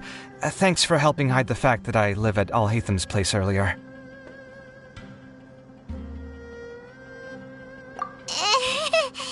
Sorry. I hope this season of my life ends soon, so I can get things back on track. Things just started going downhill at some point. Maybe it all started when my mom remarried and left for Fontaine. Or maybe it all started when I spoke to Alhatham in the library. Or maybe it's because constructing the Palace of Alcazar's burned through my funds. I'm still paying off the debt from that one. Oh, when's this going to end? Now that I think about it, I guess we're all unlucky here. It's not like any of you asked to be trapped in a ley line disruption. Okay, let me get you all out. Kaveh, aren't you going to look for the ley line disruptors? Yes, but I can't just leave them here, can I? Oh, forget it. The more I think about this, the more I feel a headache coming on. I'll get back to searching once I get them out of here.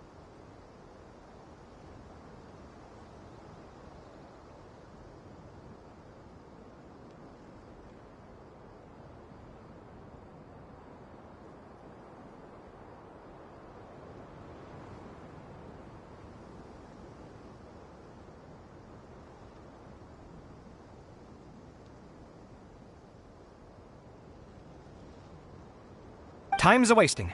I'm off. Kaveh looks like he's conflicted. He really wants to win, but he can't ignore those he wants to help.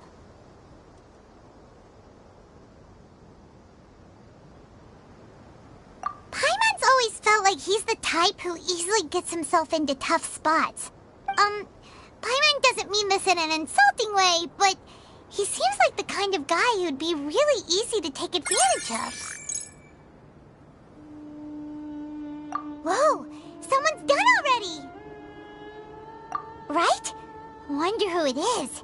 Let's go back and ask Alhatham.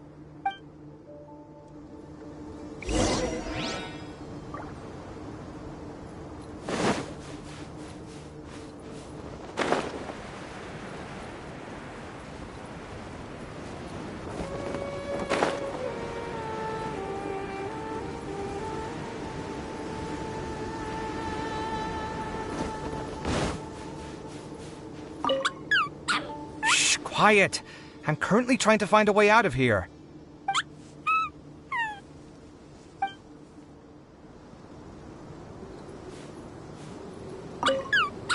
Shh, quiet!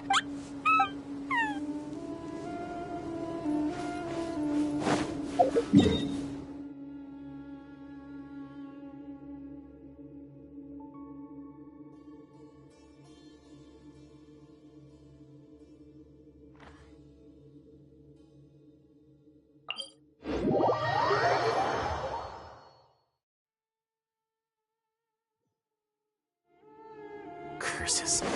There's sand in my shoes.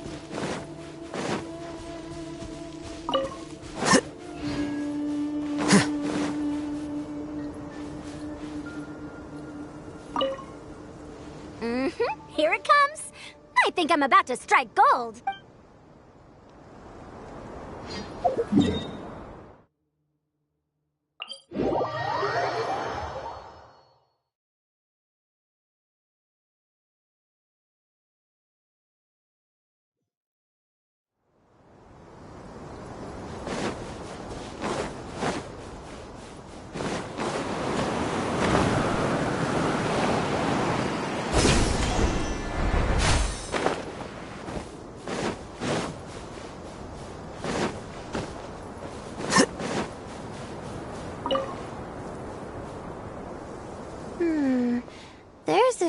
things that seem a little off about this place. Let me collect my thoughts for a second.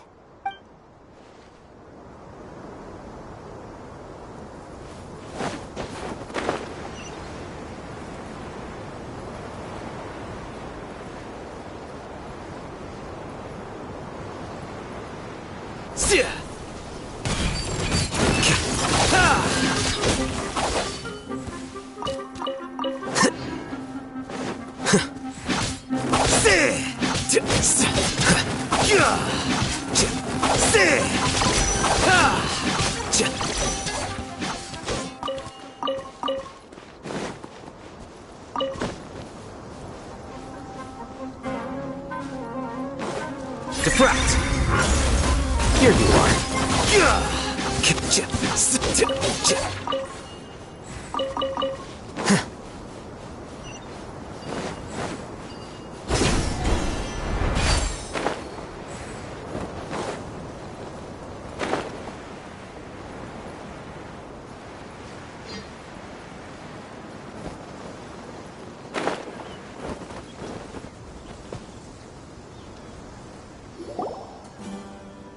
Verification complete!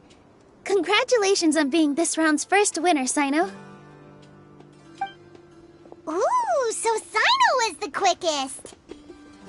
I am from Spontamod, after all. We know a lot about ley lines, so finding a disruptor was never going to be particularly difficult for me. Since the Traveler and Paimon also happen to be here, do you have anything you want to say? Anything I want to say? My friend couldn't continue on, so failure was never an option. The bonds of yesterday will forge the road to tomorrow. With the ties of friendship that bind us, I won't lose to anyone. That's a line from King of Invocations, one of my favorite works, and it sums up my thoughts right now. It might be a good thing that Tighnari isn't here, or else he'd give Sino a good smack right about now. Oh wow, it's already so late. Everyone's probably running low on food and water. It'll only get harder from here on out. Something similar happened in King of Invocations. What a classic. Any thoughts on that, Alhaitham? I have no thoughts regarding King of Invocations. Nilo obviously wasn't asking about that. Deserts are much more dangerous at night, so this competition should be nearing its end. At the moment, only Farazan, Layla, and Kaveh remain. I wonder who the next person to find a disruptor will be. Wait, only 3 people are left? Tighnari forfeited, and Sino's already done. What about Hat Guy? He also forfeited not long ago. Ugh, Paimon can't understand what he's thinking at all. But, like Alhaitham said, this round's almost over. Let's go see what the other contestants are doing.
Quiet.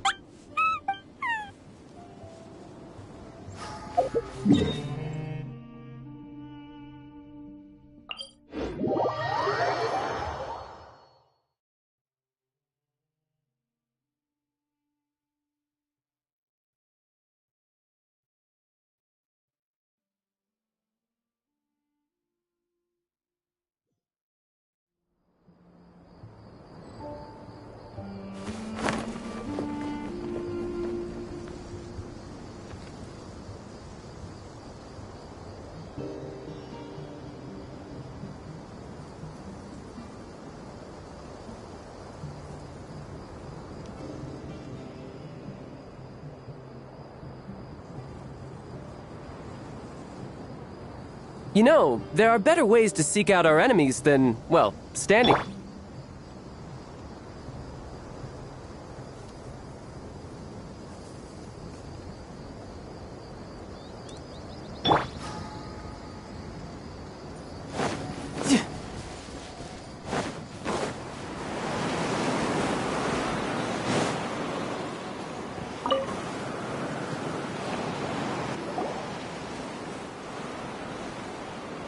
Hello again.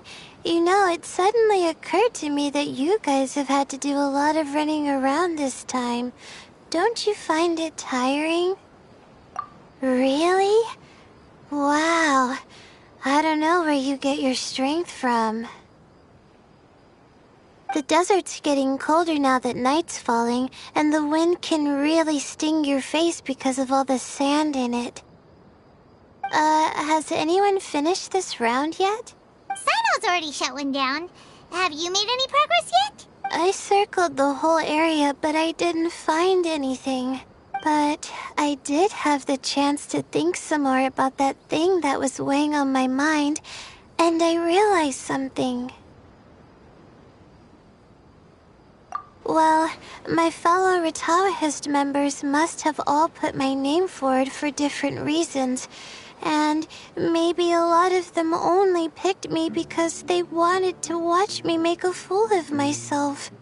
But be that as it may, I believe that a lot of them genuinely do expect great things from me. And I want to live up to their expectations. I don't want them to regret putting my name down. Huh? But doesn't thinking like that put a lot of pressure on you? Of course, that comes with some amount of pressure for sure. But now I've thought about it, I don't feel like this is something I have to do. Instead, it's something I want to do. That may not sound like a huge difference to you, but it's helped me relax a lot. So don't worry about me. Well, that's great! Also, now that I've relaxed, I'm suddenly really sleepy. I think I'll just take a quick nap. Just a quick one. But the competition isn't over yet. Oh, Layla. She's really a bundle of nerves, isn't she? Wait, you're...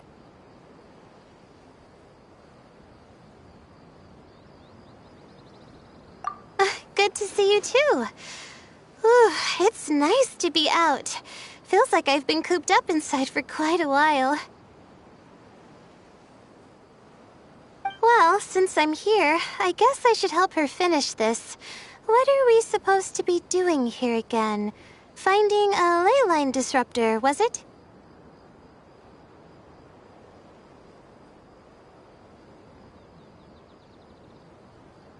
Let me see. Looks like she's basically gathered all the information she needs. It won't take long to wrap this up. Come with me, you two.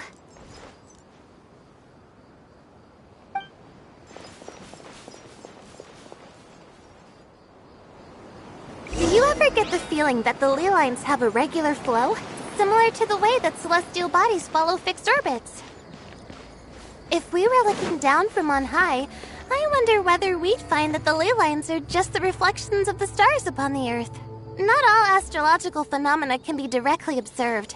Some are deductions based on other details that we know.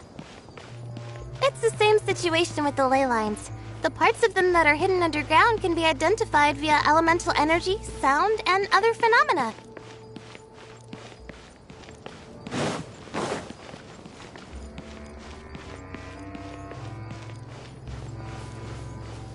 Plus, now that someone has shut one of the disruptors down, the contrast between before and after can provide me with further information still.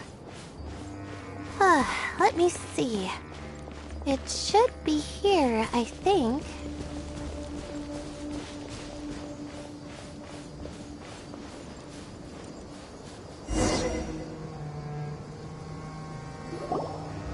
This should be it, right? I'll turn it off.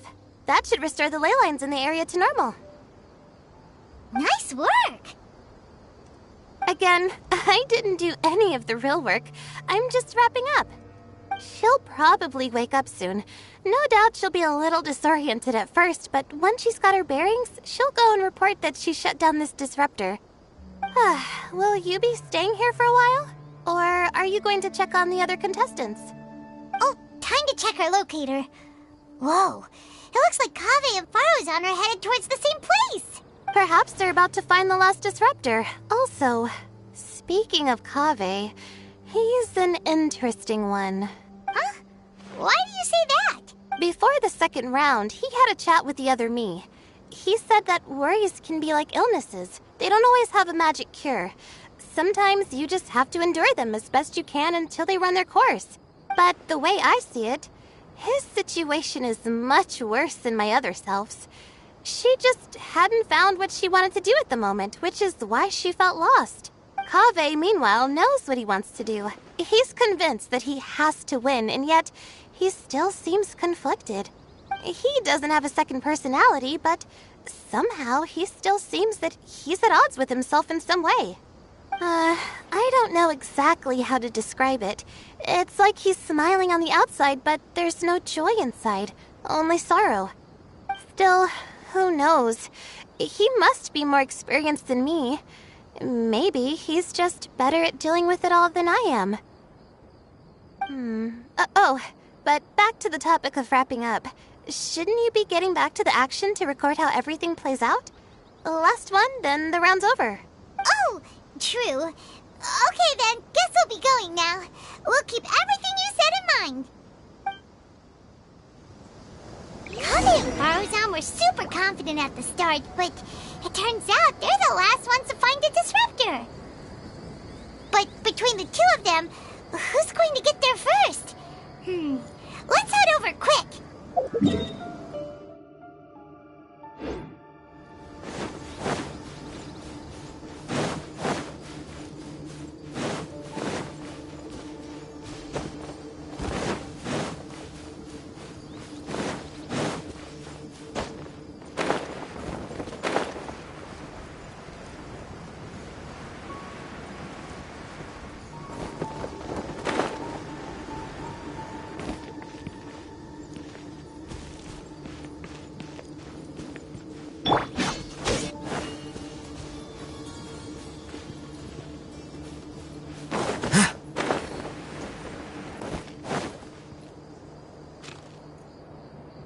It should be around here. Finally found it. Kaveh? Are you? Oh, Madame Faruzan. And here I thought you would have finished this round by now. Faruzan! Kaveh! Oh, looks like Layla's already done. I didn't expect that you and I would find a disruptor at the same time. How are the other contestants doing? Tainari and Hakai forfeited, while Sino and Layla are already done. You two are the only ones left. Huh? That's weird. Didn't you start digging really early on? Yes, I kept digging, but instead of finding a disruptor, I found a ruin. I fell down pretty deep, and it was completely dark in there. It took me quite some time to unlock the various mechanisms and return to the surface. That's actually really impressive. Finishing a week's worth of trials in such a short time. Huh. That's pretty amazing, Madame Faruzan. What about you? Why are you so late? I encountered a lot of lost desert foxes along the way, and I brought them to the outskirts of the competition zone. When I came back, I was absolutely parched. And then I blacked out. Probably from the heat, you know? When I woke up, it was already night. I used the last of my strength to come here. A most curious reason indeed. But are you sure you're all right? It sounds like you were in an incredibly dangerous situation. You said you were familiar with the desert. But the way you handled problems... It does feel rather at odds with your title as a genius. It was problematic, but that had nothing to do with me being a genius. It was my decision. The way I did things wasn't optimal, but I wouldn't have been comfortable not doing it either. My conscience would have weighed on me. Youths these days. Each stranger than the next. But back to the main issue at hand. Since we are both very certain that this is where the final leyline disruptor is, let's dig it up then.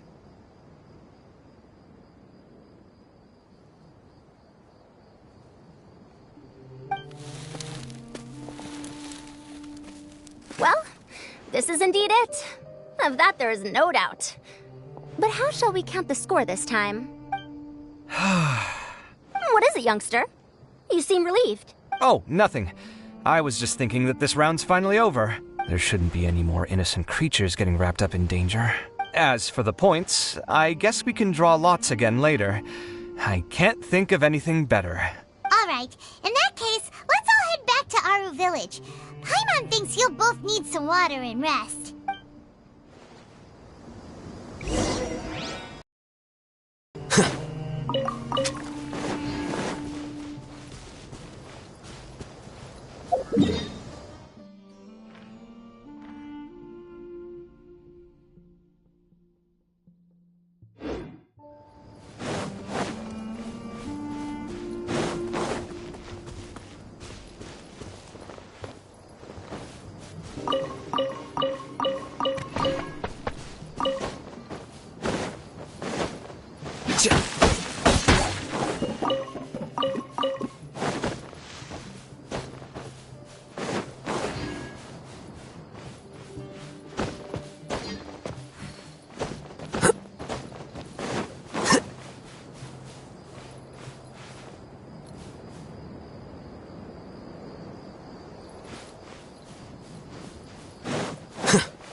Looks like the second round is over.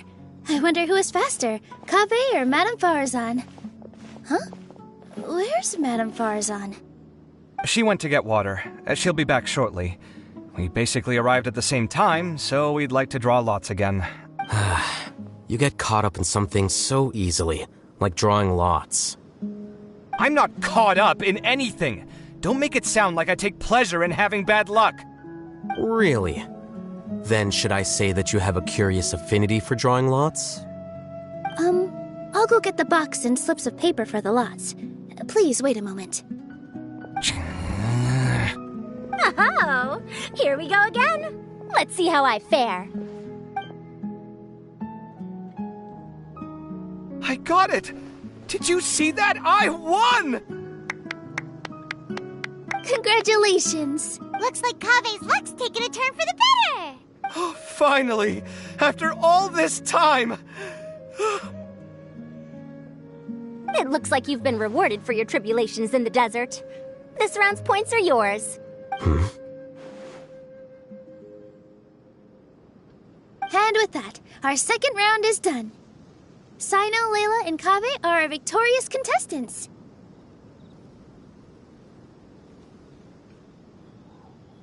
As for the current standings, let me see. Sino and Layla both have 4 points, putting them both in first place. The rest in descending order are Tainari, Farazan, Kaveh, and Hakai. The next round will be the final one. Please rest up before then, everyone. I heard that some stalls at the Wisdom Gala are debuting new games, so feel free to drop by if you're interested. Otherwise, see you next round.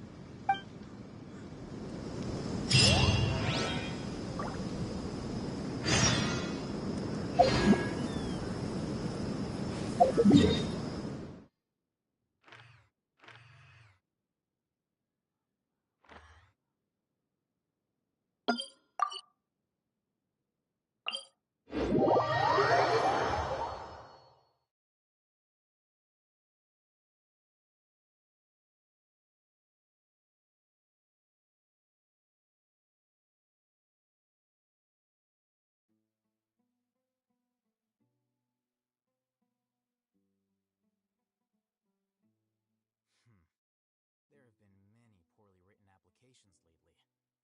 I guess I'll just have to reject them all.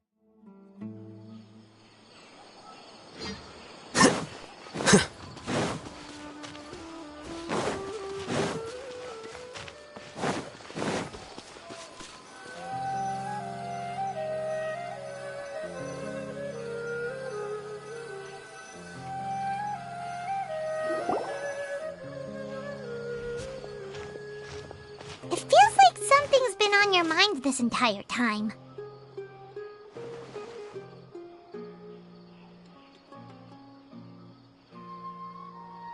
Traveler, Paimon. I finally found you. Finally? Did something happen? Don't you feel like there's something off about this year's Academia Extravaganza? When Candace and I were at the cafe earlier, we might have caught sight of some mercs on business. Thing is, they were disguised as tourists here to shop. But no disguise can mask the stench of blood. Just from their suspicious looks, I bet they do dirty work like kidnapping or assassinations. We eavesdropped on them for a while. Their target seems to be someone called Sachin. Sachin? Isn't that the person who Karina mentioned during the opening ceremony? He's apparently the sponsor behind the competition prizes and the Diadem of Knowledge, but he hasn't shown himself at all. Sounds like a rich person, all right. It makes sense now. The Eremites have been struggling to make ends meet recently, so a lot of groups have been doing private work that involves the rich. In their words, one gig sets you up for half a year. Just one job like this nets them enough mora to take it easy for a while. The extravaganza has brought many tourists to Sumeru City all at once, so it's likely that they took advantage of the bustle to sneak in. Dia and I wanted to directly capture them, but they were on guard and made some excuse to slip away. I would have tied him up if it wouldn't have caused a scene. Who's legally supposed to take care of this kind of thing? The Matra or the Corps of 30? If Sino were here, he'd definitely get involved. Why don't we head over to the Academia and tell Amatra? Thanks a million, you two. Not at all. It was coincidence on our part as well. Yeah, don't sweat it. The Eremites' reputation is going to get even worse if these scumbags succeed. But this is Sumeru City. Candace and I don't have as much freedom to act here, so we're leaving this in your hands. Should you require our aid, come find us at the cafe.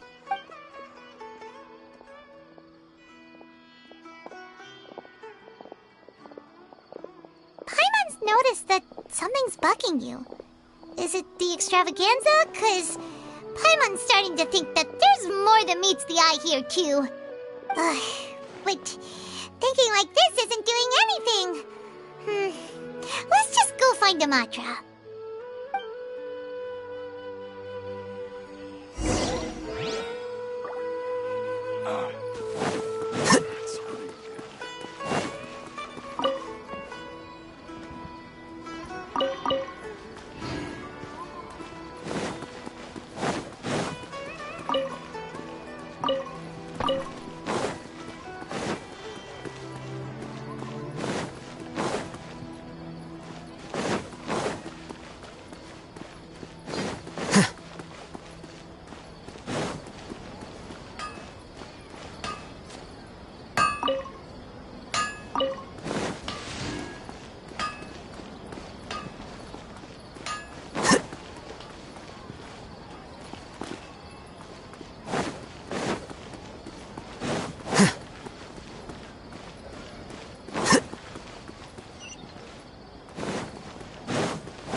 Investigated Siraj with?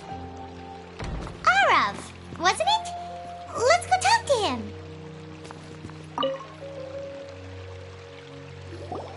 Hello, both. It's been a while. Do you have any issues to report? Someone's planning to kidnap Sachin. goodness. Though I suppose it's not all that surprising.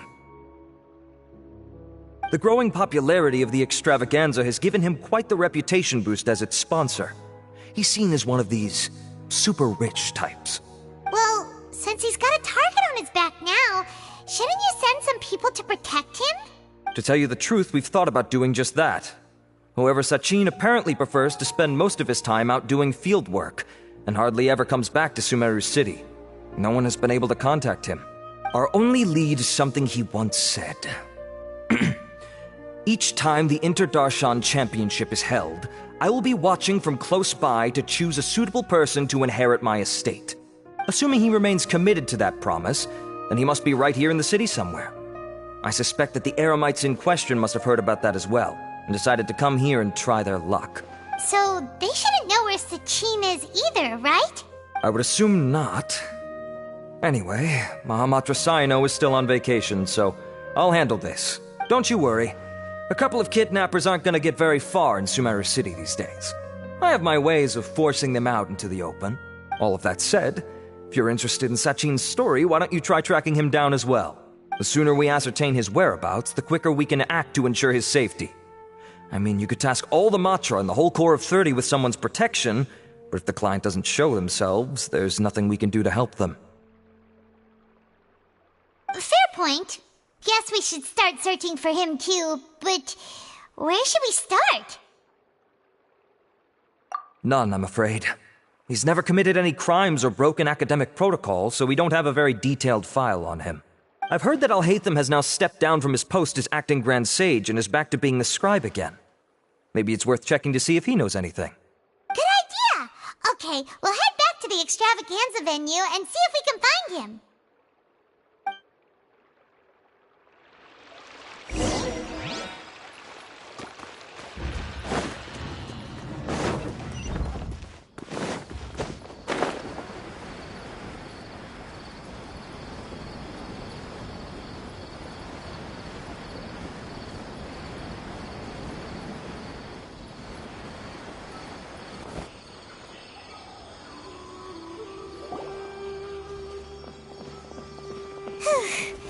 Hey, Nilu, have you seen Alhaitham anywhere? Alhaitham? Why, what is it? We're trying to track down someone and we need him to pull up some records for us. Oh, I see. Sorry, I don't know where he went. He's always the first to leave after the competition ends, and he never tells anyone where he'll be going. Huh. Yeah, actually, that sounds about right for him.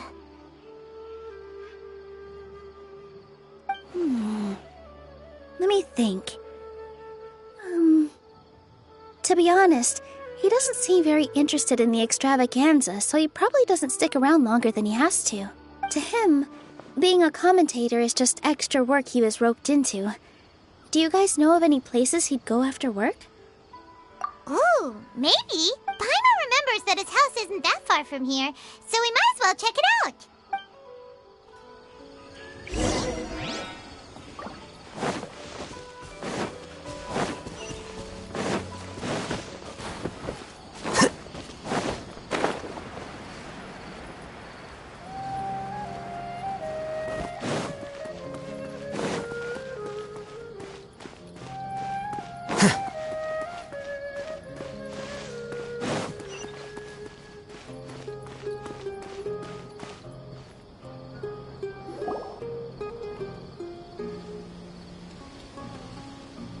Let's try knocking.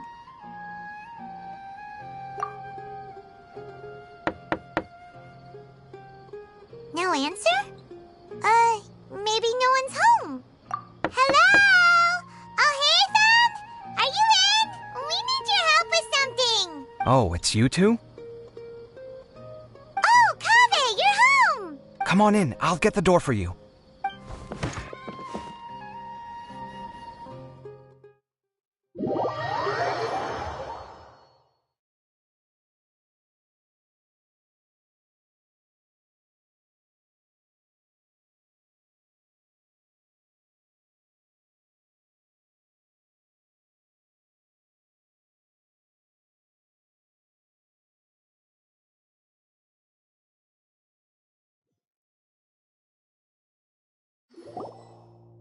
We didn't hear a peep when we first knocked. We thought no one was home.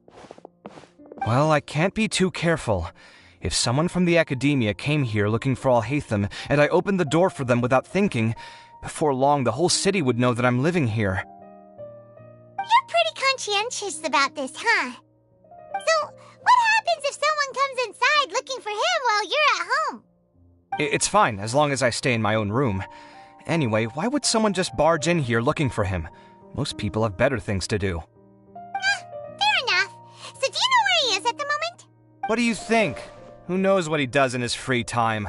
All that matters to me is that he's out of the house.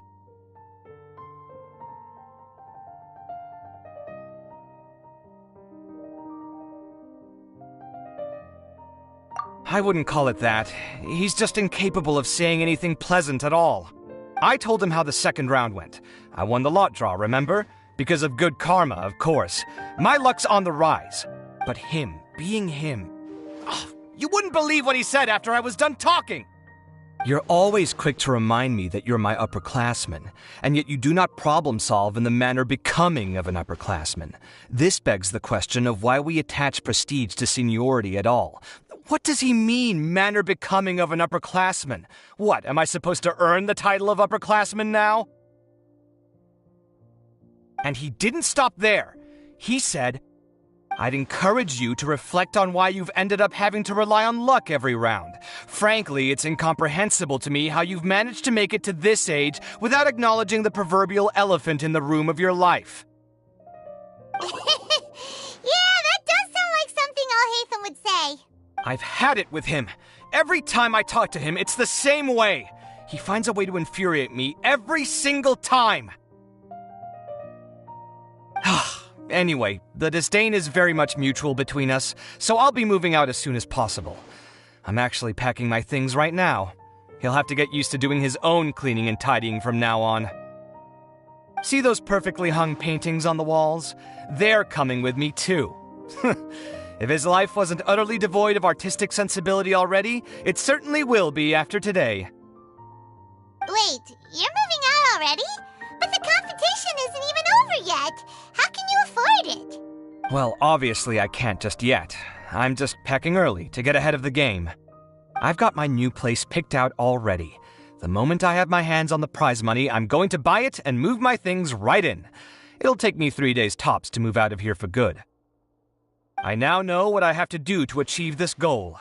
No matter what happens in the third round, I will win. I will emerge triumphant. You'll see. Well, we'll be rooting for you. But are you sure you'll be all right?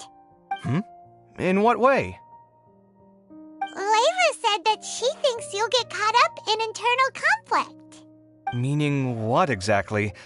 Oh, don't tell me you think I have serious personality flaws too. Oh, we didn't say that. But think about it. You say you want to win, but you also turned Faruzan down when she offered to give you her points. Plus, you took it upon yourself to help those desert foxes. Wait, what's so unusual about all that? I gave you my reasons. I would have felt guilty otherwise. Where's the conflict in that?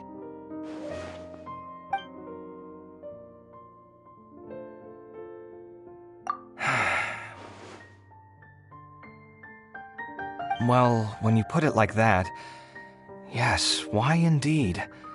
It's a good question. I guess it's just in my nature.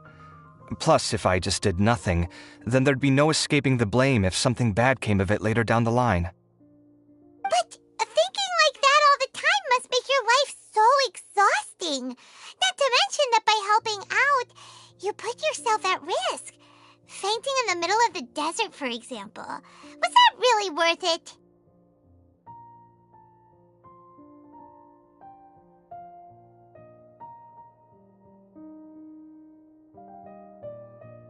It's complicated. Look, let's maybe leave this conversation for another time. What was it you needed Alhaitham's help with, anyway? Sachin? Huh. He did actually mention a Sachin recently. I remember he brought a few documents home that day. He was thinking out loud as he looked through them, making some notes and doodling as he went. He even suggested that I should take a look, but I didn't. Give me a moment. Let me go find them.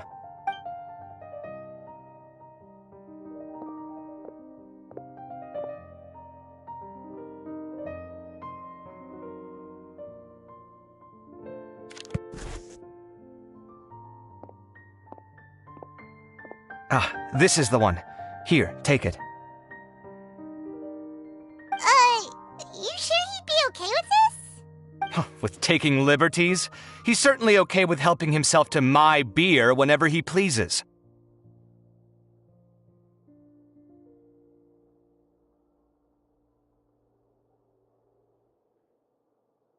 And anyway, he did ask me if I wanted to read his notes. I didn't see the point at the time, so he just left them on the side. He doesn't leave documents lying around unless he's okay with other people reading them. It's fine, I promise. Cool, if you say so. Okay, let's see what he's got on Sachin.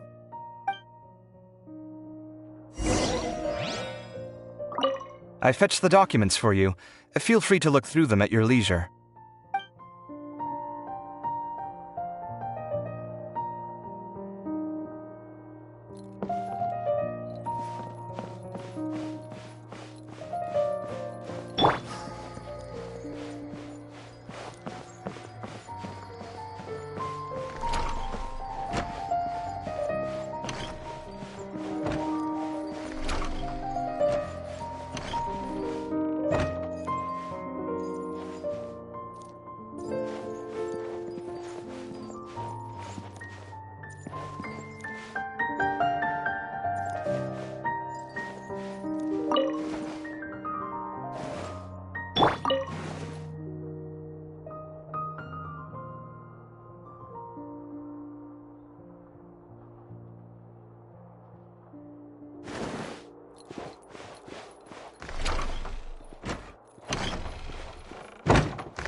a lot of information.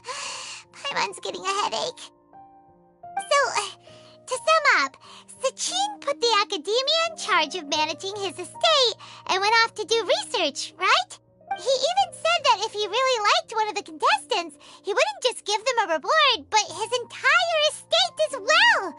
Oh, that must be worth heaps and heaps of mora. What? Are you serious? All of Sachin's wealth, that's more than I could spend in a lifetime, surely.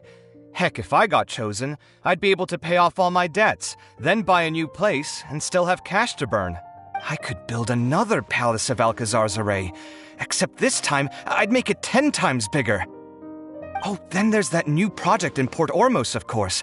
The bridge renovation. To do it properly would take upwards of... Hey, snap out of it! You're getting way ahead of yourself there, mister! You're right. First, I need to focus on winning and moving out of this place. Huh? Wait a moment. There's a loose slip of paper tucked in between these pages. Did Alhaitham write this? It looks like he was jotting ideas down as he was thinking things over. Let's see. Two phrases have been circled. Sachin, dead or alive, unknown, and diadem of knowledge. Some of this stuff is just plain incomprehensible. Is this written in some other language? Let me see. Huh. I recognize this script. Give me a second. Lofty ideals may provide no defense at all against nihilism, but perhaps little decisions can. That's a rough translation anyway. I can't guarantee it's 100% accurate.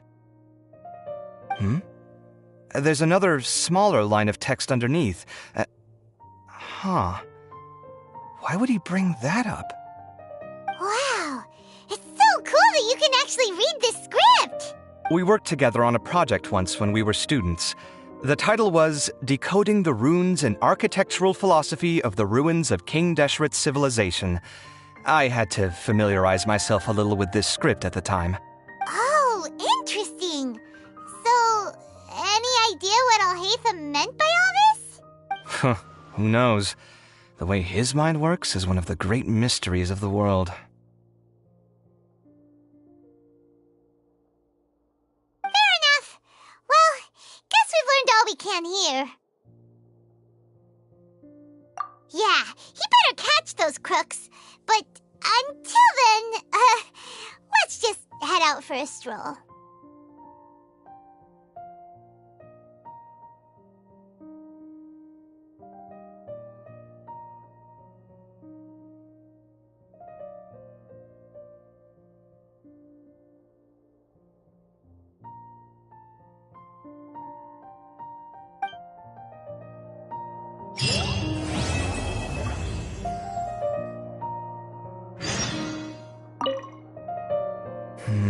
Little decisions. What could have been going through his mind when he wrote that?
just heard that the Matra have arrested some Eremites who snuck into the city. Maybe they were the ones plotting to kidnap Sachin. Let's go to the Academia and check with Arav.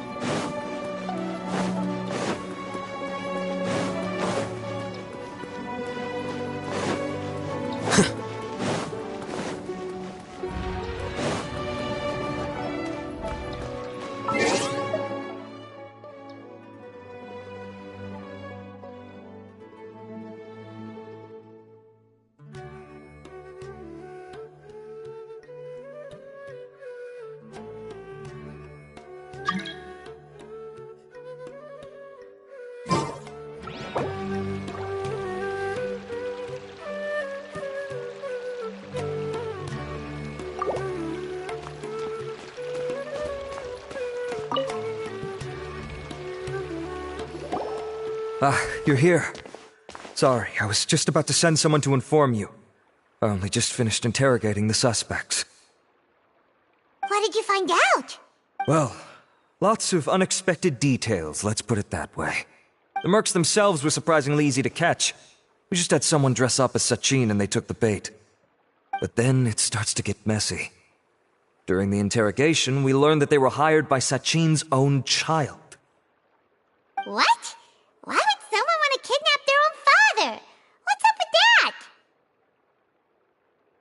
It's anybody's guess at this point. In any event, apparently the guys we caught are just the tip of the iceberg. Most of them are still snooping around outside the city. We're diverting manpower as we speak to try and round them all up. Would you like to come along? Sure! Let's go get to the bottom of all this!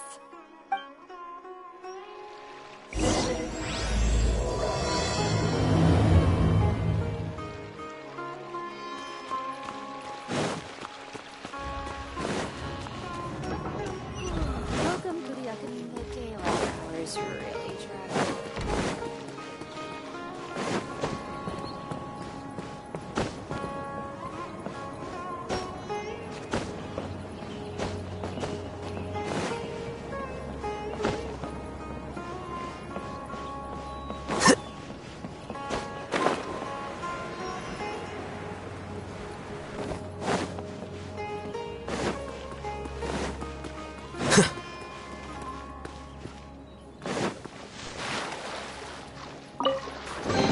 Here you go.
Here you go.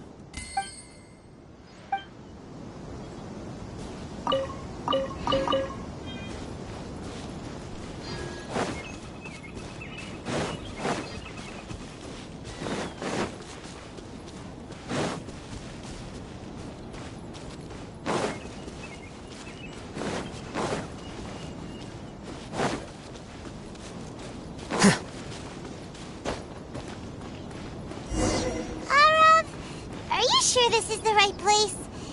Something feels off. I'm positive. But I don't understand why they're all unconscious on the ground.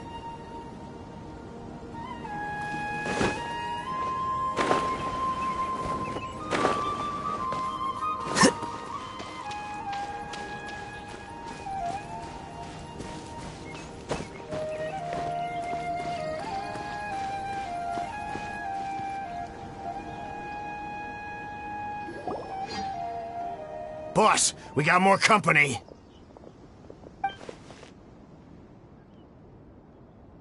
Look, we were just doing what we were paid to do. You're punishing the wrong people here. You want the real culprit? It's this guy. He hired us to kidnap Sachin.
What happened? Who beat you all up?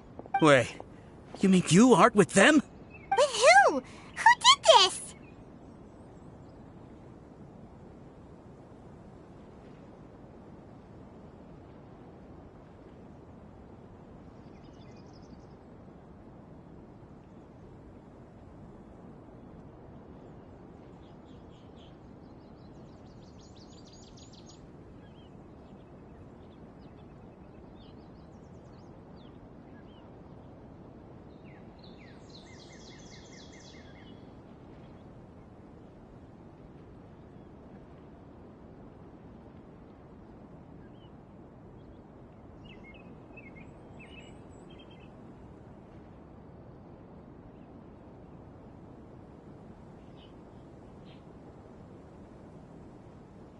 First there was this flying brat. Didn't bother asking any questions, just started throwing punches. After that, some guy wearing green came along and interrogated us for a bit.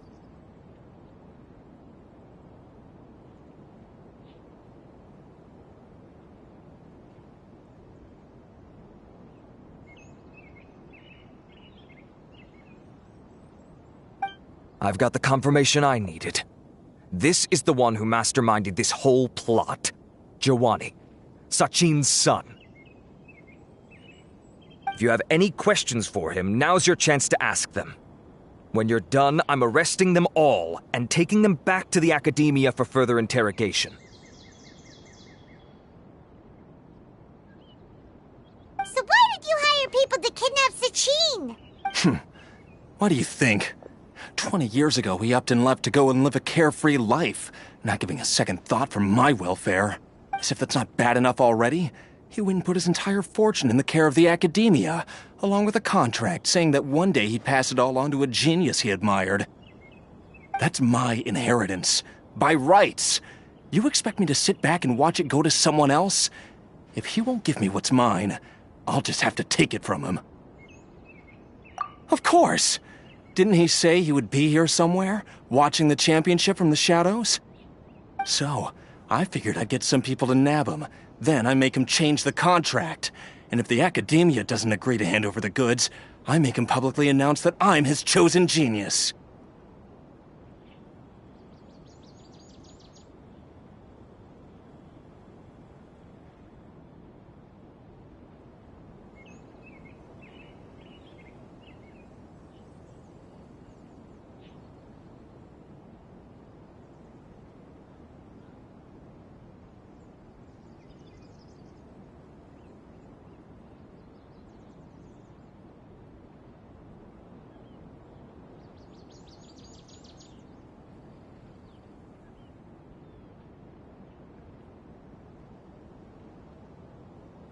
No, the old fart knows how to stay hidden. I'll give him that.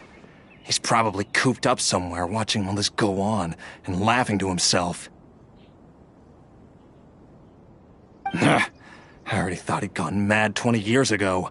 And who knows what a madman's truly capable of. Diadem of Knowledge? You mean that thing he donated to the Academia? Well, I can tell you that it's very expensive. He sold a lot of assets to purchase it back in the day. Weird things started happening after he brought it home, too. For example, sometimes we'd hear a high-pitched voice coming from the storage room. Also, before donating it to the Academia, he once shut himself in that same storeroom and researched it non-stop for days. Something was already seriously wrong with him by that point. Nothing he did shocked me. What do you mean, something wrong with him? I only have a vague memory of it, since I was very young at the time. But I have the impression that he went out into the desert for research and didn't return for many years. When he finally did return, he was a changed person. He would mumble incomprehensibly and write essays day and night. I asked if I could see what he'd written, but he chased me out of the room. Later, he went out somewhere and took his written essays with him. When he got back, he signed his contract with the Academia. Part of me wonders whether he'd already stopped being my father by that point. Perhaps the man we called Sachin was a demon from the desert who was wearing his skin.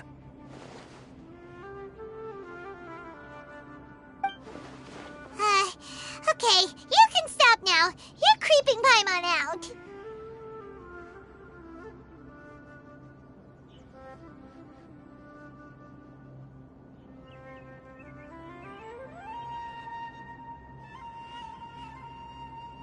You can believe me or not. Doesn't matter to me. I told you all I know. But if you do see Sachin, tell him this for me.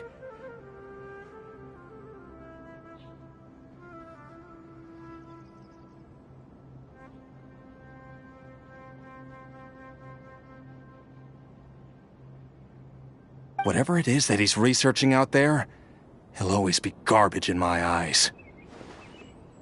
You finished? In that case, come with us. Well, we finally caught the guy behind all this. Thanks for providing us with the critical information. Do you still have any lingering concerns? Yeah! Al-Haytham's notes do mention that item. Scribe Al-Haytham looked into this matter. Understood. Well, if you believe there to be an issue with the diadem, I'd suggest contacting the organizers and getting them to pause the competitions while we investigate. That makes sense.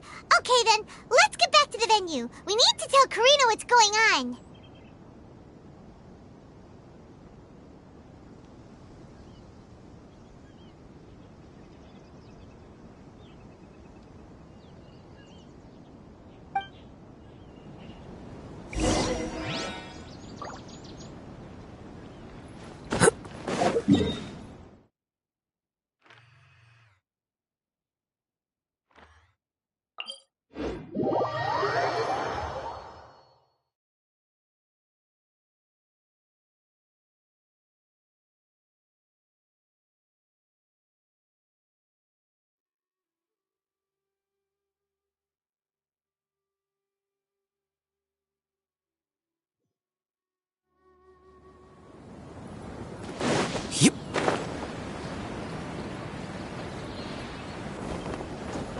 I miscalculated.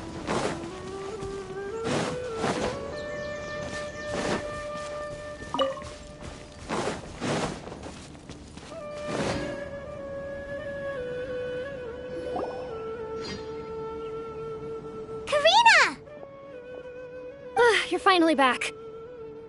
Where have you been? I looked everywhere for you. The third round's already started. We were out capturing some bad guys who wanted to kidnap Sachin. But that's not important right now. We think there might be something wrong with the Diadem of Knowledge, and we'd like to investigate it. The diadem? That seems unlikely. The Diadem of Knowledge has been used in every extravaganza over the last 2 decades, always without incident. Why has this come up now? This is pretty serious. Let me think. Okay, here's the situation. The diadem is currently in Mount Ima Forest. We moved it there before the third round began. In the third round, contestants have to go into Mount Ima Forest, find the diadem, bring it back, and place it on the stand. The first person to do this gets 4 points. Considering how close the scores are between our contestants, whoever wins this round is very likely to be the winner of the whole competition. As such, I suspect competition to be very fierce. You might not make it in time. I'll mark the diadem's location for you. Please head there immediately. Let's hope nothing happens. All right, let's go. That's weird. The locator stopped working. Is the forest interfering with it? Ugh. What?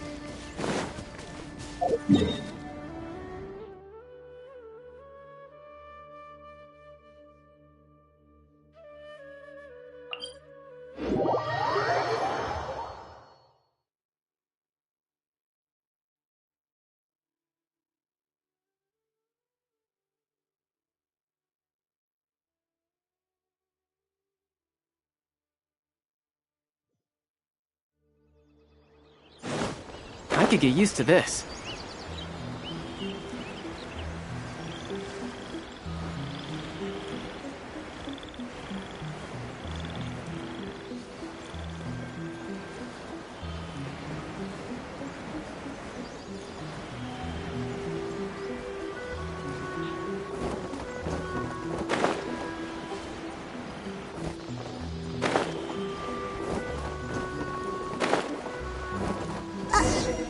Uh-oh.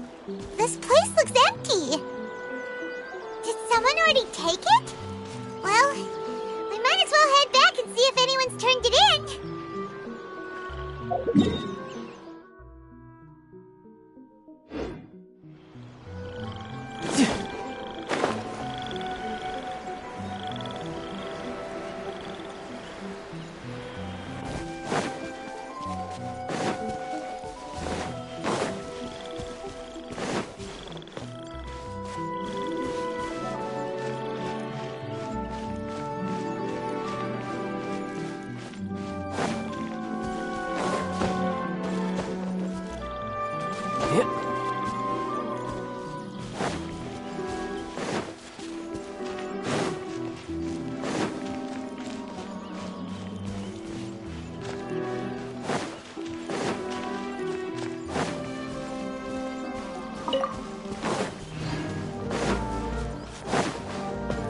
No time to lose.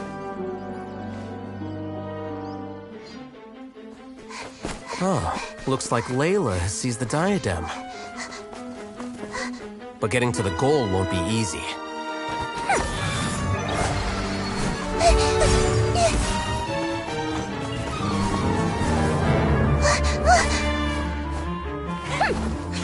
That guy enters the fray.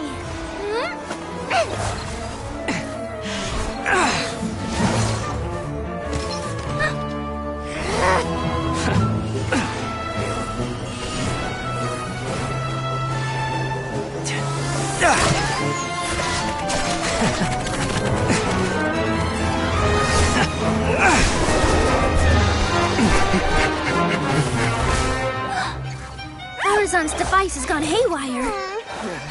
The competition is heating up. Oh. And here's Kaveh bringing up the rear.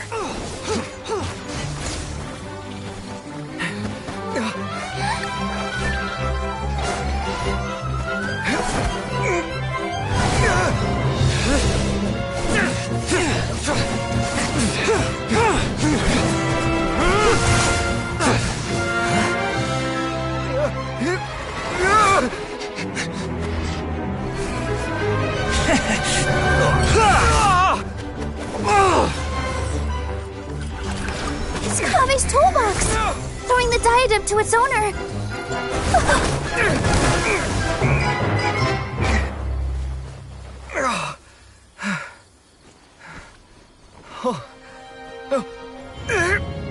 Yes, that's right.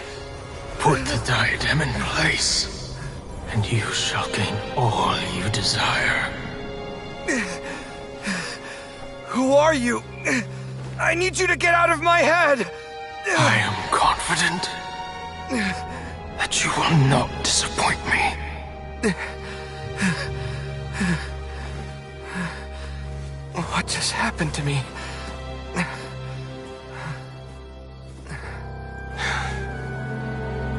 Something's wrong.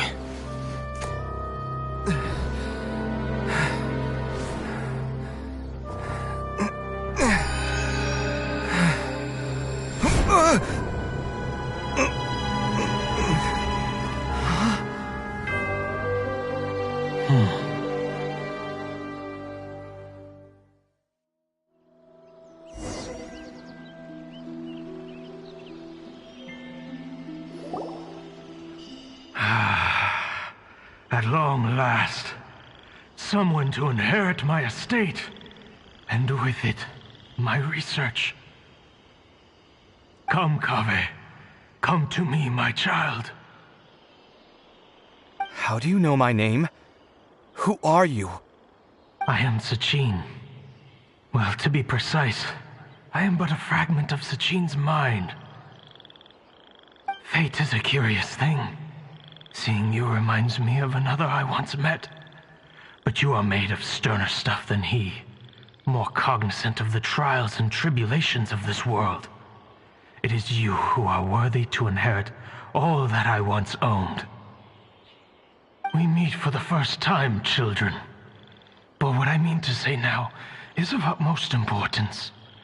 So please, pay attention and bear witness. You have all performed outstandingly in this Interdarshan Championship. The Academia has many rare talents among its ranks, and you are the creme of the creme. But if I were to choose a successor, I would choose you, Kaveh. Not only because you were victorious, but also due to our similarities in character. Me? Similar to you? Why, yes. Both of us have the misfortune to be idealists, and that is the source of our misery.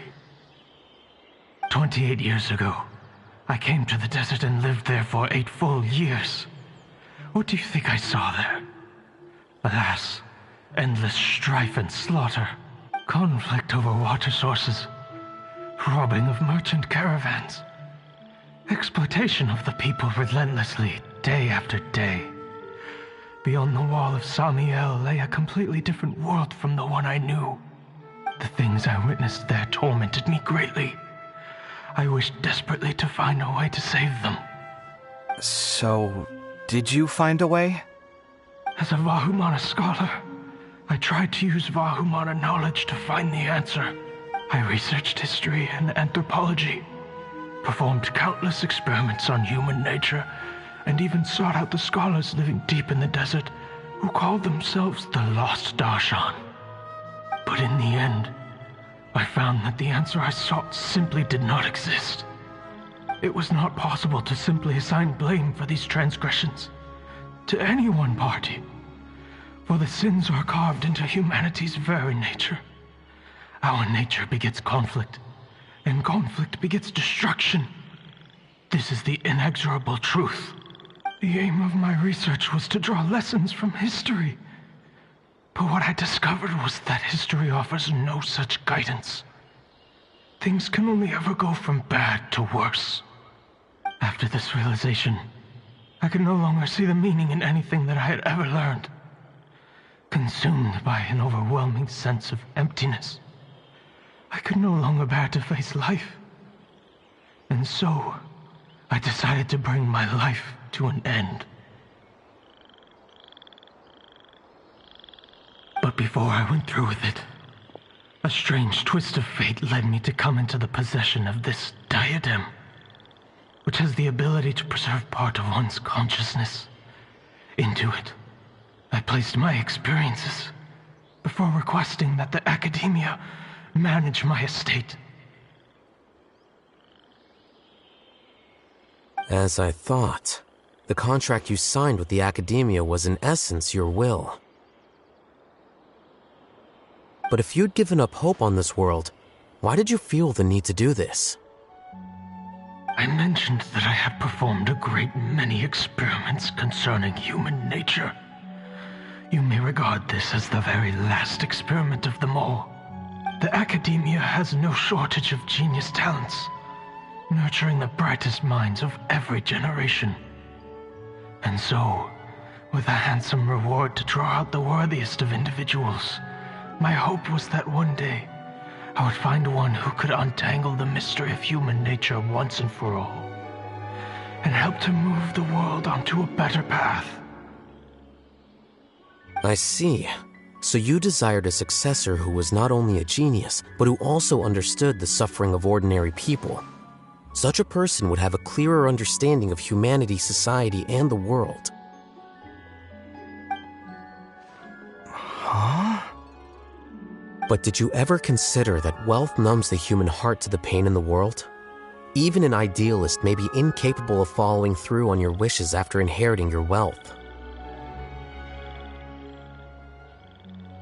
You are highly intelligent, yet you are not the sort of person who would understand my line of thinking. To me, this is also part of the experiment, part of my investigation into human nature. Whether my successor suffers as a consequence of my research, or succumbs to an indulgence in pleasure-seeking, my research will have progressed. I grieve the fundamental sickness of the world. I regret the unbearable weight of its history, and I lament the research that I failed to complete. And this, Kaveh, my dear child, is why you will be of great utility to me. You're absolutely certain that you want to give me everything you owned? For me to do with as I please? I have faith in what I see in you. Now wear the diadem, Kaveh, and complete the journey that I could not.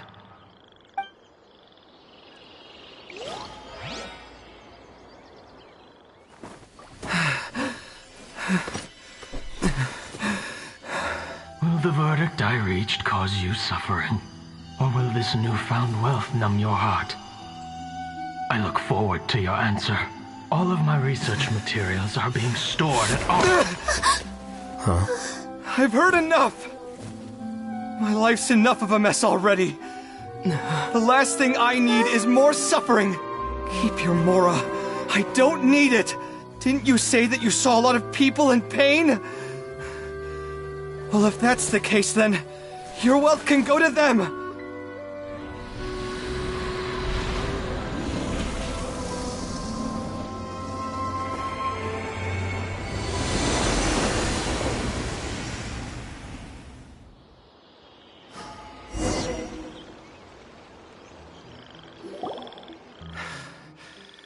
I guess that'll be the end of that. Kaveh! Are you all right? Any physical discomfort? I'm fine. Thanks, Tainari. Don't worry about me. Don't push yourself too hard. Kaveh.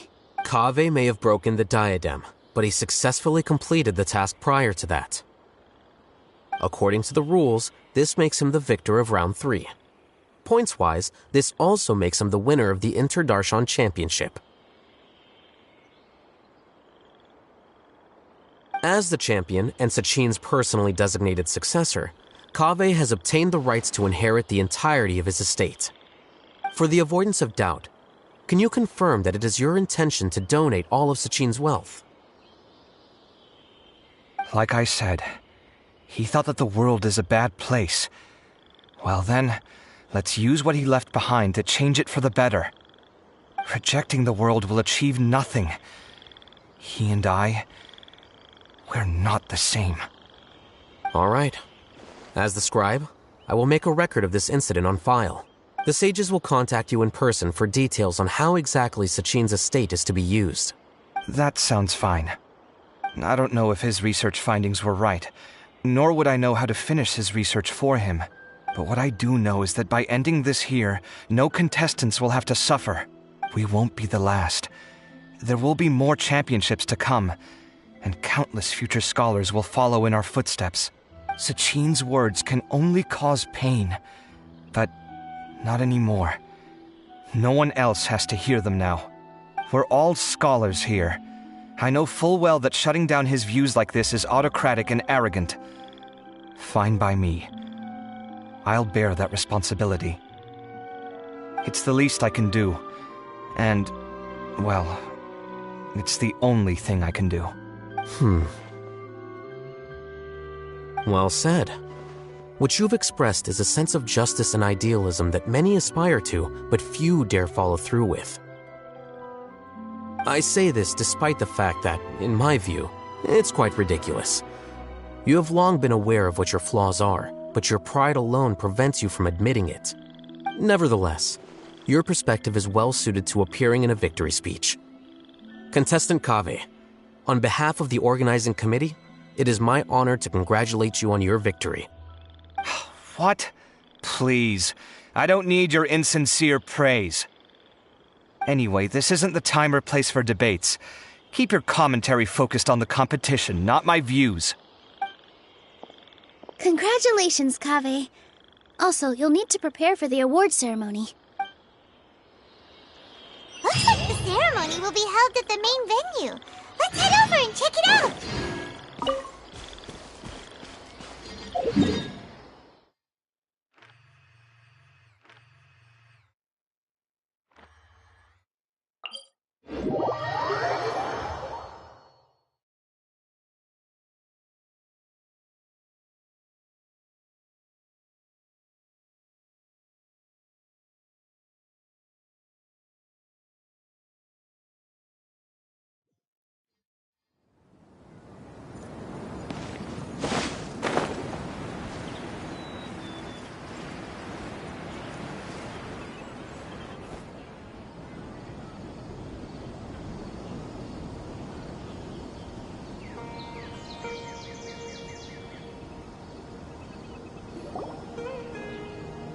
Thank you all for your excellent performance. And that brings this year's Interdarshan Championship to a close.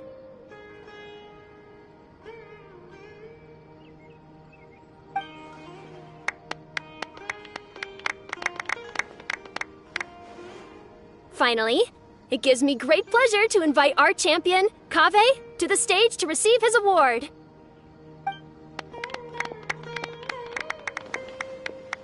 Typically at this point, we would crown our champion with the diadem as well as presenting them with their award. However, we have just received word that Kaveh has inherited Sachin's estate and made the decision to donate it all to charitable causes. Sachin's estate is getting donated? So much, Mora. And he gave it all up? Kaveh's generosity will give many struggling families the chance to change their lives for the better. Of course, without the diadem and prize money to present, this makes the award ceremony a little more concise than expected. Would you like to say a few words, Kaveh? I'm sure many of our audience, like myself, are curious to learn why you decided to give all this wealth away. I'm not entirely sure what I should say under these circumstances. I'm glad to have won, even though I'd say luck played a big part in that. As for why I want to give the Mora away, I don't support Sachin's views, and I don't want to take his Mora. With a lot of things in life, people need to experience them for themselves. It shouldn't be up to one person to make a judgment on. Not him, and not me either. Anyway, this isn't really the time and place for such weighty and complicated topics. So, I guess that's all. I'll leave it there. Thanks very much. Oh, Kaveh, just one moment. While this is a short and sweet award ceremony, we do still have a prize to present you with. Please take this limited edition Genius Invocation TCG card. Additionally, your champion status will be logged in your record. This means that the sages will give priority consideration to any future project proposals you submit. All right, I'll take the card. But as for project proposals, forget it. In that case, I declare the award ceremony over. Let's give our champion Kaveh one last big round of applause.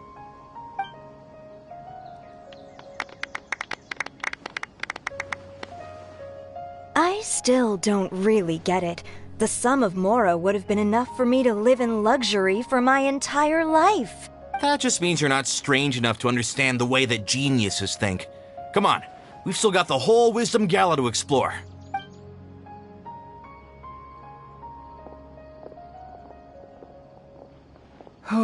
Glad that's over.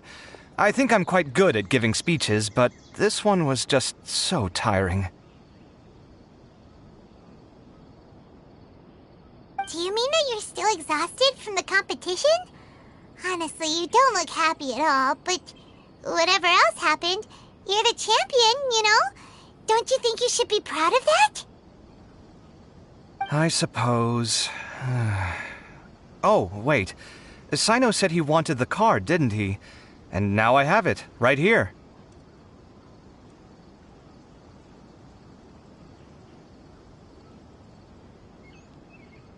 So you're gonna give it to him? But if it's a rare one, you should be able to make a tidy sum of more off it. Why would I do that? It's of no use to me whatsoever. I may as well just give it to him. Could you pass it on to him for me when you next see him?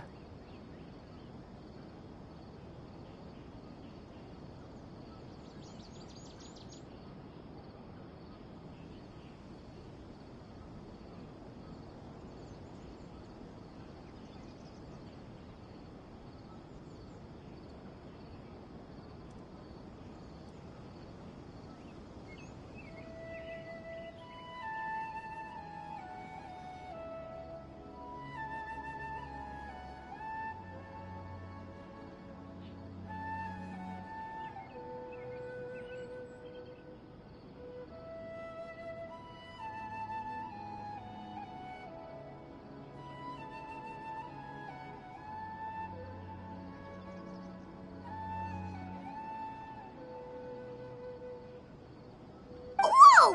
This is a super big deal! You should do it yourself! Come on, let's go find Sino.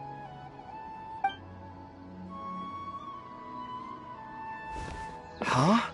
But I was gonna rest for a while longer. Hey, stop pulling my hair!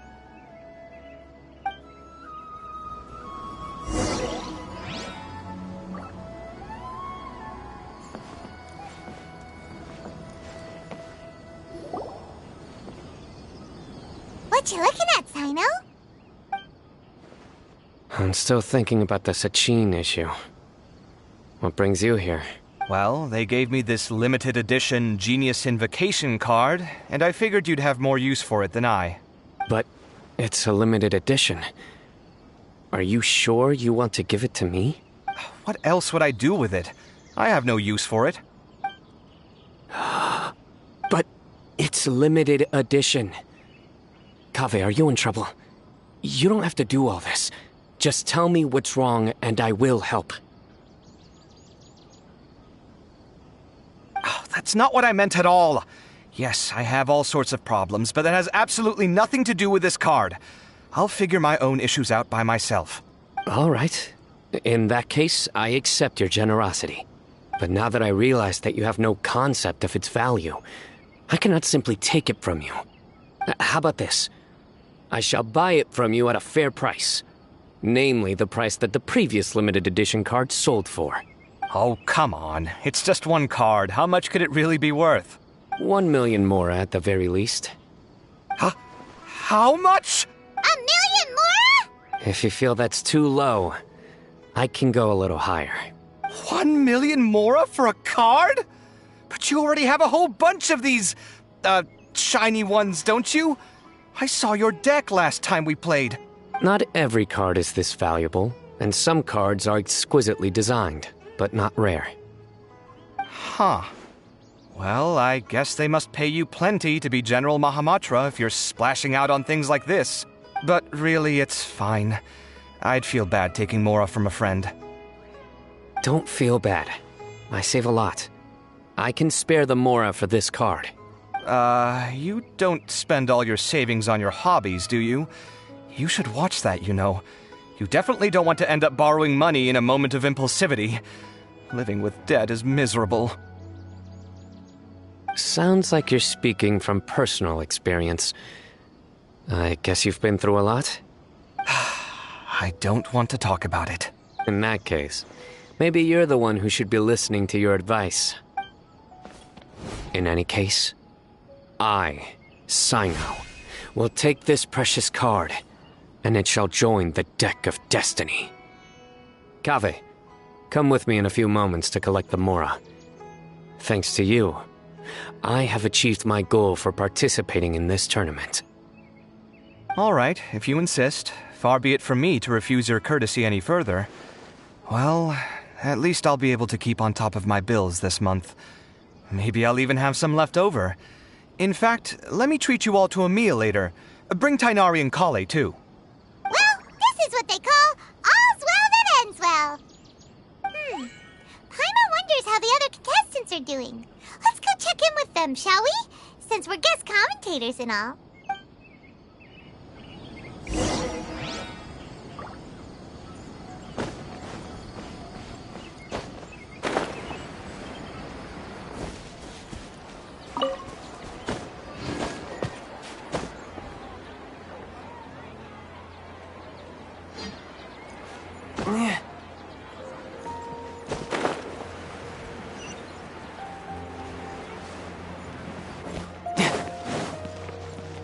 No time to lose.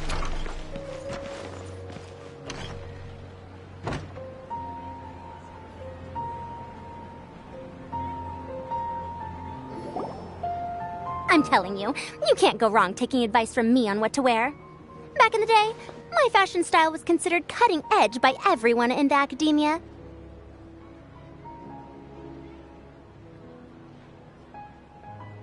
Really? Well, then, sure, Madame Farzan. Maybe you could pick out a few fashionable outfits for us.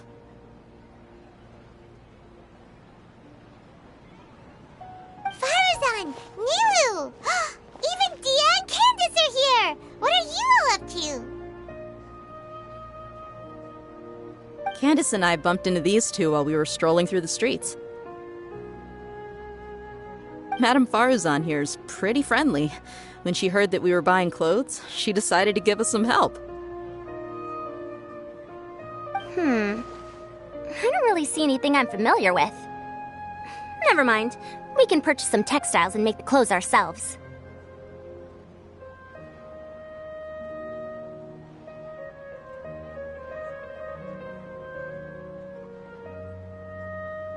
Let's go with the plain fabric as our base, and embroider red and pink flowers on.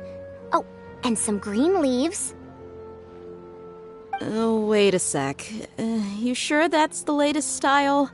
That sounds a lot like what the older folks back home would wear. Don't worry. This style is a timeless classic. No thanks. This is actually sounding pretty weird. Wait. Madame Farzan's right. That style is a classic and used to be mainstream fashion. But these days, there are some other options too. If you don't mind, how about I pick some clothes out for everyone? It's not often that we get to meet up, especially since Candace rarely makes it to Sumeru City. Also, I know a few places where I can get a great bargain.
Sure.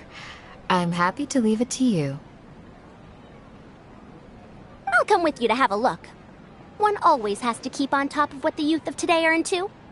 Madame Farazan? Come quick! She's over here! Who are you? We're new in the academia. We saw all the amazing things you did during the competition. Do you have any classes we could sign up for? Of course I do. And you're both very welcome to join. That's great! We can't wait. What's your area of research? Precision mechanics? I'm from Haravatat. Huh? But you seem like an expert in machines. Wait, sorry. I remember now. You were representing the Haravatat Darshan in the championship. Oh, their classes are so boring, though. I'm sorry, ma'am. Let me know if you run any other classes in the future. I'll be there. I knew it. What about you? Aren't you going to leave with your friend? I think you're amazing, Madame Farazan, and I'd like to learn from you for a while, if possible. I can take the class you're teaching as an option, even though cross-Darshan lessons might be a little tough to arrange. But I look forward to learning from you. I see. You're a good egg, child. Don't worry. Study under me, and I promise you, you will get the best teaching available. Thank you so much, ma'am. Well, I won't disturb you any further. See you in class. I don't quite understand what happened there, but congratulations, I think. Traveler, Paimon, would you two like to come and pick out some clothes? Sorry, we can't. We've got a meal with Kaveh later, and we have to check in with all the other contestants before then. Oh, by the way, have any of you seen Hat Guy or Layla? I don't know where Hat Guy went. We just saw Layla not too long ago, though. But she was hanging out with some other Ratahoa students, so we didn't get a chance to speak with her. Are you gonna go and see what she's up to? Ratahoa students? They must be the ones who voted for her to enter the competition, right? Oh, she didn't end up winning, so Paimon wonders how they feel about that. Let's go take a peek.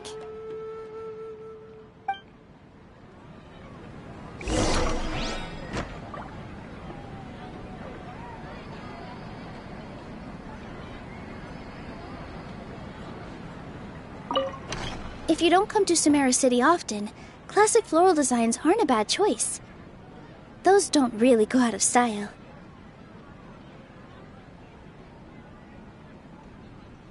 And of course, since you're putting this on your body, you need to consider the type of fabric the clothes are made from. Some materials might look stunning, but they can be terribly uncomfortable to wear. Agreed. After all, is fashion not the constant phasing in and out of classics?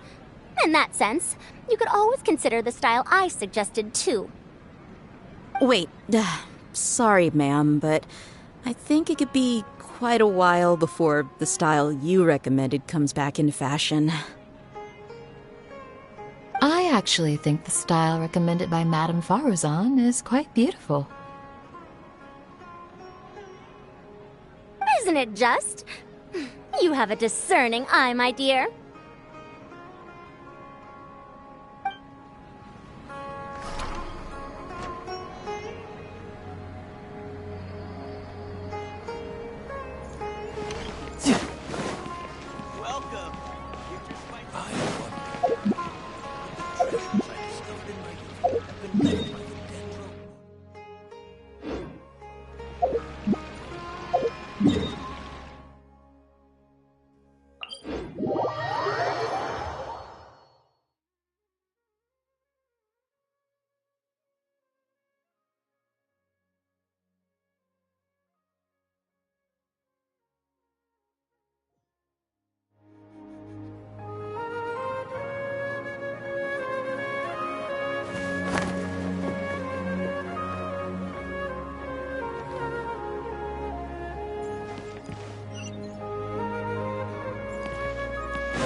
I'm sorry, everyone. I could have done better in the third round. Oh, stop it. If you're going to beat yourself up after doing as well as you did, how bad does that make us look, huh? Heck, it's not like any of us had the guts to enter the championship. I didn't see the whole thing, but you were the only contestant who scored points in both the first 2 rounds, right? And I heard that you actually found the diadem first in round 3. You came so close to winning the competition. Aw, I just got lucky, I think. That can't be true. You had some really stiff competition out there. The renowned Tainari from Amorta, even Sino the General Mahamatra was there. You're amazing, all of you. Getting points off them is a huge achievement. The way I see it, people aren't exaggerating one bit with the nicknames they give you. You are a genuine genius. Aw, thanks a lot. But I really don't think I qualify as a genius. In the second round, for instance, I dozed off and somehow found myself beside the device when I came to. Ah, come on, don't be so hard on yourself. We've decided we're taking you out to celebrate, and that's final. Let's go. Cheer up, Layla. The rest of today's all about you. Looks like things are going well for Layla. This is great. We haven't seen Hat Guy since the end of the competition. Oh well, it's almost mealtime. We'd better go meet up with Kaveh and Sino now.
Are you sure you have enough to cover this?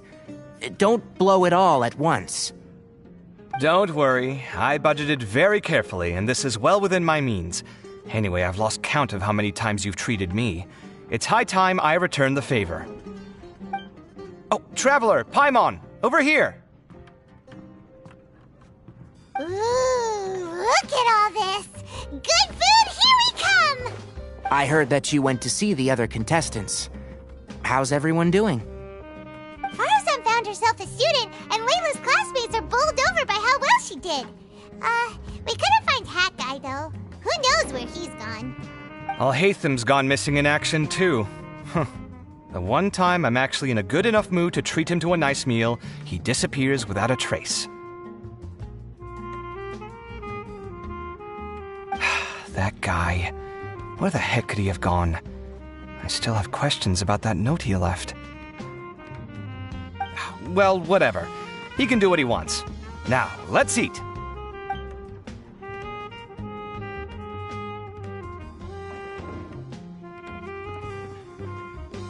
You shocked me a little when you hurled the diadem to the ground. On further reflection, of course, it made sense, but at the time I was expecting at least some amount of deliberation. Sachin's voice started talking to me inside my head from the moment I picked it up. I could feel his emotions, too. It was a mix of despair and horror swirling around inside my mind. He bombarded me with his ideas relentlessly, like he was trying to brainwash me.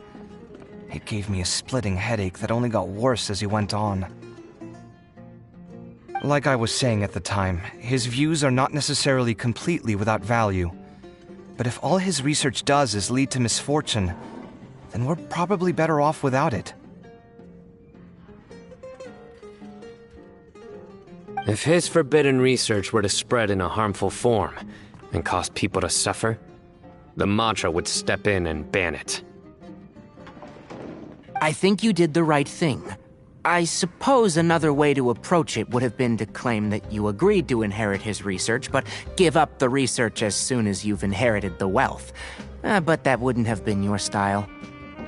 I won't comment on his theories or experiments, but I don't believe that he was careless in his choice of candidate. He chose you. That means he knew what he was doing. Perhaps. I just think that if you accept someone else's things, you should honor their wishes. That's a good thing. It means that you have integrity. Thank you, oh my god, thank you. See, you get me, Kale. It's a good thing Alhaitham isn't here right now. He'd be quick to explain why you're wrong. Seems like you always include him in the conversation, even when he isn't here. Yep, no dinner with Kaveh is complete without a few words about Alhaitham. I sense that Alhaitham has in fact been here with us all along. He's here? Where? Why didn't you tell me? He lives rent-free in each of our hearts.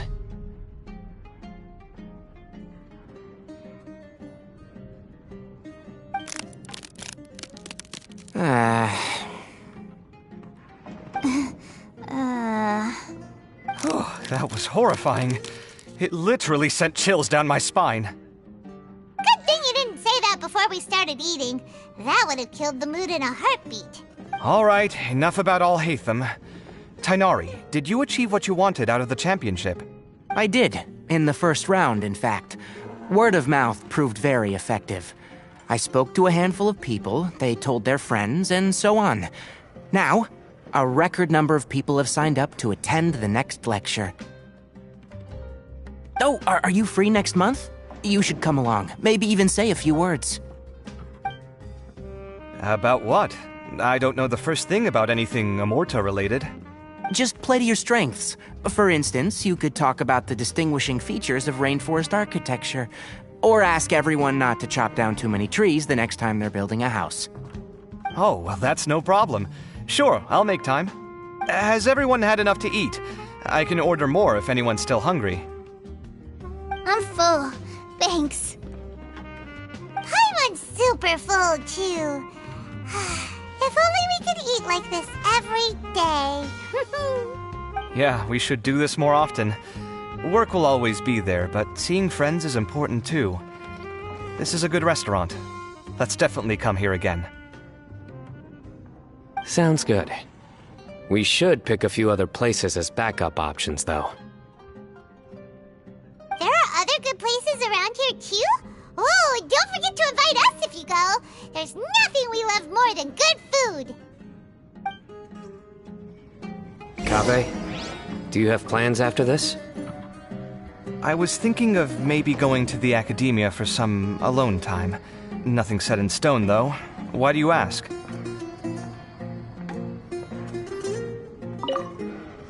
Since everyone is free, why don't we play a few matches of Genius Invocation TCG? Eager to show off your new limited edition card, are you? Not to show off. This is my way of thanking you for your help. Only my best friend will have the honor of seeing this card's debut play. All right, sure. I didn't bring my deck with me, though, so I'll need to borrow one. Actually, Master, I made a new one a few days back. Don't tell me you've been spending all your study hours playing cards. Come on, no need to be so stern.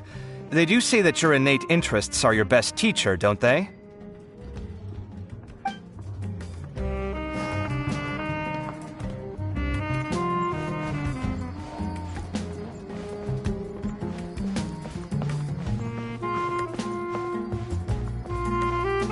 Looking at the scores alone only gives you one side of the story.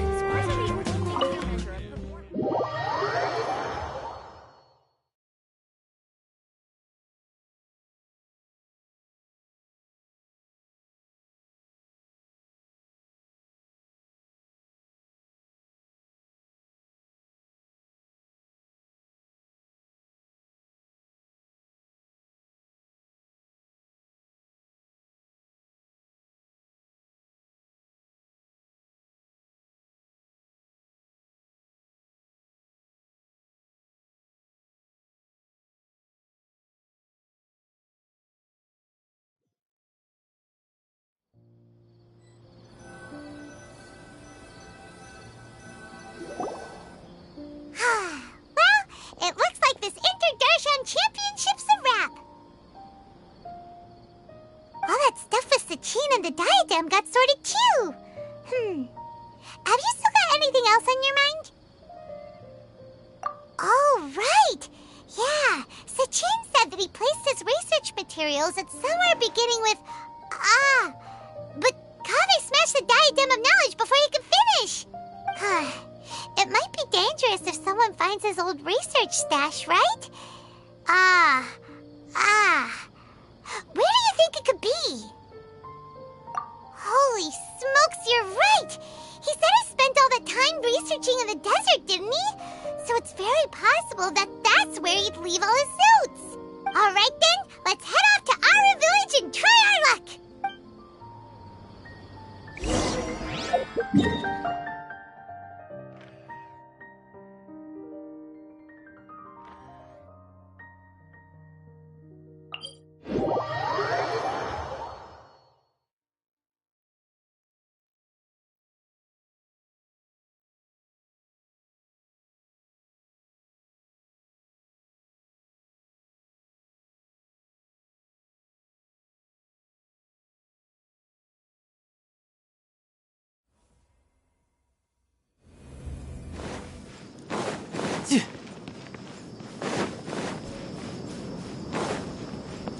No time to lose.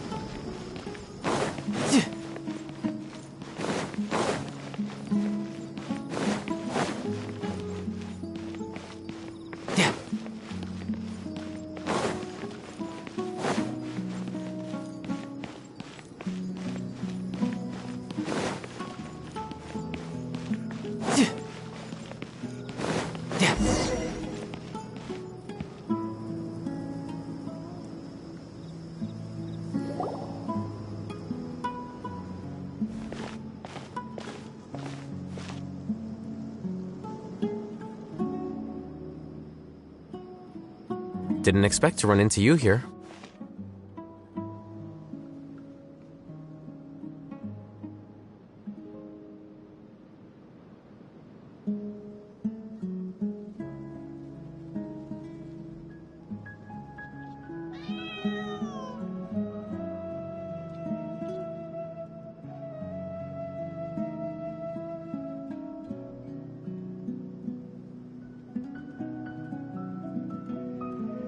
Hey, Thumb. What are you doing here? And what are you reading? Are those? Sachin's notes? Yes.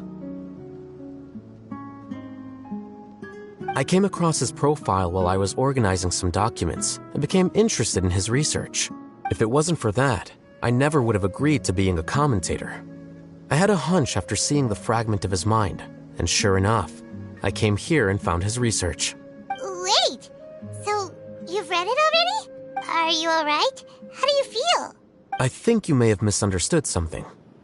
The reason Sachin chose that architect to inherit his research was that only he could really empathize with both the calamity and the humanity that these notes seek to convey. Only one who resonates with these sentiments would suffer and begin to think of history as bleak, the present as perplexing, and the future as pessimistic. Empathy is a double-edged sword. Clearly, I am not the same sort of person as Sachin was. Empaths have many friends, and their wide social circle comes with certain societal advantages. But this also makes it hard for them to achieve their goals. Why's that? All important things in life involve other people. As such, it's extremely difficult to live a life that causes no harm whatsoever to others. If you really want to achieve your goals, you have to be prepared to make enemies along the way. Not everyone can deal with that reality. And that reality is like the material here. Objective, heavy, negative. But, at the end of the day, for all these experiment results and conclusions, it's just one person's perspective, Sachin's. So, what are your thoughts now that you've read it? As a scholar, Sachin was without a doubt a genius. He laid the blame for the darkness in the world squarely on humanity, experimented extensively with reliable results, and drew logical conclusions. In that sense, one might say his views were correct. So, people are bad? And things can only ever get worse? All of that's true? That is not a question for me to answer. Someone else will arrive shortly. You can ask them instead. All I will say is that the world is not built on correctness alone. Sometimes, being correct means nothing at all.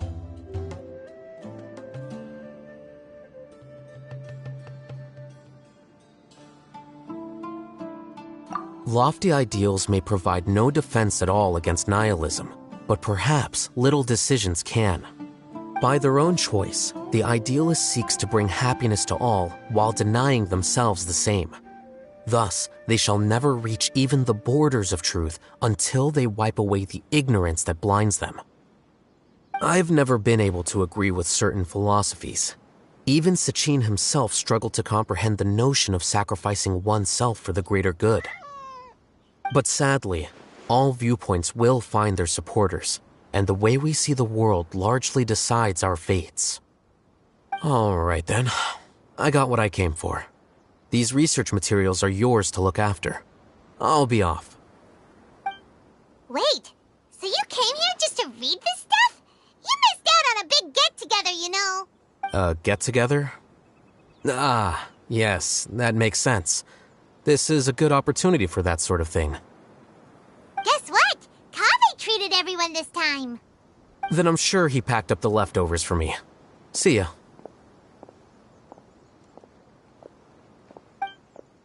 And there he goes.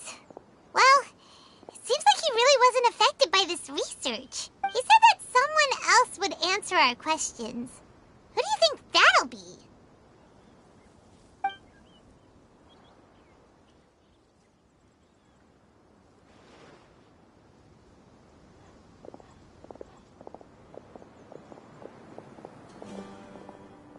Traveler, Paimon, you're already here.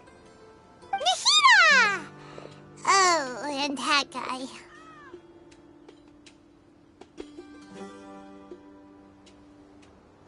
Wait, so you asked him to take part in the championship? Yes, it was me. Are you surprised? Did you know that there was something wrong with the diadem from the start? And if so, why didn't you switch it out for another one? Because Sachin's research is not mistaken. He spent his entire life researching this topic, and these materials are a result of that. These are the crystallization of his wisdom. Yes, I was worried that the material might cause some disruption, but I didn't want to wipe away all his hard work searching for the truth. So instead, I had Hat Guy here help me keep an eye on things. Seriously? I think you can stop calling me that now. Why? Don't you like it? Well, anyway, if Sachin's chosen successor hadn't been able to handle his research, or if it had brought pain to more people, he would have intervened at a suitable moment.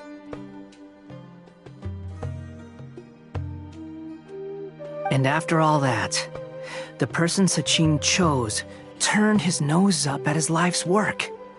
Pretty hilarious. I was also hoping that this could be an opportunity for you to learn how to interact with people normally. But it looks like that didn't work out. That wasn't necessary. I'm still paying you back for your help. And the last thing I need is more reasons to be indebted to you. Nita, what did you mean by Sachin's research is not mistaken? Does that mean that you approve of his research? Put it this way instead.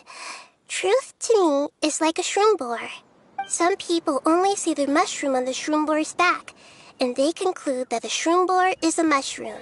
Others see only the shroom boar's body, and they declare that the shroom boar is a boar. Still others look deeper inside, and determine that the shroom boar is meat. These conclusions are all correct in their own way, but none of them objectively describe the shroom boar. Paimon kinda gets it, but also not really. The world is the same way. No one, not even I included, can understand it in its entirety. All of us are somewhere on the path toward truth. Within the confines of our limited knowledge, some may blindly believe in the beauty of this world, and others may focus only on its evils. In truth, the most important thing isn't what state the world is in now, but what people hope it will become. But of course, I don't mean that as a criticism or a call to action. Ultimately, my duty as the God of Wisdom is to guide every form of wisdom to a place where it can find its purpose. That was a long speech. So what are you actually going to do with these research materials? Because Kaveh, as the successor of this research, does not wish to see these ideas disseminated, I will seal it up. But even though Sachin's research could be considered negative wisdom, it is still a building block of the truth. If someone wishes to follow in his footsteps in the future, I will not stop them. I also look forward to the day that a member of the Vahumana Darshan can not only comprehend his theories, but also find a way out from the despair as well. Vahumana doesn't have that kind of talent. Wait, you're not intending to keep me in Vahumana long term, are you?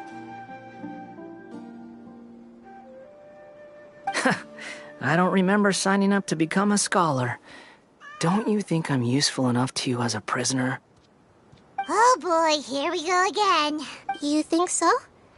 Well, to that, I would say that in Sumeru, even prisoners have a right to an education.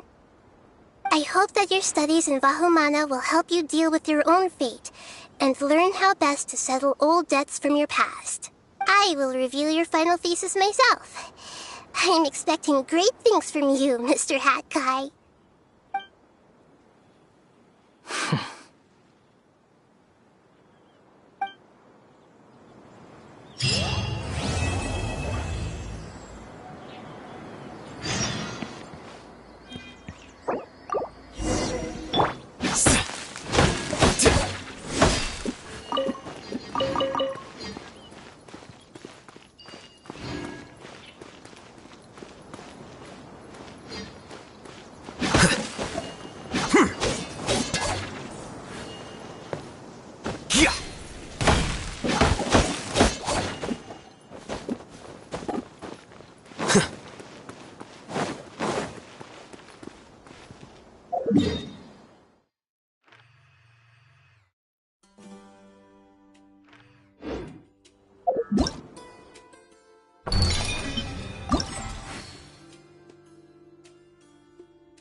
Wait. Huh? No.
The scribe's work is simple.